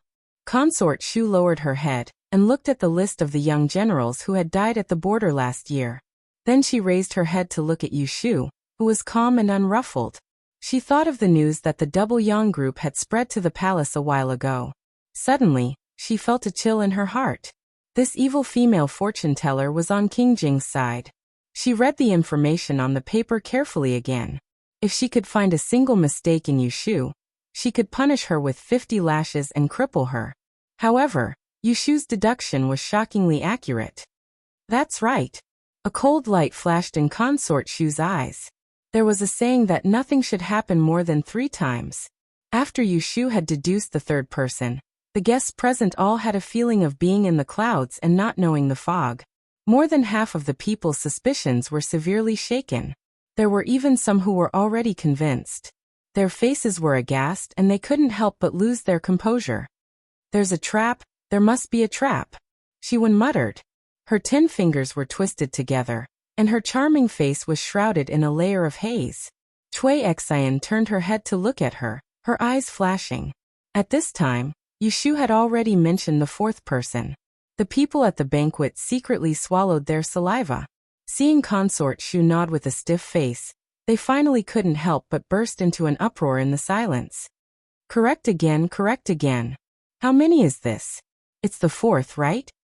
Oh my god, this female fortune-teller isn't bragging. She can really determine life and death. Correctly matching 1 person could be said to be a fluke. Correctly matching 2 people could be said to have a knack. Correctly matching 3 people meant that there was real information. Correctly matching 4 people, could it be fake? Imperial consort Xue held the side of her face with one hand, and quietly glanced at Consort Shu's face.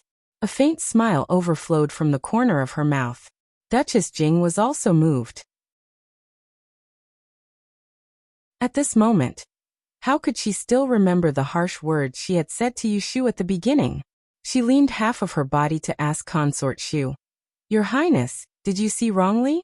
Is it really correct again?" Consort Shu took a deep breath and nodded in annoyance. Hearing the discussion outside, she coldly slapped the table. "Pa! Everyone be quiet. Let her finish." 5 dead people. There was still one left. At this time everyone was nervous. Their mouths were dry. They couldn't tell whether they hoped that Yushu would be more correct or hoped that she would be wrong. Yushu stood in a bright place and took in the various expressions of the audience. Pride welled up in her heart, and she silently recited a sentence. Next, it was time to witness a miracle. The 5th person was born in the 1st month of the year of Yi Mao and died on the 7th day of the 4th month of this year. He should have fallen off a horse and died. Consort Shu lowered her head and looked at the paper. After a moment of silence, she turned her head and looked at Imperial Consort Shui. Her gaze fell on the face of a beautiful peony. Seeing the lazy smile on her face, she had an impulse to tear the paper in her hand into pieces. She closed her eyes, raised her hand, and handed the thin pieces of paper to noble Consort Shui. "Sister, take a look yourself." Imperial Consort Shui took the paper and glanced at it. There was not a trace of surprise on her face. She handed the paper to the palace maid behind her and showed it to the others. For a moment, the expressions of everyone in the waterside pavilion changed. Outside the waterside pavilion, a group of people waited anxiously. Among the people on the shore, apart from Imperial Consort Shui, Yushu was the calmest. She tidied up her sleeves and looked at the movements in the distance. She was not worried at all. Imperial Consort Shui waited for the papers to be passed around before she lightly clapped her right palm with her left hand and said, "At such a young age, he has mastered the art of determining death. It's rare that he is loyal and filial. This golden jade hibiscus, Yuswanzi fully deserves it." The conclusion was made. Instantly there was a series of gasps below. Some people sighed. Perhaps they felt it was a pity, but they were convinced a female Swansea could determine life and death. Tonight would be another strange story. Yushu raised her head and looked at the crescent moon in the sky. She sucked in a breath of cool air and smiled. Then, she let down her sleeves and bowed to Imperial Consort Shui. "Thank you for your grace, Imperial Consort Shui." The palace maid beside Imperial Consort Shui went to the back of the soft couch and brought out 2 beautifully carved red sandalwood boxes, one long and one short. There were no doubt 2 golden jade hibiscus in them. Imperial Consort Shui took the short wooden box and placed it on her lap. She opened it and put her hand inside. Yushu looked at it.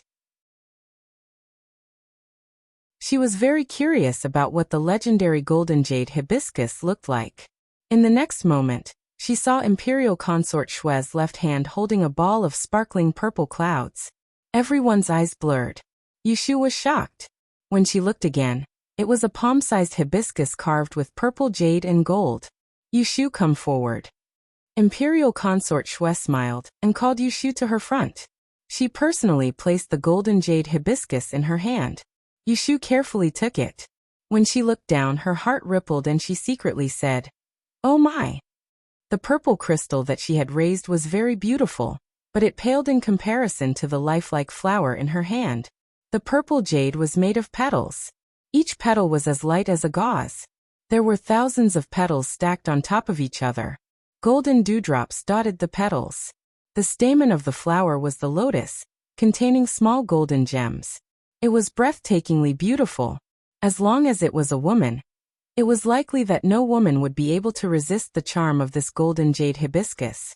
When everyone saw that Yushu had obtained the golden jade hibiscus, they were extremely envious. It wasn't that no one was envious, but their skills were not as good as hers. How could they be a match for her? Yushu expressed her gratitude again. She proudly held the golden jade hibiscus and left the waterside pavilion. However, at this time problems arose. "I don't accept this." Hearing this low roar, Yushu turned her head and saw Shiwen's face burning red with anger and jealousy. Yushu raised her eyebrows and smiled maliciously. She raised the golden jade hibiscus in her hand a little higher, with her back facing the waterside pavilion. At an angle that only Xiwen could see, she raised her index finger and provocatively shook it at her.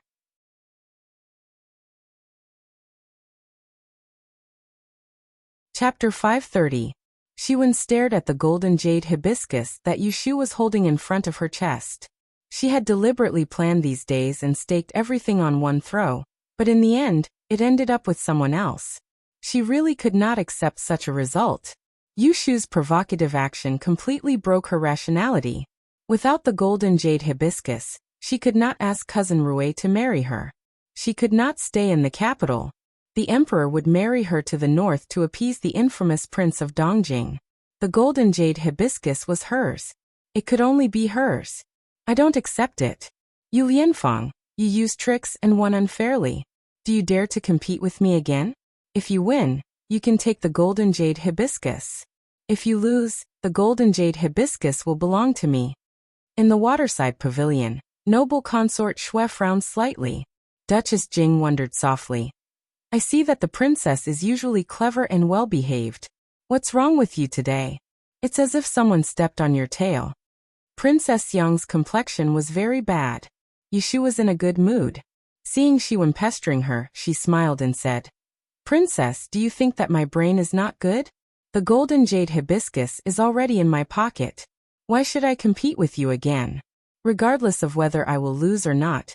Even if I win against you again, the golden jade hibiscus will still be mine. There is no benefit at all. You, on the other hand, want to gain something for nothing? You wish. In the past, when Yushu and Xiwen faced each other, they still had some scruples in their words. But now she could cut whoever she didn't like. If you're afraid, just say it. Don't waste your breath. I'm asking you, do you dare or not?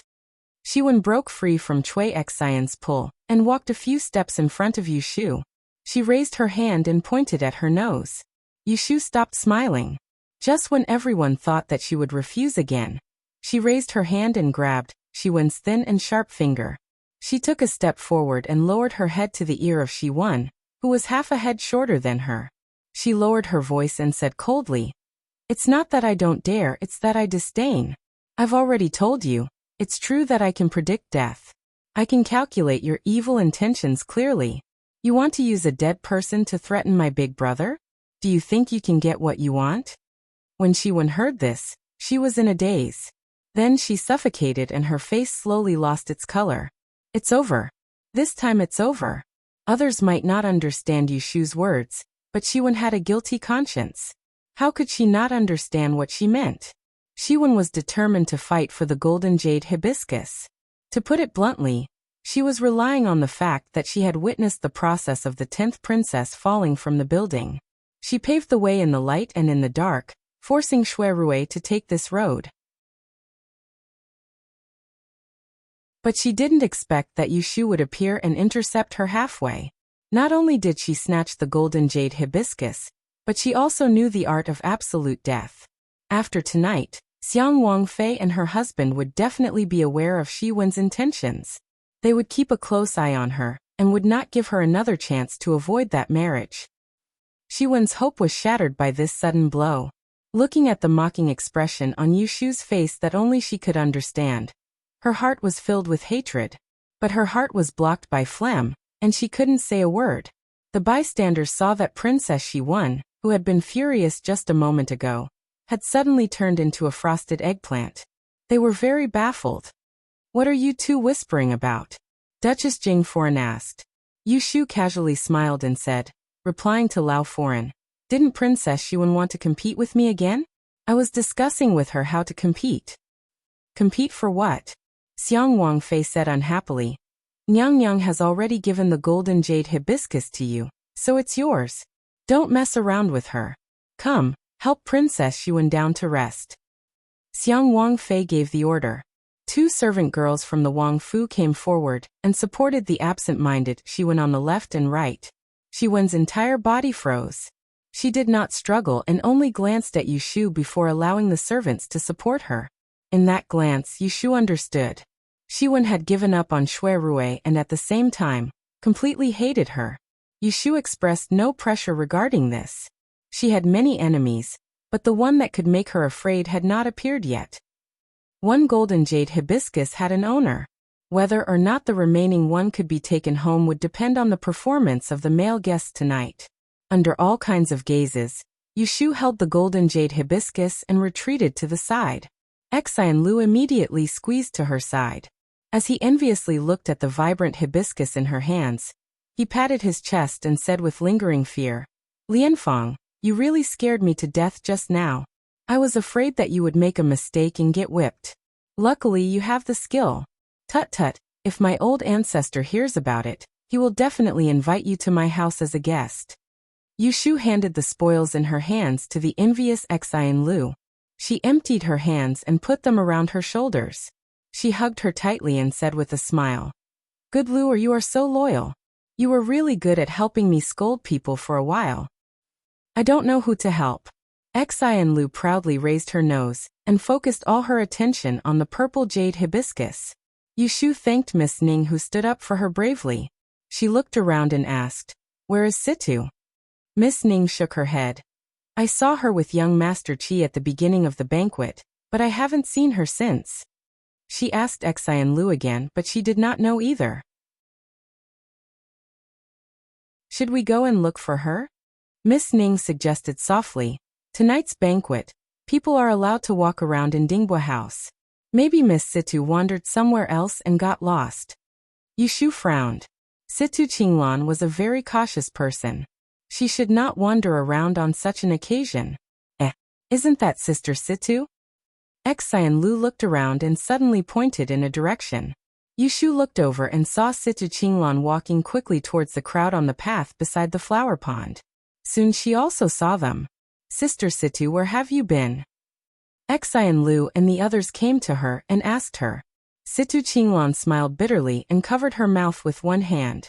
She whispered to them embarrassedly, "I went to pee and lost my maid on the way. I almost got out of Dingbua House.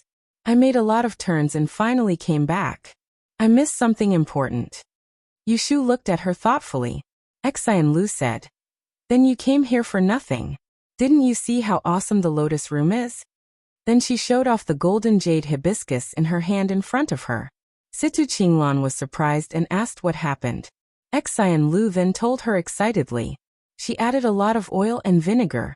In summary, there was only one sentence. Yushu got the golden jade hibiscus in seconds. Situ Qinglan was very surprised when she first heard that Yushu could decide life and death. However, the golden jade hibiscus was in front of her. She had to believe it. Yushu interrupted Xian Lu and said, "Well, you guys can talk about my story later. Didn't you see that people are all going to the bridge to watch the fun? Let's go there too." Noble concubine Xue didn't force them to stay on the shore. She waved her hand and they all went to the bridge to watch the fun.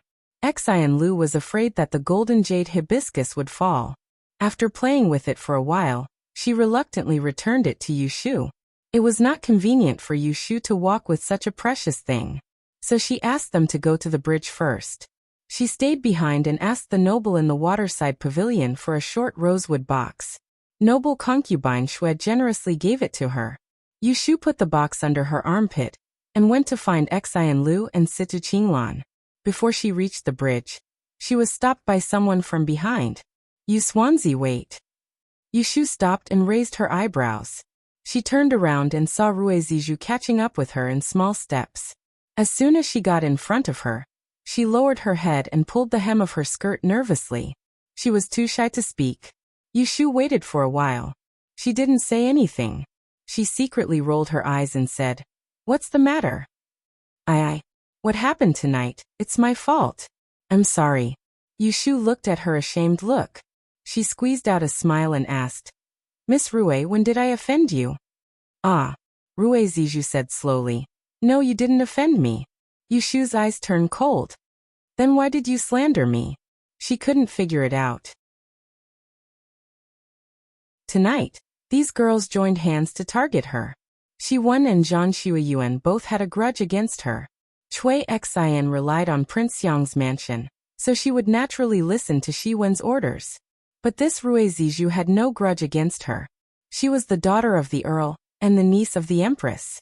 How did she become Xiwen's henchman? There must be something wrong with this Rue Zijou. Rue Zijou was stumped by Yushu's question. Her face turned red again. She hesitated and didn't know where to start. Since I didn't offend you, you maliciously slandered me and almost got me kicked out of the banquet. How can I let it go with just an apology? Didn't Princess Xiwen warn you when she ordered you to do this? I'm petty and vengeful. I'm never willing to suffer a loss. Hearing Yushu's cold words, Rue Zijou took half a step back guiltily. She bit her lips and turned her head to avoid Yushu's piercing gaze. With a little grievance, she explained in a small voice. I believed Xiwen's words and mistakenly thought that you and young Master Shui had an affair. She said that you would take the golden jade hibiscus and give it to young Master Shui. Yushu blinked her eyes and came to a sudden realization. So the problem doesn't lie with me. It's because of Shui Rue's rotten peaches again. Then you must not know why Princess Xiwen insisted on fighting for the golden jade hibiscus. Rue Zijou asked suspiciously. Isn't it for collection? Collection? Hee. She wanted to take the golden jade hibiscus and let your sweetheart marry her. Yushu maliciously told the truth to the little sheep in front of her. Rue Zijou opened her mouth in shock and blurted out.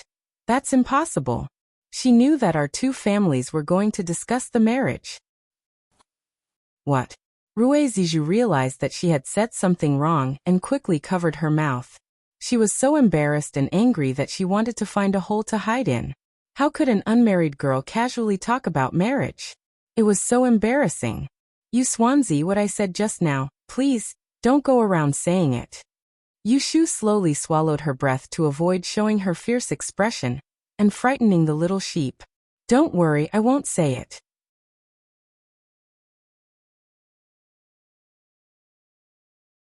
Chapter 531. Hearing about Shui Rue's marriage for the first time, Yushu was not in the mood to hold a grudge. She dismissed Rue Zijou with a few words and walked to the bridge with her heart full of worries. At this time, there were people standing everywhere on the bridge. Xian Lu and the others grabbed a good position with a good view. When they saw Yushu, they waved her over. The lanterns on the surface of the lake were not as bright as they were at the beginning, but they still clearly illuminated the figures on the surface of the lake. There were about a dozen wooden rafts floating on the water. There were people on the rafts holding poles, rowing across the surface of the water, and scattering the lotus lanterns. Looking carefully, some of the rafts were empty. In the distant lake, there seemed to be a few unlucky people who fell into the water and were swimming to the shore.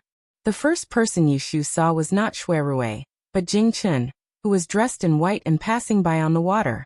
She saw the people on the rafts waving their poles to stop him, but he easily dodged them, causing a group of girls on the bridge to scream. After that, they began to talk about him, and he had a few more admirers. Yushu's eyes stopped on the white figure for a moment, and then moved away. Then she saw Shui Rue and others. She almost laughed when she saw him. On this lake, other people laboriously paddled with a pole, stopping and walking, bending over to pick up the lanterns to examine them. But he had found a coolie to paddle in front of him, and he leisurely sat on the back of the green raft, with 7 or 8 lanterns by his side that had been examined, and in one hand he held a lantern that had just been fished out of the water. His leisurely look was not like someone who came to rob, but a refined scholar who came to visit the lake. Look, Cousin Shui is over there. Xian Lu pointed in the direction of Shui Rue and pulled Yushu's sleeve. Yes, I see him. Just as the female guests were displaying her skills, the men on the lake had also gone through a fight. There were more than 30 male guests. Excluding those who had fallen into the water, those who had retreated, and those who had given up, there were only 7 or 8 people who were still searching for the pure gold wick. Lotus Room, who do you think will find the lamp first? Situ Qinglan suddenly turned around and asked Yushu. Big Brother Shui. Yushu said without thinking. Unexpectedly, she was in the limelight tonight, and the girls around her were paying attention to her all the time. Hearing that she was so sure, someone asked timidly, was the operator remainder calculated by divination? Yushu turned her head and glanced at the girl who spoke. She smiled and shook her head. I guessed. Then I hope you're right. Otherwise, Shui Rue is going to be a villain tonight. A sarcastic remark floated into Yushu's ears. Several girls turned around and saw Lu Yi in a black robe with gold on his forehead. He was standing a few steps away from them, staring at Yushu with a pair of slightly gloomy eyes. They didn't know where this person came from. Looking at his clean clothes, it was obvious that he had not been in the water. The 11th prince. All the girls hurriedly saluted, and Yushu also curtsied hastily, trying to ignore Lu Yi's uncomfortable eyes.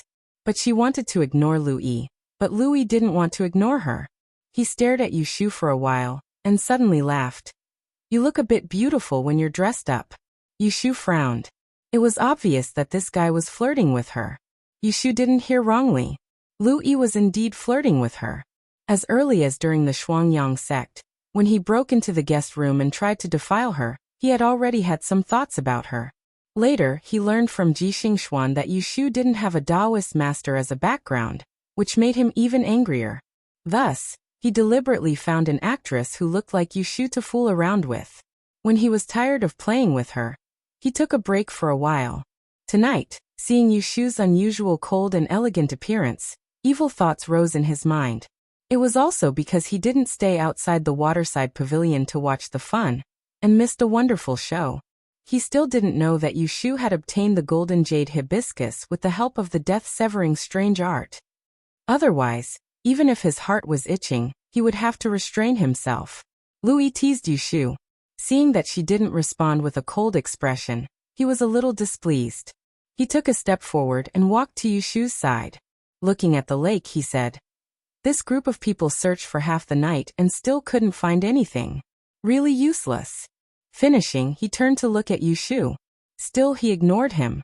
Lu Yi stared at her slender and well-proportioned figure as his eyes spun about. And then he said, "I can see that you're very confident in that big brother of yours. Then do you want to make a bet with me as well? If Shuerui doesn't find that lamp in the end, then I want something from you. And if Shuerui finds that lamp, then you can take whatever you want from me." Yushu originally didn't want to pay attention to Lu Yi. However, seeing him shamelessly approaching her, her heart was itching. She wanted to teach this bastard a lesson. Thus her eyes flashed and she said, "I can't take what your highness has on you. Why don't you change it? If my big brother finds the lotus lantern with a real gold wick, you will listen to one of my instructions. How about it?" Lu Yi hesitated. He still remembered the beating he received from Yushu at the Double Sun's gathering. He was afraid that she was deliberately making things difficult for him. "It's fine if you are afraid of losing." Lu Yi was a person who cared about his face the most. How could he admit that he was afraid? He stubbornly said, "What am I afraid of? You better not go back on your words later." "Humph, if I win, I will make her take off her doo-doo and give it to me." Lu Yi's eyes flashed and he reached out to Yushu. "Come, let's make a deal by high-fiving." Yushu smiled. "No need. With so many people as witnesses, your highness will not go back on your words." "I am a man of my words." Lu Yi put down his hand resentfully. Seeing that the two had made a deal, everyone began to whisper. Xian Lu leaned over to Yushu's ear and whispered, "Are you sure that cousin Shui can snatch it? I think the 11th prince is up to no good. He will definitely make things difficult for you later." Yushu patted her head. "Don't worry. He won't." She stared fixedly at the figure sitting cross-legged on the bamboo raft on the lake. She didn't know where her confidence came from, but she was absolutely certain that the other golden jade hibiscus tonight would definitely be his. "Official Shui, have you found it?" Shuerui placed a lantern in his hand. Hearing a call from behind him, he turned to see Zhu Qingjue paddling over. Shaking his head, he picked up another lantern. Zhu Qingjue glanced at the scattered lanterns around him and asked suspiciously, "Why did you pick up so many lanterns?" Shuerui smiled and said, "I'll bring it to my sister when we reach the shore. Girls all like such exquisite things." Zhu Qingjue scoffed. "Official Shui is indeed a man who has tender feelings for the fairer sex. You live up to your reputation as a playboy."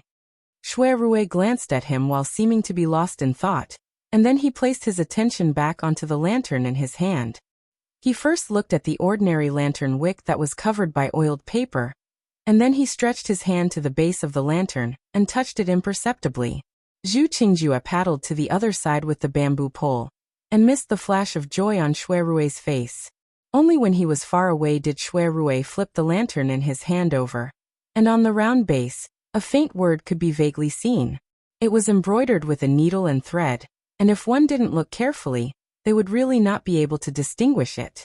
There were 6,000 lanterns on the lake. Not all of them had words embroidered on them, and not all of them had the same word. Noble consort Shui had set a trap, and used a limited number of wooden rafts to attract people's attention. She wanted them to wholeheartedly search for the real gold wick, and ignore the ordinary lanterns. Only Shui Rui was meticulous and had guessed noble consort Shui's intentions from the start. He did not fall for it. Like the others, he mistook this battle of intelligence as a battle of luck. Deep. Shui Rui softly recited the words on it. His gaze swept over the 11 lanterns beside him. He brought them up to his eyes and looked at them one by one, piecing together the words. Steady waves seek, see, and difficult seek true heart tread all over steady waves hard to find true and seek the deepest. Tread all steady waves difficult to find, true, and seek the deepest. These 12 words clearly pointed out the direction in which the lantern was hidden. Shui Rui's eyes suddenly brightened. He put down the lantern in his hand and stood up from the bamboo raft. Looking around, he quickly found the place he was looking for. "Brother, I'll have to trouble you to go over there," he said to the unlucky youth who had become his coolie, pointing at the small pavilion in the middle of the lake. That person accepted his fate and paddled in the direction he was pointing. The moment Shui Rui moved, many people noticed. Not only those floating on the lake, but also those watching from the bridge. Yu Shu saw that Shui Rui suddenly stood up, and the raft under his feet flew in a direction, ignoring the scattered lanterns on both sides. She was puzzled. Where is he going? Zhu Qingjue turned her head and saw Shui Rui's movement. Without saying anything, she changed the direction of the raft and chased after him. The other people who were wandering on the lake saw them running one after another. They also felt that something was wrong and cleverly followed behind them. In a short while, the 4 or 5 people who were still on the lake followed behind Shui Rui. Seeing that everyone was heading in that direction, Jingchen hesitated whether he should follow them or not. At this moment, Shui Rui's raft stopped beside the small pavilion in the middle of the lake. Shui Rui stood on the raft and looked around. Strangely, there was not a single lantern within 10 feet of the pavilion. Tread on the steady waves and find it hard to find. Sincerely seek the deepest. He repeated these words again, and then slowly lowered his head to look at the pitch-black, bottomless lake beneath his feet. The steady waves lake was 10 feet deep. His swimming ability was average. In just a short while, Zhu Qingjue caught up and stopped beside Shui Rui. He looked around but did not see anything special. Only Shui Rui was staring at the lake. He teased. "What is Lord Shui doing here? Did the lantern fall into the lake?" Unexpectedly, Shui Rui raised his head and looked at him with a smile that was not a smile. He said, "So you also have a brain? If I said that the lantern was hidden under this pavilion, would you believe me? Under the lake? What kind of joke was this? You have a brain, but you are still lacking in courage." Shui Rui shook his head at Zhu Qingjue and showed a look of pity. He ignored Zhu Qingjue's rolling eyes and cupped his hands towards the young man who had been supporting him. He said, "Brother, I have one last favor to ask of you." "Well, what?" "You counted to 200. If you still don't see me coming up, then call for help." Shui Rui tossed down the fan in his hand and tied up the hem of his clothes. Then he fiercely plunged forward into the water. Plop. Seeing this scene, Zhu Qingjue was stunned. The people who followed behind were also stunned. The people who were watching from the bridge were all stunned.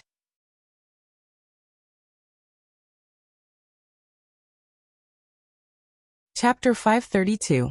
The deepest part of Dingbo Lake was the pavilion in the middle of the lake. The entire pavilion was supported by 3 stone pillars buried deep in the water. The only way to get to the shore was by boat. Yu Shu was shocked when she saw Shui Rui jump into the water. There were many men who accidentally fell into the water tonight, but none of them jumped into the water on their own like this. The people standing under the bridge were already discussing. Was it young Master Shui who jumped into the water? It seems so. What's going on? The pavilion is so deep and I didn't see any lanterns. Why did he jump into the water? Haha, Shui Rui must be crazy. Louis joked. Yushu puckered her lips as she stared fixedly at the place Shui Rui entered the water. On one hand, she was worried, and on the other, she swiftly racked her brain. That lotus lantern with a true gold wick hasn't been found after so long. Looks like this test of Imperial Consort Shui isn't so simple. Could it be that it's hidden at the bottom of the water? The more she thought about it, the more likely it seemed. She could not help but grimace. She did not know if she should admire Shui Rui's intelligence or be angry at him for risking his life. If she had known that he would take the risk, she would not have asked him to snatch the golden jade hibiscus for exchange. When Yushu saw that Shui Rui did not float up after jumping into the water for a while, she was extremely flustered. Just when she was about to call the nearby sailors to go and fish him out, a white flash appeared in her vision, followed by the sound of someone falling into the water from afar. Splash! Ah! Daozi jumped in too. Everyone exclaimed. Yushu was stunned. In the distance, Zhu Qingjue looked at the splashes on the surface of the water and blinked twice. Just now, Jing Chen had landed on his wooden raft and asked him what had happened. Because he was unhappy with Shui Rui's slightly disdainful words before he went into the water, he did not hide anything when he saw that Jing Chen had come. He told Jing Chen the truth that the lamp might be at the bottom of the lake. He even wanted to ask Jing Chen to accompany him and mock Shui Rui's recklessness, so as to prove that it was not him, Zhu, who did not have the guts. Who would have thought that as soon as he finished speaking, there would be no one in front of him? What are all of you up to? Bullying him for not daring to jump down. The veins on Zhu Qingjue's forehead bulged. He looked at the pitch-black lake water, took a deep breath, and plunged his head into it. Plop! Cries of surprise rang out on the bridge again. The people who arrived at the pavilion in the middle of the lake looked at each other in dismay. They could roughly guess what was under the water, but they hesitated. No one dared to jump down. When Yushu saw the three men entering the water one after another, she calmed down after a moment of surprise. She felt a little relieved when she saw someone accompanying Shui Rui. Could it be that the hibiscus lantern that Imperial Consort wants people to find is in the lake? Young Miss Ning guessed. She was not the only one. Many people present had the same thought. Otherwise, why would Shui Rui, Jing Chen, and the others jump into the lake? At the bottom of the lake? Then how do we find it? Xian Lu let out a strange cry. Looking at the faint light of the lake under the curtain of night, he shrunk his neck and muttered, "If it were me, I wouldn't go into the water even if you beat me to death." Everyone says that there's a man-eating fish hidden in the lake of Dingbua Pavilion. Every year, there are servants who lose their lives because of it. Normally, Yushu would not believe half a word of this kind of rumor, but at this time, she couldn't help but ask Xian Lu, "Is it true?" "It's the heir who said it. He also said that he saw that big fish with his own eyes. It had a mouth full of sharp teeth, and could jump 10 feet in one leap." Xian Lu heartlessly gestured. Young Miss Ning was more perceptive than her. Seeing that Yushu's expression was not good, she hurriedly pulled on Xian Lu's hand and said, "The heir must be joking with you. If there really was such a fierce big fish, it would have been caught and killed long ago. How could it be allowed to do evil here?" Yushu's eyelids twitched. Looking at the water under the pavilion in the center of the lake, she felt that after a long time, Shui Rui still hadn't come up. Her worry turned into anxiety. Lu Yi still had to make sarcastic remarks. Shui Rui's swimming ability is average. One year, he followed Imperial Father out of the palace to observe the people. Feng Xiaomiao, that non-swimmer, fell into Jade Lion Lake. He was the first to jump in, but in the end, he was pulled ashore by the Imperial bodyguards. He hasn't come up for so long. Could it be that he didn't find the lantern and lost his life? Hearing this, Yushu wanted to kick him into the water. At this time, there was finally some movement on the surface of the lake. Crash! Someone broke through the water. Yushu's eyes widened as she tried to discern who it was. However, someone had sharper eyes than her and called out first. "It's second young Master Zhu. Zhu Qingjue was imitating Wei Shi tonight." His clothes were loose and his hair was disheveled as he climbed onto the wooden raft. He looked like a duckweed in the rain. Even if it was wet, it was still easy to recognize. Quickly look and see if he has a lantern in his hands. Someone shouted. I don't see him. He's empty-handed. Yushu had already completely tossed the matter about the lamp to the back of her mind. She held onto the railing as she looked towards the distance with fear. And she only hoped that Shui Rui would come out of the water safely. Miss Ning quietly looked at Yushu's nervous expression. Then she looked at the lake again. Her heart was filled with a layer of hesitation. Crash! There was another sound of water breaking. A second person's head emerged from the water. Someone on the shore shouted, It's Daozi. Quickly look. Daozi seems to be holding something in his hand. Did he find the lantern? Mr. Shui hasn't come up yet. Could something have happened? Don't talk nonsense. They were too far away. No one could clearly see what Jingchen was holding in his hand. Yushu didn't care who had snatched the lantern. However, Shui Rui, who had entered the water first, still hadn't come out. This caused her heart to sink. Several sailors nearby were gathering at the pavilion in the middle of the lake. They created ripples on the surface of the lake. Even the nobles at the waterside pavilion were alarmed. Aha! It looks like Daozi has snatched the lantern. You're going to lose. Louis rubbed his chin and revealed a malicious smile. Yushu finally couldn't hold it in anymore.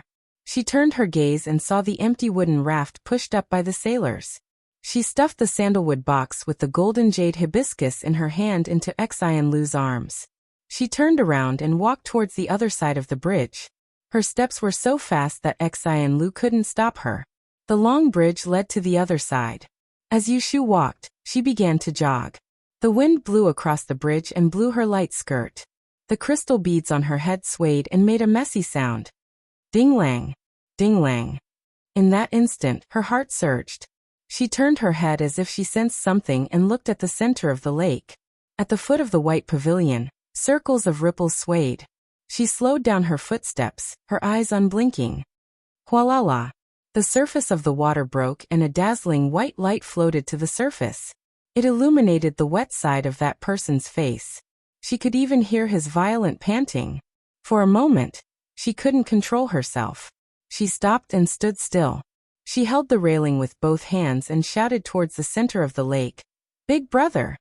A familiar voice entered Shui Rui's ears as he climbed onto the raft and took a deep breath of fresh air. He swiftly turned around and wiped his face before narrowing his eyes that were covered in mist, and he was slightly dazzled as he searched for the figure of his beloved on the brightly lit corridor. The corners of his mouth couldn't help but curl up high as he raised his left arm up high, and he revealed a warm light. Ashu, I didn't fail you. Jingchen looked away from the bridge and looked down at Shui Rui who was floating on the water. He felt lost. Zhu Qingjue looked at the lotus lantern inlaid with luminous pearls in Shui Rui's hand. She recalled what happened in the water just now. In fact, the first person to find this lantern was not Shui Rui who entered the water, but him who jumped into the water last. He was a good swimmer. After entering the water, he climbed a stone pillar under the pavilion and sank. When he was halfway down, he found the luminous pearl lantern fixed on the pillar, and the iron cage that locked the lantern. He tried several times but couldn't open it with brute force. He gave up and planned to think of a way when he was above the water. Who would have imagined that even though Shui Rui found this stone pillar a step later than him, Shui Rui had used some unknown method to open the iron cage that had a lock. Hey! Zhu Qingjue couldn't hold back his curiosity. He squatted on the raft and called out to Shui Rui. How did you open the lock on the cage? Shui Rui raised his head and smiled at him. He seemed to be in a good mood. Don't you know there's a thing called a key? Nonsense. Where did you find the key? Why didn't he touch it? Shui Rui squinted his eyes slightly. I'm probably lucky. I got lost when I went into the water, and there was a string of things hanging on the pillar that I found first. I picked it up casually, but I didn't expect it to be a key. There were 3 stone pillars under the water. Zhu Qingjue found the one with the lantern hidden. Shui Rui found the one with the key. As for the 3rd pillar, Zhu Qingjue turned his head and looked at the dim lantern in Jing Chen's hand. He immediately felt better. A few wooden rafts were docked at the center of the lake. When the few men who didn't dare enter the water saw Shui Rui obtaining the lantern, some of them were disappointed, and some of them were regretful, and they congratulated him before pushing their rafts up the shore dejectedly. "Brother Shui, I'll pull you up." The man who held the raft for Shui Rui for the whole night smiled, and reached out to Shui Rui. A trace of calculation flashed in his eyes. Shui Rui moved and held his hand. The man was delighted. He planned to pretend to slip and fall into the water, so that he could squeeze the luminous pearl in Shui Rui's hand into the water. When that happened, it would be difficult for them to fish it out. However, before he could move his feet, a strong force came from his arm and dragged him forward. Ah! Splash! The water splashed high and splashed on Zhu Qingjue's face. Shui Rui waved his hand and supported himself with the raft as he flipped over nimbly. He placed the luminous pearl in his bosom, before he turned around to look at the struggling man who had fallen into the water. He apologized helplessly. "I'm sorry, my hand slipped." The man drank a few mouthfuls of water and struggled with his hands and feet. He wanted to cry but had no tears. Shui Rui showed a grateful look. "Brother, thank you for your help tonight. I'll treat you to a drink some other day. You must do me the honor." After that, regardless of whether that person was crying or laughing, Shui Rui straightened his open lapel and stood up with his entire body drenched. Facing the refreshing breeze on the lake, he looked at the two men who were similarly in disheveled clothes who were standing on the wooden raft on the opposite side. He held up the genuine gold lampwick hibiscus flower that was surrounded by night pearls in his hand and grinned. His brows and eyes were filled with indescribable joy. "This is mine." The lantern was his.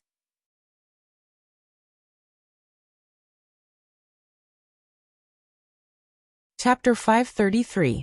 Shui Rui, Zhu Qingjue, and Jingchen went ashore. A servant was already waiting for them on the shore. He took them to a room at the back of the garden to change their soaked clothes, so that they wouldn't embarrass themselves in front of the nobles. The few people who went ashore earlier had already spread the news that Shui Rui had found the gold core night luminescent pearl lamp. The girls who were watching from the bridge's veranda side. No one had expected that the lamp would be hidden under the water at the center of the lake. Hearing this news, the one with the worst expression was Lu Yi. Xian Lu was standing close to him and heard him curse. "Useless thing." He didn't know who he was talking about. Yushu saw that Shui Rui had come ashore safely and turned back. She was in a good mood and wanted to find Lu Yi to settle the score.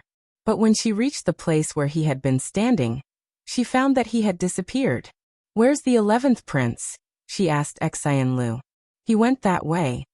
Xian Lu pointed to the direction under the bridge. Yushu looked at the end of the bridge. "Let's go down and wait." The group of girls walked back and forth, down the bridge, and came to the waterside pavilion again. Yushu looked around but didn't see Lu Yi. She knew that he was afraid of being taken advantage of, and had slipped away. She laughed. He ran fast. If he stayed, she would make him jump into the lake to take a bath and practice dog paddling.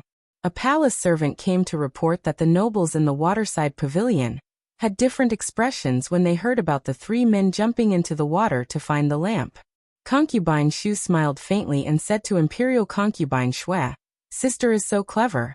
I admit that I am inferior to you. It's hard for the Shui family's eldest son to understand. People often say that your nephew is Aunt Xiao. It seems that there is some truth to it." Imperial Concubine Shui frowned and said helplessly, "Chengbai has been smart since he was young. To be honest, I knew that he wasn't a good swimmer. That's why I thought of hiding the luminous pearl lamp under the water, to give others more opportunities. Who would have thought that he would still find it?" Her words were clearly distressed, but there was also a bit of pride. The Shui family didn't have many children, but they had one young master. There were many handsome men in the capital, but no one could compare. Empress Shu encountered a soft rebuff, and her expression became colder and colder. Duchess Foreign teased. "Tonight the two golden and jade hibiscus both have owners. First, I must congratulate Guifei Nyang for hastening the two marriages. I just don't know who those two children have their eyes on." The bystanders were also curious, but no one pointed out their names and made wild guesses.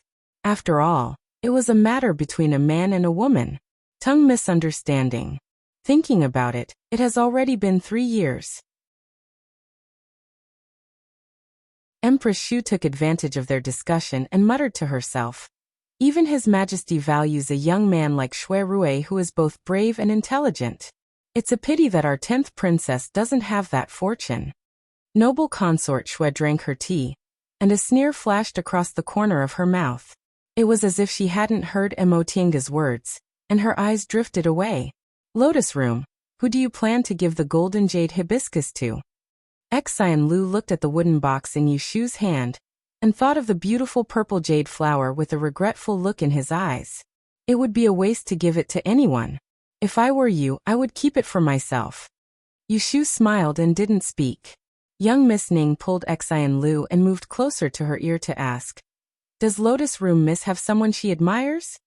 Xian Lu stupidly replied, "I haven't heard her mention it." Half an hour later, Shui Rui and the others had changed into clean clothes and were walking back and forth on the bridge. When they neared, the people waiting outside the waterside pavilion finally saw the flower lantern that had tormented the men. They saw that the luminous pearl in Shui Rui's hand was glowing, the true gold wick glistening. It really was different from the masses, and one look was enough to tell whether it was real or fake. They're coming. Look, it's the lantern in Sir Shui's hand. That's a luminous pearl on top. No wonder it can shine even when hidden underwater. TSK, it's really beautiful. Shui Rui saw Yu Shu's figure in the crowd. Not bothering the others, he generously gave her a bright smile, causing the young girls behind her to blush. Yu Shu had originally been a bit angry at him for seeking victory in the face of danger, but seeing him return in one piece, she couldn't help but feel happy. She was also worried that it would fall into the eyes of others, so she could only bitterly purse her lips. Jing Chun indifferently walked at the back. He also saw Yu Shu, but seeing that she didn't even glance at him, he lowered his eyes in disappointment. Noble consort Shui saw the people standing outside the waterside pavilion, then opened her mouth to ask, "Who found the lantern?" Everyone knew it was Shui Rui, but they still had to go through the formalities. Shui Rui thus came forward with the lantern and replied, "It was this subject, Your Highness. Please inspect to see if this is the lantern you were looking for." The palace maid brought the luminous pearl lantern in. Noble consort Shui took it in her hand and glanced at it, nodding in acknowledgement. She immediately opened the slightly long wooden box on the tea table and took out another golden jade hibiscus. Only now did the crowd see the appearance of the golden jade hibiscus. It was actually very different from the one Yu Shu had previously obtained. It was a complicated purple jade hairpin, the workmanship excelling the heavens. With one glance, it was obvious that it was something worn by a woman. Noble consort Shui had another explanation. "I had people hide the luminous pearl lantern underwater. The flower lantern on the lake has its origin embroidered on its base. As long as someone finds the answer to the riddle, they will naturally know its whereabouts. However, only knowing its whereabouts requires extraordinary courage to dare to enter the water to search.